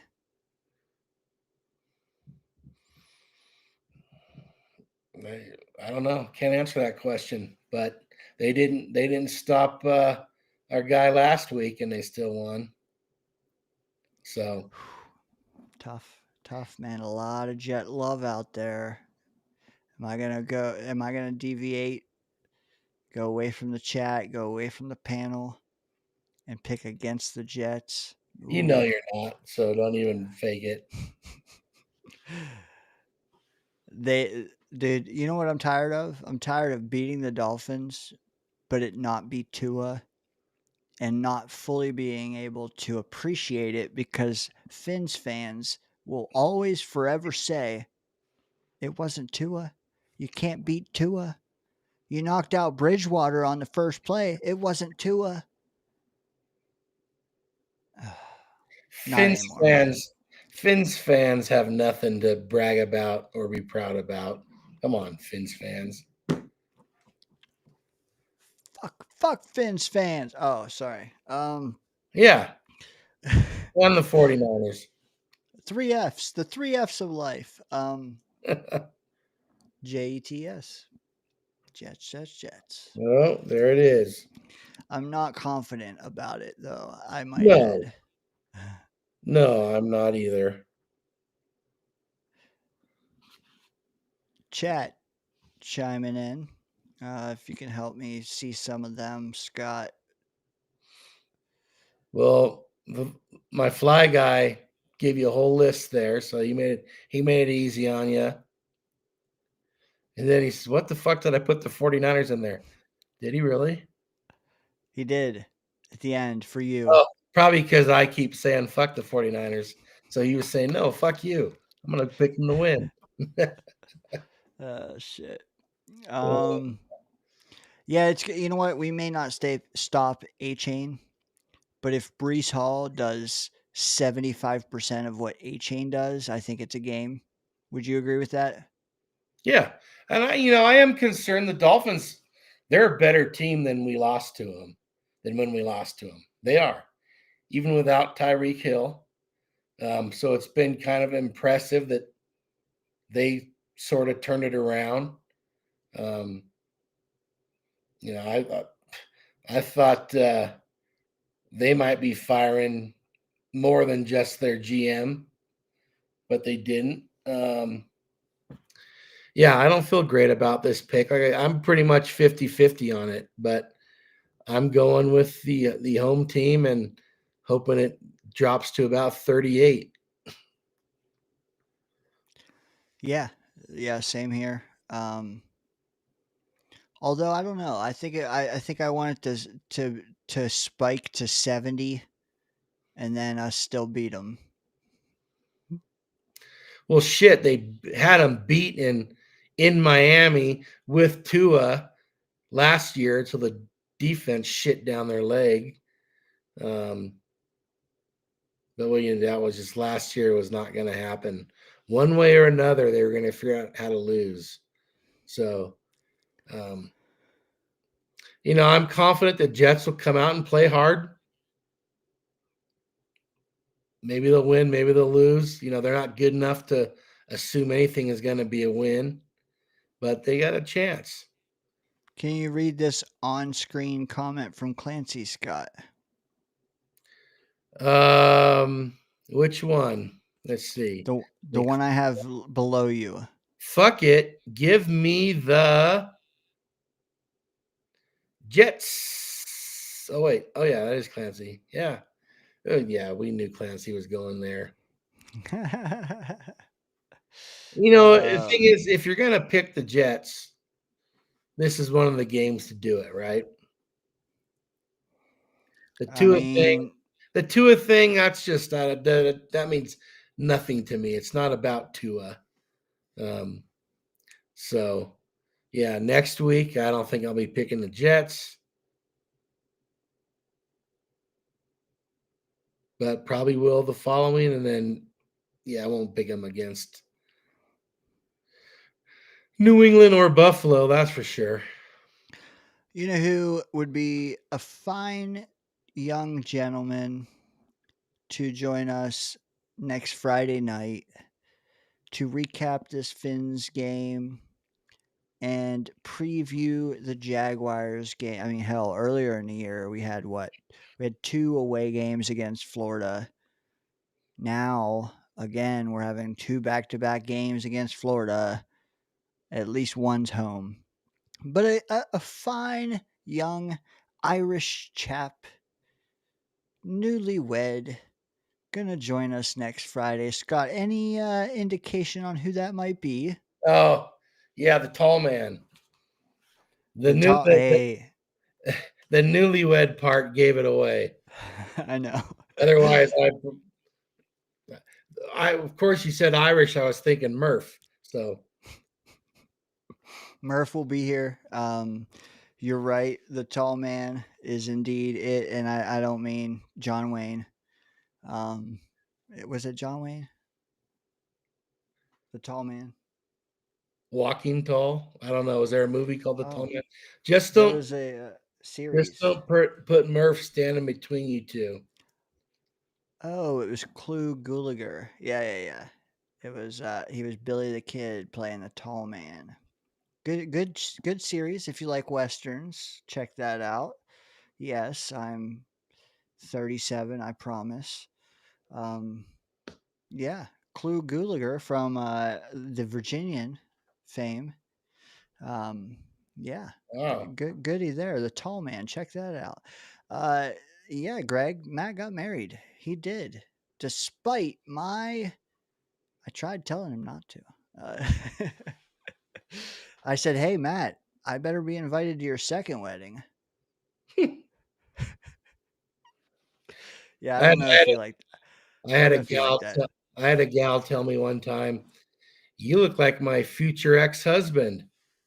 I Oh, thought that was pretty good. I've used that a few times, turning it around. You look like my future ex-wife. So that's funny. That is funny. Hey, Scott, as we're winding down here, we've rolled into the 5th hour, and I put a goal down there. Can we get 5 super chats to give this show a 4th hour? We're here for free, baby. how many you got? We got 4 out of 5. We're still here.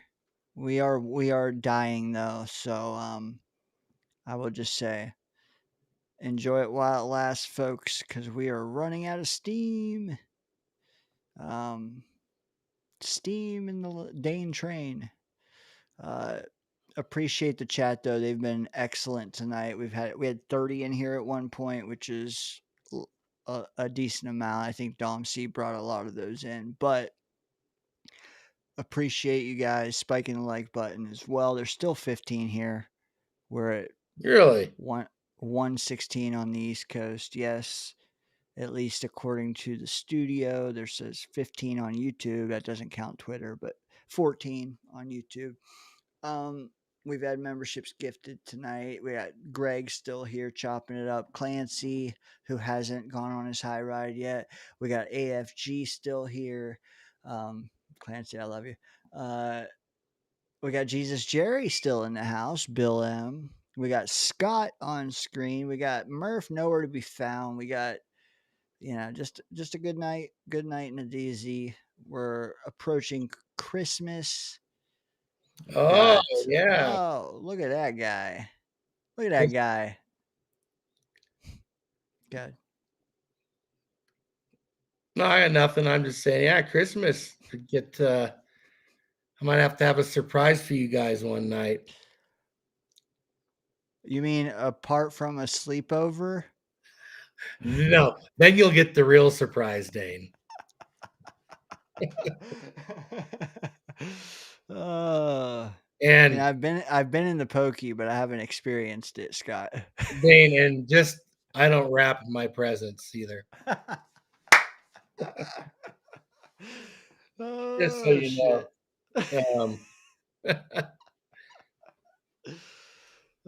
Scott Foster 23 super chat time. This has got to be number 5. It's saying number 4. It must not have updated yet, but appreciate you, brother. As I've mentioned before, you guys get a small membership, whether you're gifted it or you purchase it. Join the Discord. That's the thing. We got like 40 members, but only 13 have joined the Discord. So that's why I keep saying it over and over again. Like, join, because Scott here, he's gonna host a poker game. Oh, am I the host? Okay, you are. You are now. So all-time dealer. A couple years back, I think it was a couple years now, Dane set up a Texas Hold'em tournament. How many people were in that thing? I want to say it was seven or so of us. I know it was me, you, Boomtown, Nick, Nick, Shine, Snowball, maybe. Oh There no! was,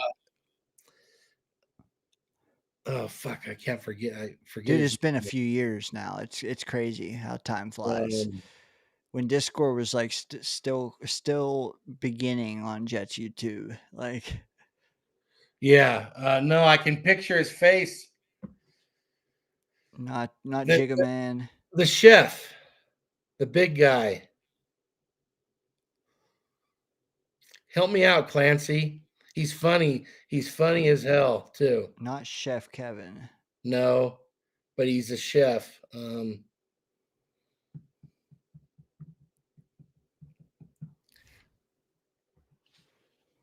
It'll pop into my head if Clancy doesn't beat me to it.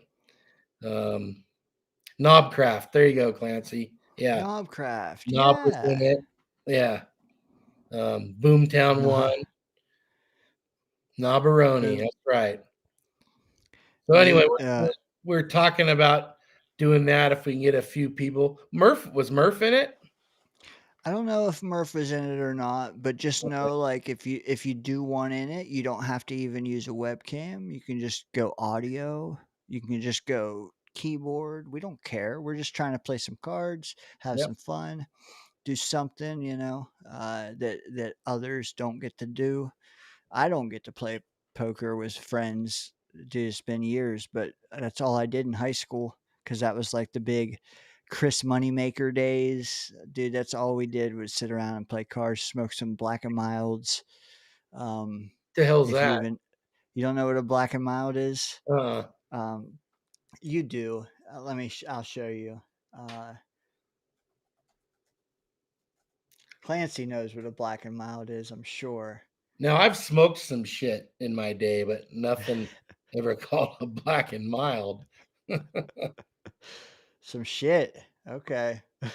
Dude, I can tell you because I lived for quite a while in what's probably the cannabis capital of the United States. That I watched cannabis grow up from crazy shit out of Mexico that was full of stems and seeds to crazy shit that would knock you on your ass for hours. So Black and Mild, okay, yeah, no, that's tobacco. So of course, I never was a tobacco smoker. Okay. But I'm sure you've seen those plastic tips. I've definitely seen those. What on a whole lots of things. Did remember White Owls? I know White Owls, yes. They have one Yes, with sir. a tip on it. I'm sure they did. I'm sure they did. But yeah, you know what I'm getting at. Tobacco. It was cigars, but we definitely had our share of Mexican brickweed again, like you mentioned. Swisher Sweets. I couldn't imagine growing up solely with dispensary bud. Oh, as dumb as I am now, if I'd started smoking that shit when I was a kid, I'd be a real drooler right now. A real drooler. I Yeah. like it. Maybe the quote of the night, Scott. Well, I don't know. We've had some doozies, but Yeah, and a lot of them involve Murph and his cocaine business. I mean, his coke business. Jesus. you know what? I think he would be okay if I shared this little nugget, but let me just say he is working on fixing the pipes of a lady older than he is. His mom? Or cougar. He went cougar hunting. He will have to tell you next week, Scott. Maybe But it does involve leaky pipes. maybe she's fixing his pipes. Or his pipe. Murph, if you're helping out your mom with something, I apologize. Gotta take care of mom. He's a good little boy. Not the emphasis on little. uh, um, Christmas is coming, dude, for sure. I don't know if he or I will miss another stream, Scott, but it's always good having you, man. You listen to, it sounds like you listen to a little bit of DomC. Is there anything he said that maybe caught you or tickled your fancy, as I said earlier tonight?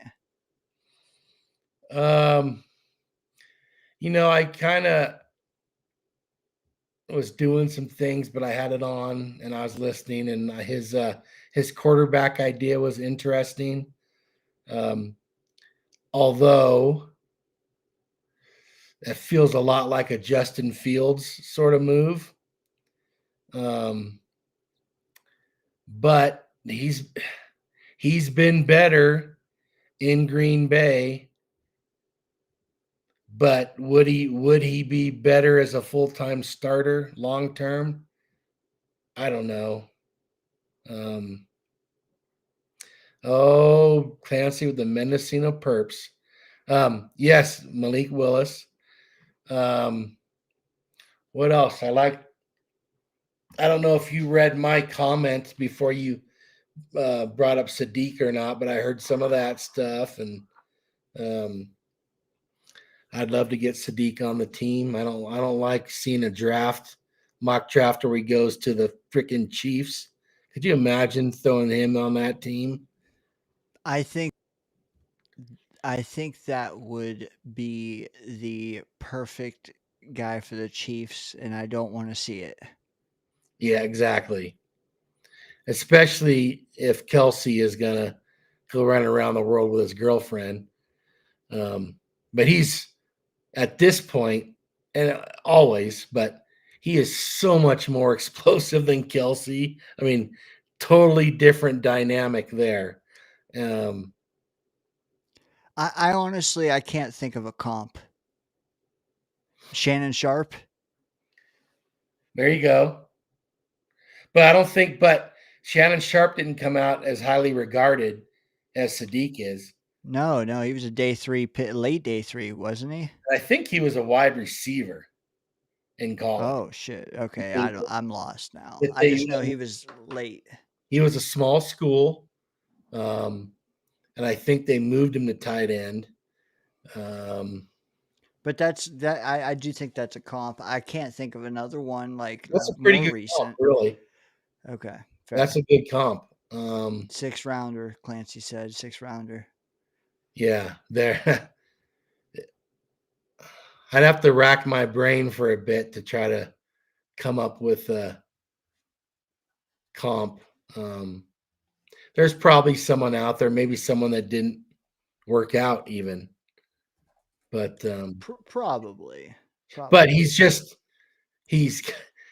the comp you mentioned, it's their body types. They're just like fucking brick shit houses.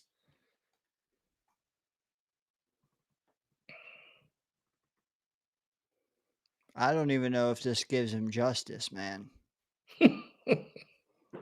Yeah. But not only that, like you see guys like this all the time. How often do you see them play like they look? Yeah. No, that would be, of course, Dan, we're both high on him, and chances are slim will end up a Jet, but you never know. I'll be rooting for him no matter where he goes. No matter what. No matter what. Just not at 7.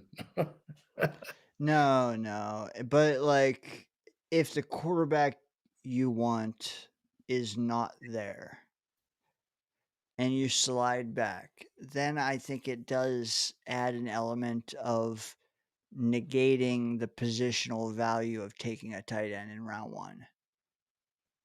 Does that make sense? Say that again. If you slide, I think it's easier to take a tight end because you say, I'm taking a tight end in the round 1, but I also got a second. Oh, well, I don't have any problem at all taking a tight end in round 1. Ooh, okay. Now, I'm not saying with their first pick, unless they slide back. I mean, I'm assuming the Jets are going to be somewhere between 7 and 3. Are you really? Yes. Okay. But you know, we're gonna pick 10th. I'm just playing devil's advocate, sir. Well, hey, if you're picking at 10, and if there's not someone there that really fills a need, then take the best player possible. And if he's the best, did I hear Dom say he's going to be a top 10 player in this class? Yes, you did. Okay, then. I mean, he's not your everyday tight end either. He's not. And honestly, he would take so much pressure off of Mason Taylor and Garrett Wilson. Yeah. Well, he would, and the quarterback. He would be the tight end 1 in no time at all. It's just different. He's a down the field threat. And you've seen some of the catches he's made down the field, and dude, he's missed 3 or 4 games, and he has 8 touchdowns. Yeah, maybe 9. Yeah. Yeah. So, hey, the Ducks have a handful of guys that could get drafted. What do you think of Thieneman? What do you think of Betcher? I don't know. I don't know so much about Betcher, like where he's. I think you told me 3rd rounder projection. No, like late, like 6th round, day 3. I don't know. He just looks kind of small to me playing. The safety, he's first team, all Big Ten. Megatron 2.0. So that'd fill a need. Now, 2nd round, okay.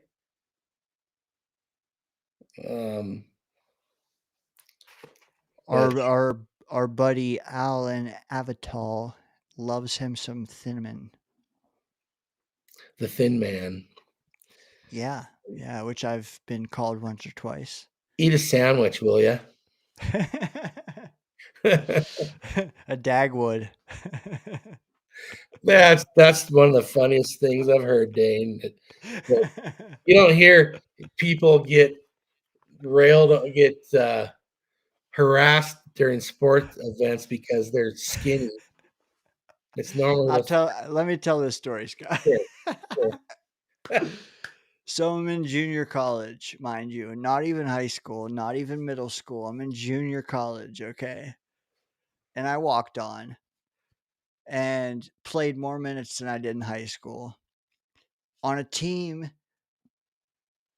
with stars from every other high school around. Yet there's little old me. I make this team. I beat out other stars to make this team, okay?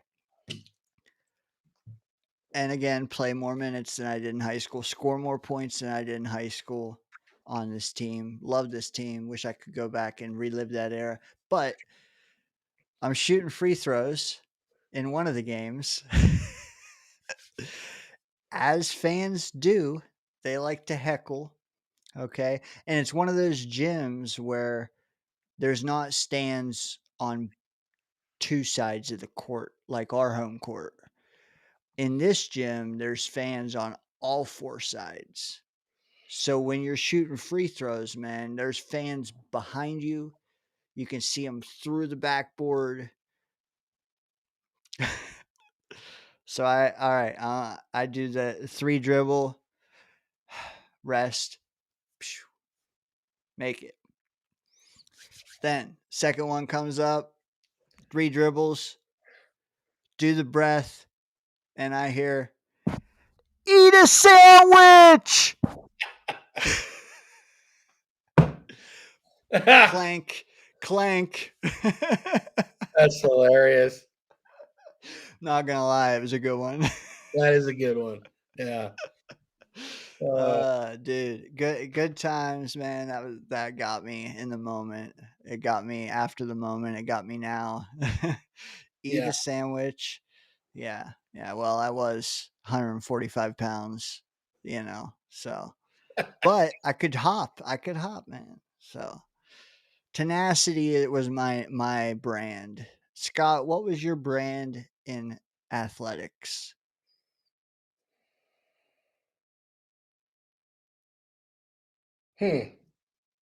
Well, I got the nickname Hands because I was good at catching the ball. Was that from your dodgeball days? No, that was from playing football. You know, I mean, I got a basketball story for you, and it's not junior college basketball. It was city league basketball, and I was a pretty good basketball player. I was a shooter.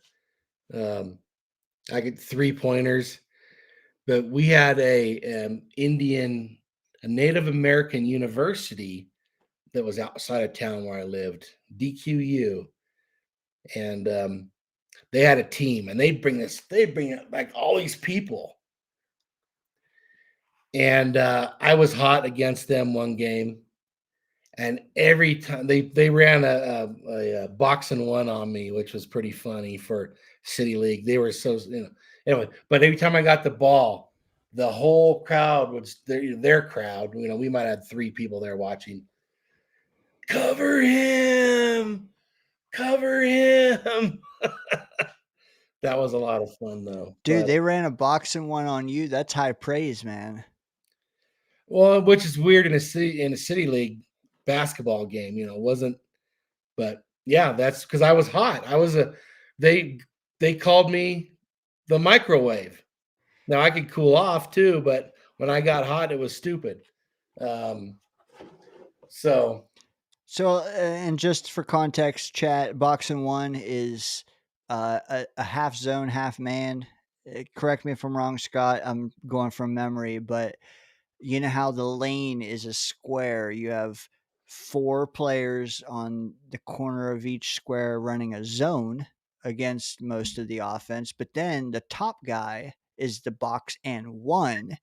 That guy is just shadowing one guy. yep. Scott commanded that attention, folks. Yeah, the guy, their best player took me man, and then the other guys played the box. So anyway, but that was a fun basketball memory for me. But yeah, Hands, nickname Hands. Credit to you. I was never a shooter. I was more of a down low guy. Let me bang with the bodies. Let me go up and under and do a hook shot off the glass. I was never a 3-point shooter. So props to you, man. I was always jealous of the shooters. Well, that was the best part of my basketball game. And I had a good friend still to this day, who he wanted to be the best basketball player he could be so bad. Like football was more my sport, but he was all basketball. And he used to say, "You just piss me off because you can just, throw on your sneakers, not warm up, and you're knocking down threes, but I would say he was a better basketball player than me. The rest of his game was better. Let me ask you that. How was your handles? Okay. Okay, so okay for basketball players, and probably above average for the city league. But if I'd have got JV ball like you were playing, not JV, junior college ball, I definitely would not have been a point guard. Yeah, dude. Handles weren't my specialty either. No, Dude, I was too lanky. Like my crossover, it's going 5 feet to 5 feet. you know. I had a good right hand. My left hand, because I didn't work on it. I didn't play to where, okay, I got to make myself better. I played for fun. You know what? And Clancy's chiming in on how he was as well. I would just think, like, to me in Clancy's era, one thing that I always prided myself on that most had abandoned by the turn of the century was hitting a bank off the glass from mid range. I love that, man. A good 15-footer off the window. That was my range. Love that. Tim Duncan, shout out to him, man. Freaking awesome to watch. Clancy says he could score. Solid 3-shooter, but more mid-range. Yep. Loved playing defense as a guard, stealing passes, and always loved defensive rebounding, baby. Hell yeah. Yeah, I like D'ing people up. That was fun. And I would get physical, maybe more than I should sometimes, just because I could. Would you play a game now if it plopped itself in your lap? Oh no, I would probably not walk afterwards. Timmy Duncan style, the big fundamental facts Clancy. And the mid-range game is what's missing in basketball now, which is what's kind of, I don't know, to me basketball's just gotten boring. It's like a game of horse, guys shooting threes all the time. I might regret saying this, but I think it would be a much better sport to watch if they eliminated the 3-point line. I agree. Well, people just got too good at it, and that's all they do now. Remember when I was young and someone made a 3-pointer, it was like, oh, it was something special. Now it's just like, it's kind of like home runs in Yes. baseball now. There's just too many. They're just not special anymore. And I don't I say I might regret saying that because I think of guys like LeBron, and had that been the rule, he might have, for me, he might have went down as the GOAT. But the fact that he didn't embrace that part of his game, I'll never have him as my GOAT. Yeah. Regardless, I mean, that could be a whole nother stream, maybe in the Well, off that's it. season. My friend I told you about that wanted to, basketball was so important to him, and he ended up coaching basketball, and he loves basketball. And he loves the Warriors.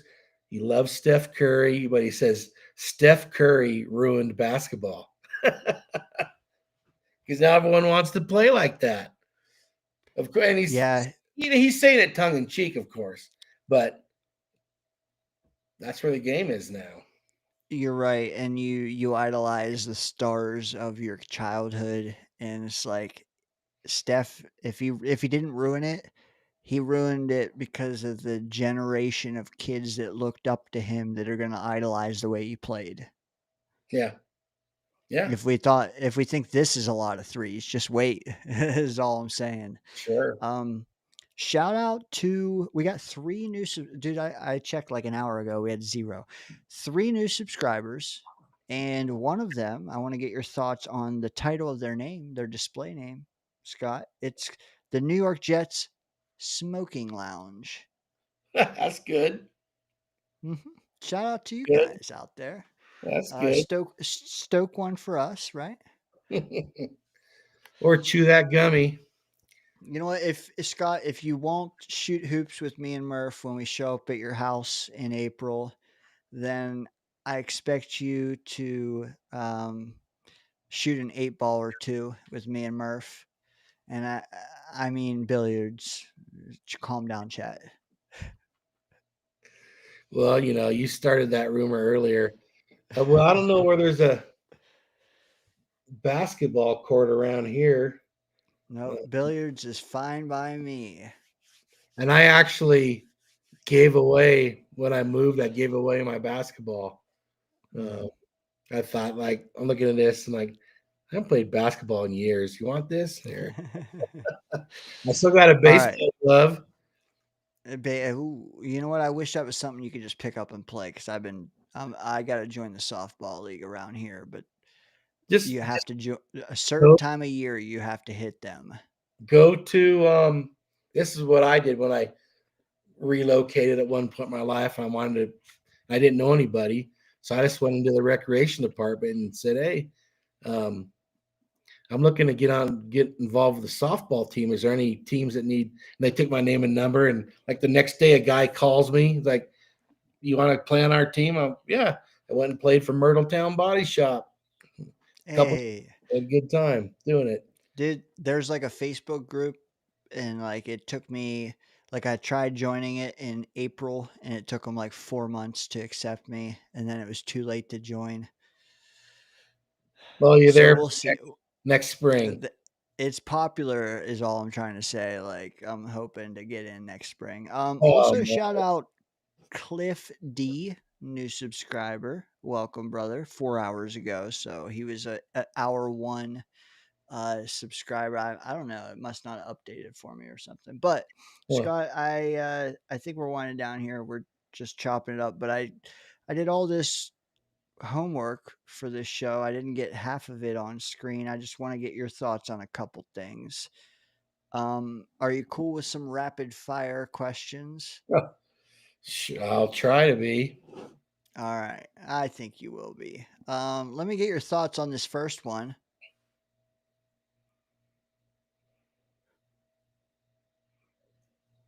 No, that's why you asked me about Eastbound and Down, right? Is that what this is all about? Well, good for him.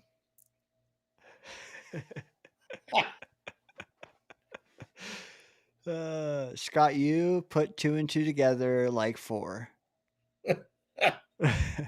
Oh, Okay. All right. That one was more of a. does he still have the mullet sort of hanging back there too?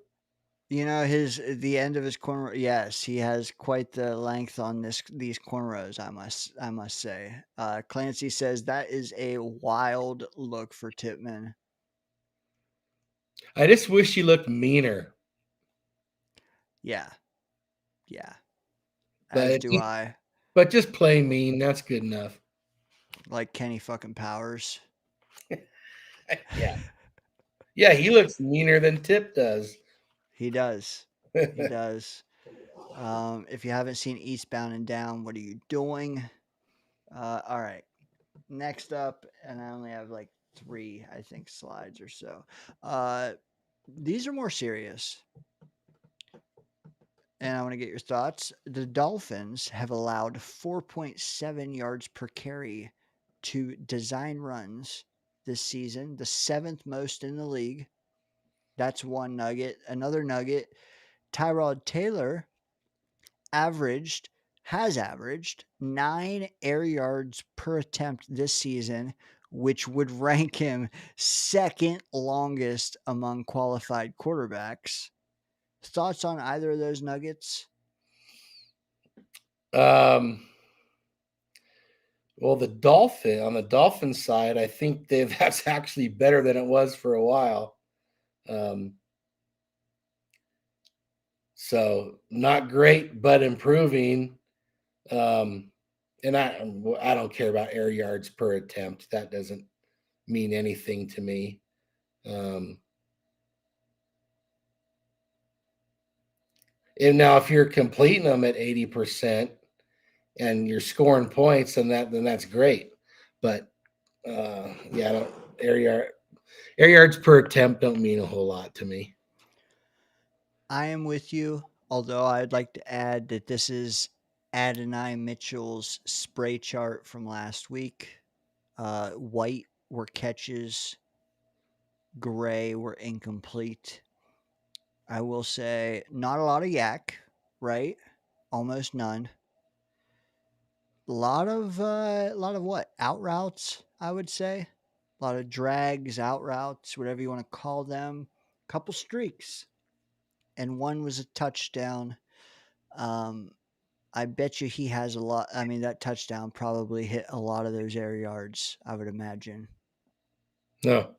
Yeah, well, those two It's those two right in the middle of the field. What do you think? What do you think of him getting 12 targets? Well, I mean, he had a good game.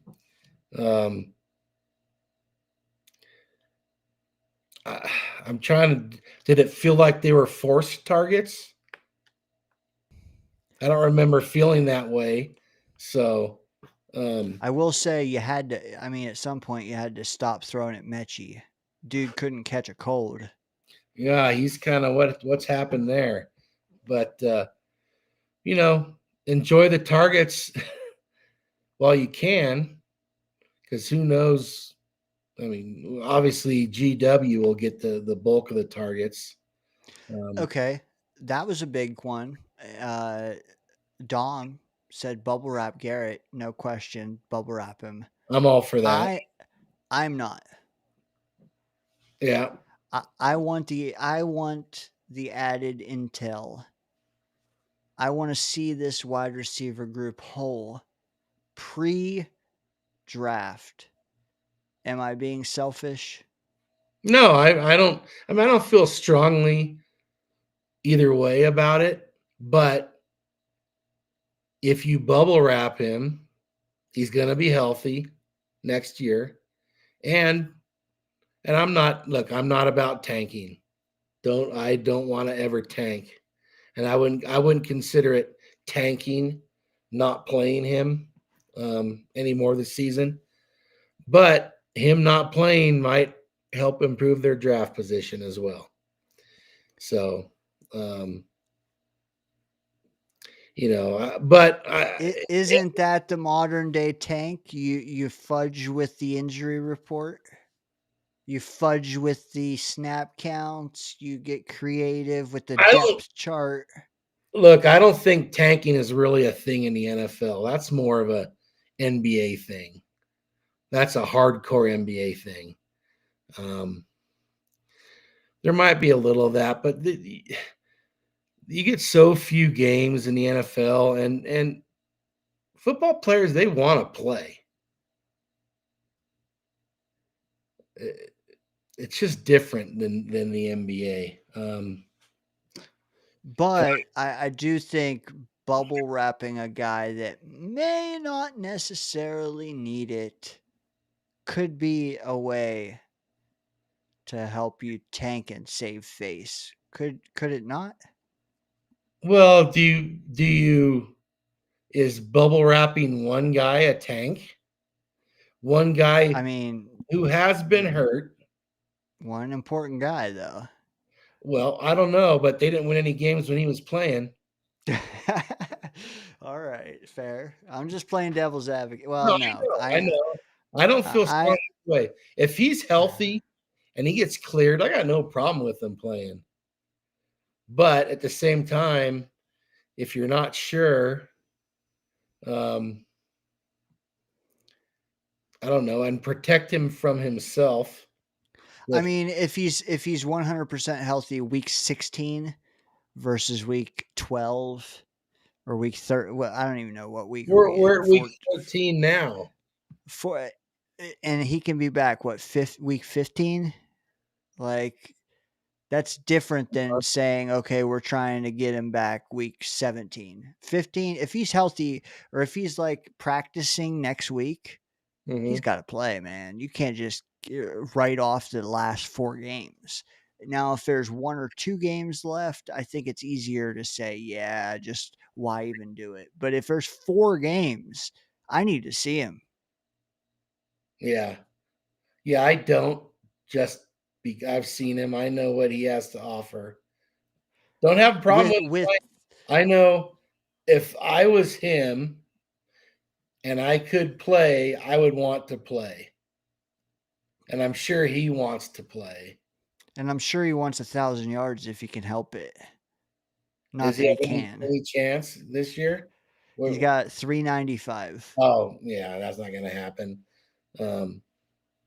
What? You think he's going to come back and get at 150 a game or something? I get where you're coming from, seeing him play with all those guys. Yeah, it's not about him. It's about the others. It's Yeah. about Tyrod. But- It's about a whole bunch of things. Okay. So by taking that approach, does that mean you think Tyrod's going to be quarterback next year? I mean, is he doing this without next year's quarterback? Then how important is it? You know what? For me, it's not even about Tyrod. It's about Mason, Adonai, John Mechie, Arian Smith. It's about hell the O line. But what I'm saying, it's the playmakers beyond him that I need to see. I mean, when he was in, Brees wasn't quite cooking. He was, but like 1 out of 3 games he was cooking. Now he's cooking more. I want to see the offense as a whole. And then I want to see, okay, Brees and Garrett both cooking. How is Adonai Mitchell then? How is Mason Taylor then? Versus Brees, Brees cooking majority, but I need to see the sum of the parts all together with AG cooking. Like, we're starting to hit a stride. Let's carry it. Let's not abandon ship and just whimper through to the off season. I want to be a destination for free agents come February. Well, it's going to take a lot more than 4 games to become a destination. Right. I think the last few weeks have been a start of it. Yeah, If you could get Garrett Wilson back now, continue Brees, continue Adonai, continue Taylor and Taylor, you don't think that it can get a snowball going? Not yet. I don't think the Jets are. Okay. I don't think That's where we differ. I don't think the Jets. It's going to take more than a few good games, in my opinion. Hey, let's be honest. What talks to free agents more than anything is money, right? If it's all equal, they're going to go somewhere where they can win first. And no one takes the Jets seriously yet. I mean, Fair. That's just the way it is. But good. No, go ahead. Back to seeing all these guys play together. Well, maybe what if you hold it back so teams don't have that film next year when you can have all these guys playing together? If they're all going to be here, we don't know if Brees is going to be here. We don't know who the quarterback is going to be. Are Mitchell and Mechie, are they locked down? Okay, let me play devil's advocate again here and say, wouldn't it be better to feign to the other 31 GMs like you may not need a playmaker in the draft than to whimper and definitely need one, obviously, to the entire league? Like, we need to present the best offense we can this in December. Like Clancy said, there's still 3 or 4 games. Look like you may not. Maybe you'll go defense in round 1. We need to see that because then we can do anything. If we bubble wrap Garrett Wilson like Dom wants, and like many want, I think that it's easier to get telegraphed that you're definitely drafting offense in round 1. I don't necessarily feel that way. I don't know who I was talking to, if it was here or somewhere else, but I think they've put themselves in a position at receiver that they don't have to feel like they don't have to force it. Like it feels like they have with Corley and with our latest Corley, Arian Smith. Thought I know. I mean, Mitchell. Well, you heard Dom. Didn't Dom had him as a first rounder, right? That I don't know. I know he had AZ Thomas as a first rounder, a top 20 even. Yeah. I think I remember him saying anyway, but I Yeah, think, you might be right. I was I missed a lot of yeah, what Dom said. but I think with what him and Mechie have shown us without Wilson playing makes me feel like, oh, maybe they don't need. And then, okay, here we go. They have those guys, and then they get our guy Sadiq in whatever the 12th pick or wherever it is. Do we feel like we need to be reaching for a receiver? I mean, even without Sadiq. So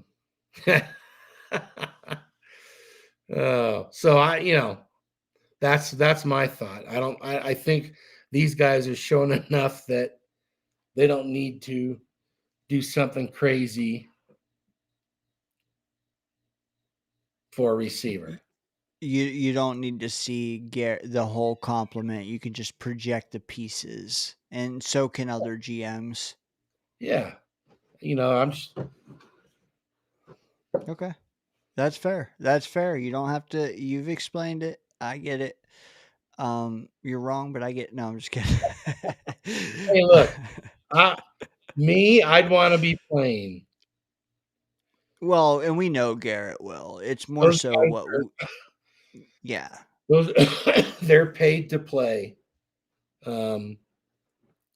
But sometimes the team, and I don't consider it a tank if Garrett Wilson doesn't play this year, even if he possibly could. To me, that's not a tank. Okay. Fair. Last, I think, but not least, the Dolphins defense has allowed 8.7 yards per attempt when opposing quarterbacks are under pressure. The highest in the NFL by a full yard. And then also, the Jets have converted just 75.9% of their first tackle opportunities, fifth lowest, despite an average depth, blah, blah, blah, fourth. So short passes, bad tackling. Is that going to come into factor with A chain? And then on the other hand, the Dolphins, even when getting after the quarterback, are allowing big plays. Can Tyrod capitalize on that? Two different sides of the coin. I think he can. He can still get away and get the ball downfield. That Jets stat makes me a little nervous, especially with the Dolphins' quick, short passing game. But when was the last time? Well, Jets were a terrible tackling team last year. Apparently, they're not very good this year either. I mean, after missed tackles, which are, high, we've only allowed 762 yards after missed tackles. Is that a lot? I don't know. That would be what, 760 yards after missed tackles in what, 12 games? 12 games. So, yeah, It's a lot. that's a lot. It's a lot. Um, Over 50 yards after a missed tackle per game. I'd like to see, so that 75.9 is the fifth lowest. So the fifth worst. Correct. Yeah. Huh. That's kind of surprising to me, really. But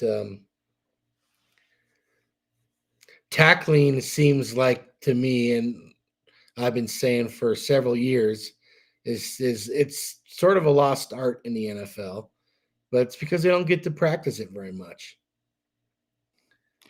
They really don't. Not in full pads. Yeah. So, yeah. Yeah, we got to bottle up A-Chain. I would like to see our numbers the first 7 games versus since, but I don't have that breakdown. He had a good game against the Jets, but it wasn't crazy good game where he was running all over the place, if I recall correctly. The first time we played them, I know I don't know. his stats were pretty good, but he wasn't just ripping off long runs, and I might have to make the Jets part of my my underdog money line parlay again.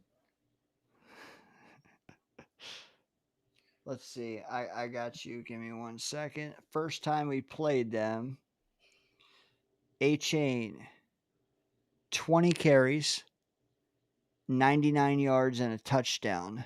Okay, enough. 5 yards a carry. Not crazy, but good game. Receiving non-factor, 2 yards. Wow, because he's usually very involved in the receiving game, in the passing game. I bet you he's more involved in the passing game this weekend. That's got to be his worst receiving effort all year. I would bet it is, for sure. Actually, wow. Well, okay, yeah, it is. It is. Yeah. He had a 16-yard outing, but 2 yards is definitely his worst. Not only that, 2 yards, 99 on the ground, and a tutty, but he had a fumble. It's just, come on. He didn't lose it. Oh, really? Yeah. Hey, I you know what? Right now, I would say if we can hold him to 101 combined yards, I'm happy with that. Yeah, I think so too. I'm just surprised that it was 2 yards receiving. Would you? And we got like 3 minutes left, folks. If you were picking with the spread, would that change your opinion about the outcome of the game? No, because I picked the Jets anyway. Okay, all right. Let me ask you this, because we had this question last week that we fiercely debated. Okay. Which would happen first? Oh, yeah, you got this one. I couldn't remember honestly who chose what. I was vehemently in the corner of Folk missing a field goal before we get an INT. Murph says he was too. I don't remember that, guys. What do you think? But I do recall that I said we will miss a field goal before we get a pick.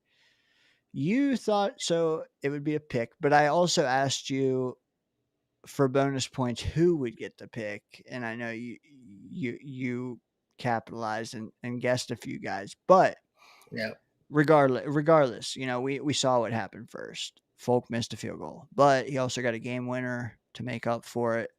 So I want to ask you the same thing again. Okay, the same question you asked me last week, which was gold. Which happens first?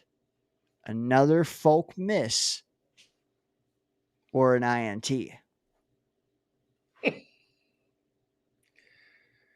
It's starting to feel like they're going to go the whole year without an interception. It's crazy. Tua, though. Tua can throw them. I think he's leading the league. He was last week. Doesn't he throw them in bunches? He does. We also don't have Ashton Davis or Jordan Whitehead, believe it or not.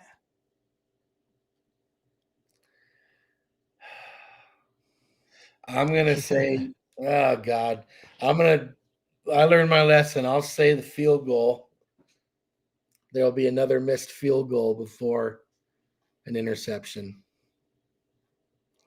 Now, folks only missed a couple the whole last 3 years. I think know, he's but he missed missed one. 4. Called it. All right. Well, I agree with you. I'm going to go with another missed field goal. I just, I don't think the Dolphins are going to force the ball down the field.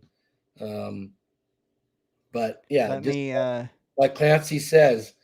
Remember, one of the things I said, it could be a tip ball that Clemens intercepts, and someone wanted to throw me off the show for saying that. But okay. 2 quarterbacks in the NFL this season with more than Trevor Lawrence's 11 picks. These 2 guys have had 14 picks this year. We already said we think Tua is up there. He is. There's another guy tied with him for 14. Can you guess the guy? if I took the time to go through every team, I think maybe I could. But just to make this quick, is it Geno? Is it really? Yeah, he's been having a terrible year. It is Geno Smith. How many Crazy. touchdowns does he have? Geno, 15. Okay, he's up by 1. Tua has 17. Jets needed to play the Raiders this year. You know who has the worst ratio? JJ McCarthy. Really? Facts. What's he? Like 6 to 9? 6 to 10. Yeah. That's bad, man. Yeah, that is. Good job. Good job. You got Geno and McCarthy. Hell yeah. Well, you know what? You should have just said, tell me 2 quarterbacks who sucked this year, and I had a chance. We can't all be beautiful. That's right. Although Jake Browning is close. Wonder what happened to him. He was pretty good a couple years ago when he had to play. Sam Darnold, Clancy asks, also has 10, but he has 19 touchdowns, so I can't knock it. The problem with Sam is he does it in the biggest game. That was their biggest game of the year. And we all saw it January, right? We all saw it. Yeah. And they dominated that game except for Sam. And I don't know. I hope he pulls out of that and beats the 49ers ass when they play. But I'm rooting for Sam. I really am. Yeah. Joe Flacco has won a game, 10 games, 10 picks. Yeah, but that's, how many touchdowns does he have? 15. But he was better than that with Cincinnati. I like to see Cleveland stats compared to Cincinnati stats. Plus, he got. Good. I'll just say, plus he got to play the Steelers defense twice when he was with Cincinnati. Do you regret not keeping Rodgers? I don't regret not keeping Rodgers, but I would have still. I would like to see Rodgers and Adams and Brees behind this offensive line. Garrett Wilson. I think that was a problem last year. The first half of the season, and you even put a video out about him getting killed by Denver, I think it was, or Minnesota. I think it was the right thing to do financially, just to start, but I wasn't worried about the money. I would have liked to I thought they were close enough to winning games last year that it would have been worth it. But I don't have a problem. I will say some news about that came out this week. Instead of it being 14-35, it's now 21-28. The dead money. Yeah. More palatable. Yeah, $7 million here and there in the NFL. But True. enough Enough for likely. That's a likely story. Don't forget Sadiq. No matter Sadiq, what. yes. Just don't be telegraphed. I don't think you can be at tight end this year. I think you can be at other spots. What happened to Stone Smart this year? He's with Roger Saffold. He's with I don't even know who else, but Roger Saffold comes to mind. Anyways, AirPods are dying. Scott, I think we got a lot of good Jet conversation, and I think we got some draft convo in hour 2. Check that out. We got some pick'em in. Real quick, what were the Lone Wolves again? Who picked them and who they chose? Let's see. I was a lone wolf on Minnesota over Washington. Okay. Murph was a lone wolf with Cincinnati over Buffalo. I know you got one down here somewhere. And you were a lone wolf with the Chargers over Philadelphia. I don't feel great about that, but I feel better than Murph will be about feeling the Bengals. I'm just kidding. That could go either way too. I just like taking the home team though, if I can help it. Yeah, I agree. But that's not everything either. It's not. And you know what? Yeah. I was gonna say Philadelphia. Remember a couple years ago when they went in the tank? Maybe they're doing that again. Yeah, they lost like the last 6 games or whatever that year. Yeah, I think that was 2 years back. But yeah, Chargers, Clancy's all over it, man. Vikings for Scott Lone Wolf. Damn right, baby. McCarthy all day. What do you think about Clancy remembering that? I don't think he smoked as much weed today as normal. Or maybe he's just thinking, hey, this is a W. It should be an M for Minnesota because it's purple. And he thought about it that way. Maybe Minnesota is going to turn Washington purple. All right, Scott, me and Murph will be at your house in about 4 months. So whether it's that house or the next one, hit us up tomorrow. We'll talk more about that. Chat, you got your pick'ems in. Hopefully, if not, put them in the comments after the show. We'll catch you in the Discord. Hopefully, if you're a new member, you check out the membership posts. Scott, playing the Fins, man. Any final 30 seconds of thoughts, or are you about here? You express them all. No, I got one last thing. I don't know who Jets fans universally hate the most. Probably the Patriots. But for me, it's the Dolphins. I just hate the friggin' Dolphins. I really do. So beat their ass. Even if it makes them pick higher than us. And I don't know that it does, but it's going to be close. I don't worry about draft position when it comes to winning or losing a game. I think this team winning games is going to help them more than moving up the draft. Same. So that's been my stance. That will be my stance, Scott. I know it's been yours. I think it's been Murph's. We've never been preaching tank because we saw what 0-7 did to this team and this fan base. Dude, tankers wanted us to finish 0-7. Yeah. Dude, we would have been cooked beyond cooked.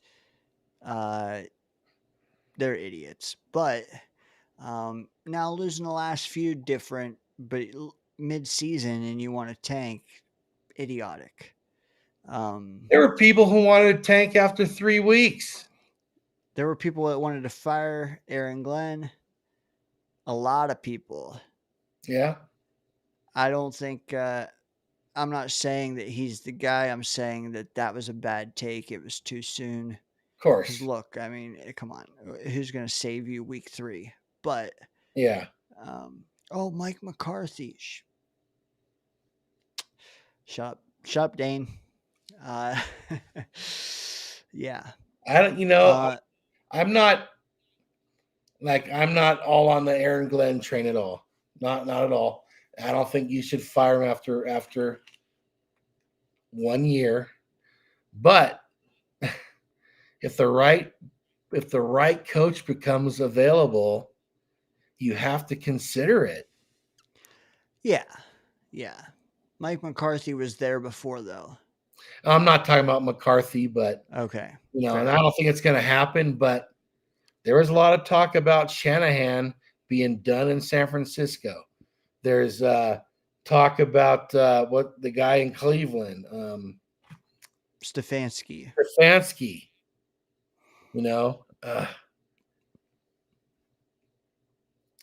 Yeah. Billy S. I don't think Stefanski is the reason Cleveland is a mess. I think it's Haslam. But anyway. Adirondack Fly Guy, I'm now entering the dangers. That was earlier, but you're now exiting, brother. Hope you enjoyed your stay. Spike the like button. Final thoughts here on Snowball's question from earlier. Not Jet related. What do the Steelers do next year, Scott?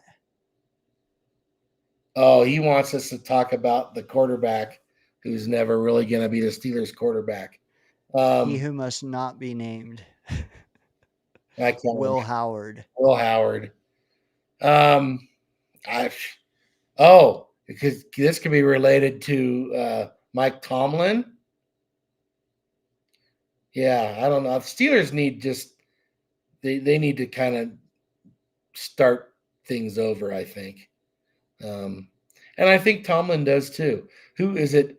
Is it Bill Parcells that said 10 years is about all you can be in, all you can do in one place, and then no one hears you anymore, and blah, blah, blah, blah, blah. Was it Parcells that said that? Yes.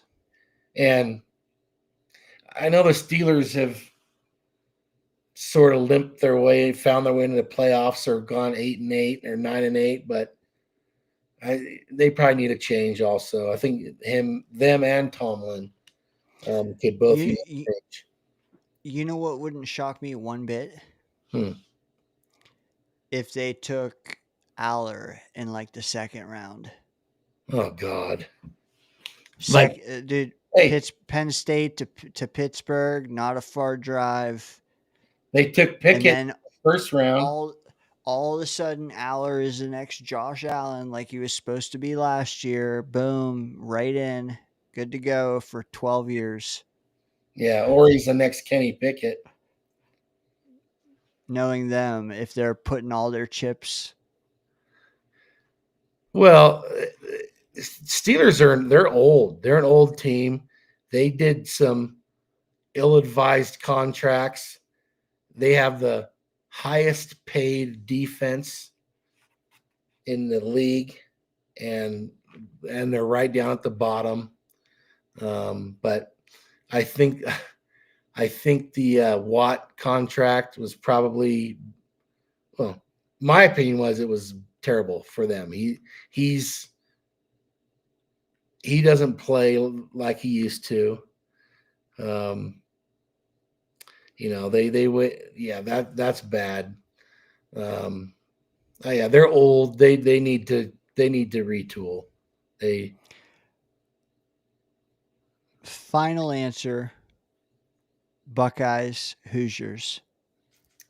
And what's the score? Because right now it's Ohio State -4. I think Ohio State wins by more than that. But I will say I bet on I'm pretty sure I bet on Oregon and the over when Indiana came to town. Didn't win that. I'll say Ohio State 37, Indiana 27. So by 10, Ohio State. Yep. I'm not far off for your score, sir. I definitely think they cover -4. I do. I think you're going to see the real Mendoza tomorrow. And that's a guy that whimpers when someone's on his neck. And I don't mean Oregon that was up a few points. I mean Ohio State, which is a buzzsaw. Give me Ohio State by 12, which isn't far off yours. But I do think that it's more and it gets to 12. 40-28. Woo. Yeah. I hope Indiana wins the game, but I don't think so. Bill M says, saying 2027. No, man. He is surrounded by, dude, you're going to see him propel up draft boards because they got Chris Henry now. They're going to have Jeremiah. You know what? We'll have that conversation for a year, Bill. Stick around.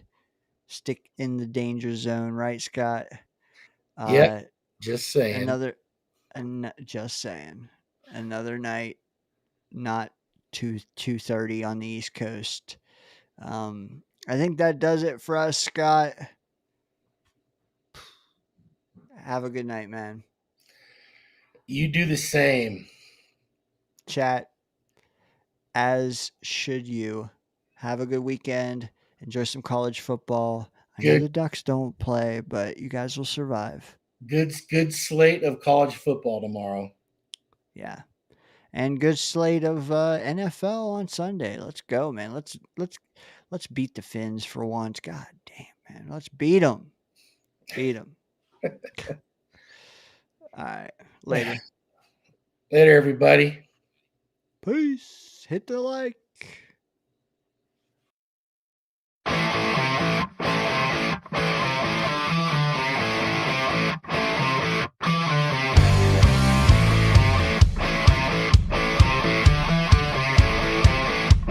I love the show. I love you guys. Fucking, let's go Jets.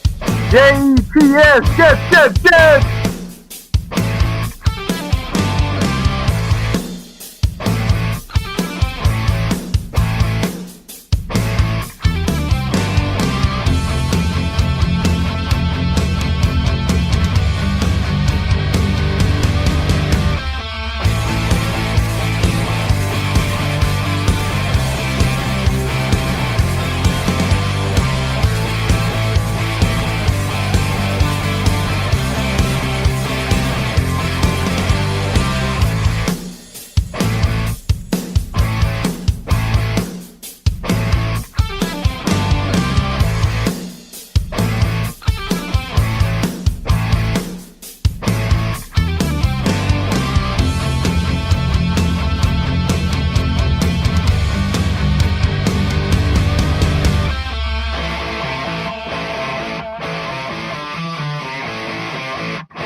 Can't all be beautiful.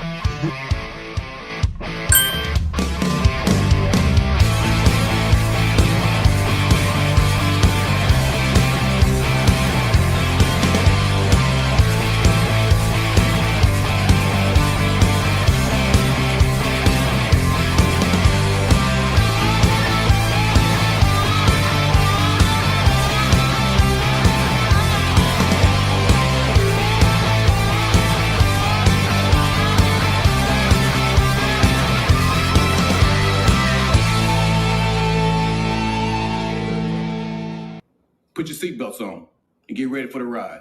You're in the danger zone. Holy mackerel.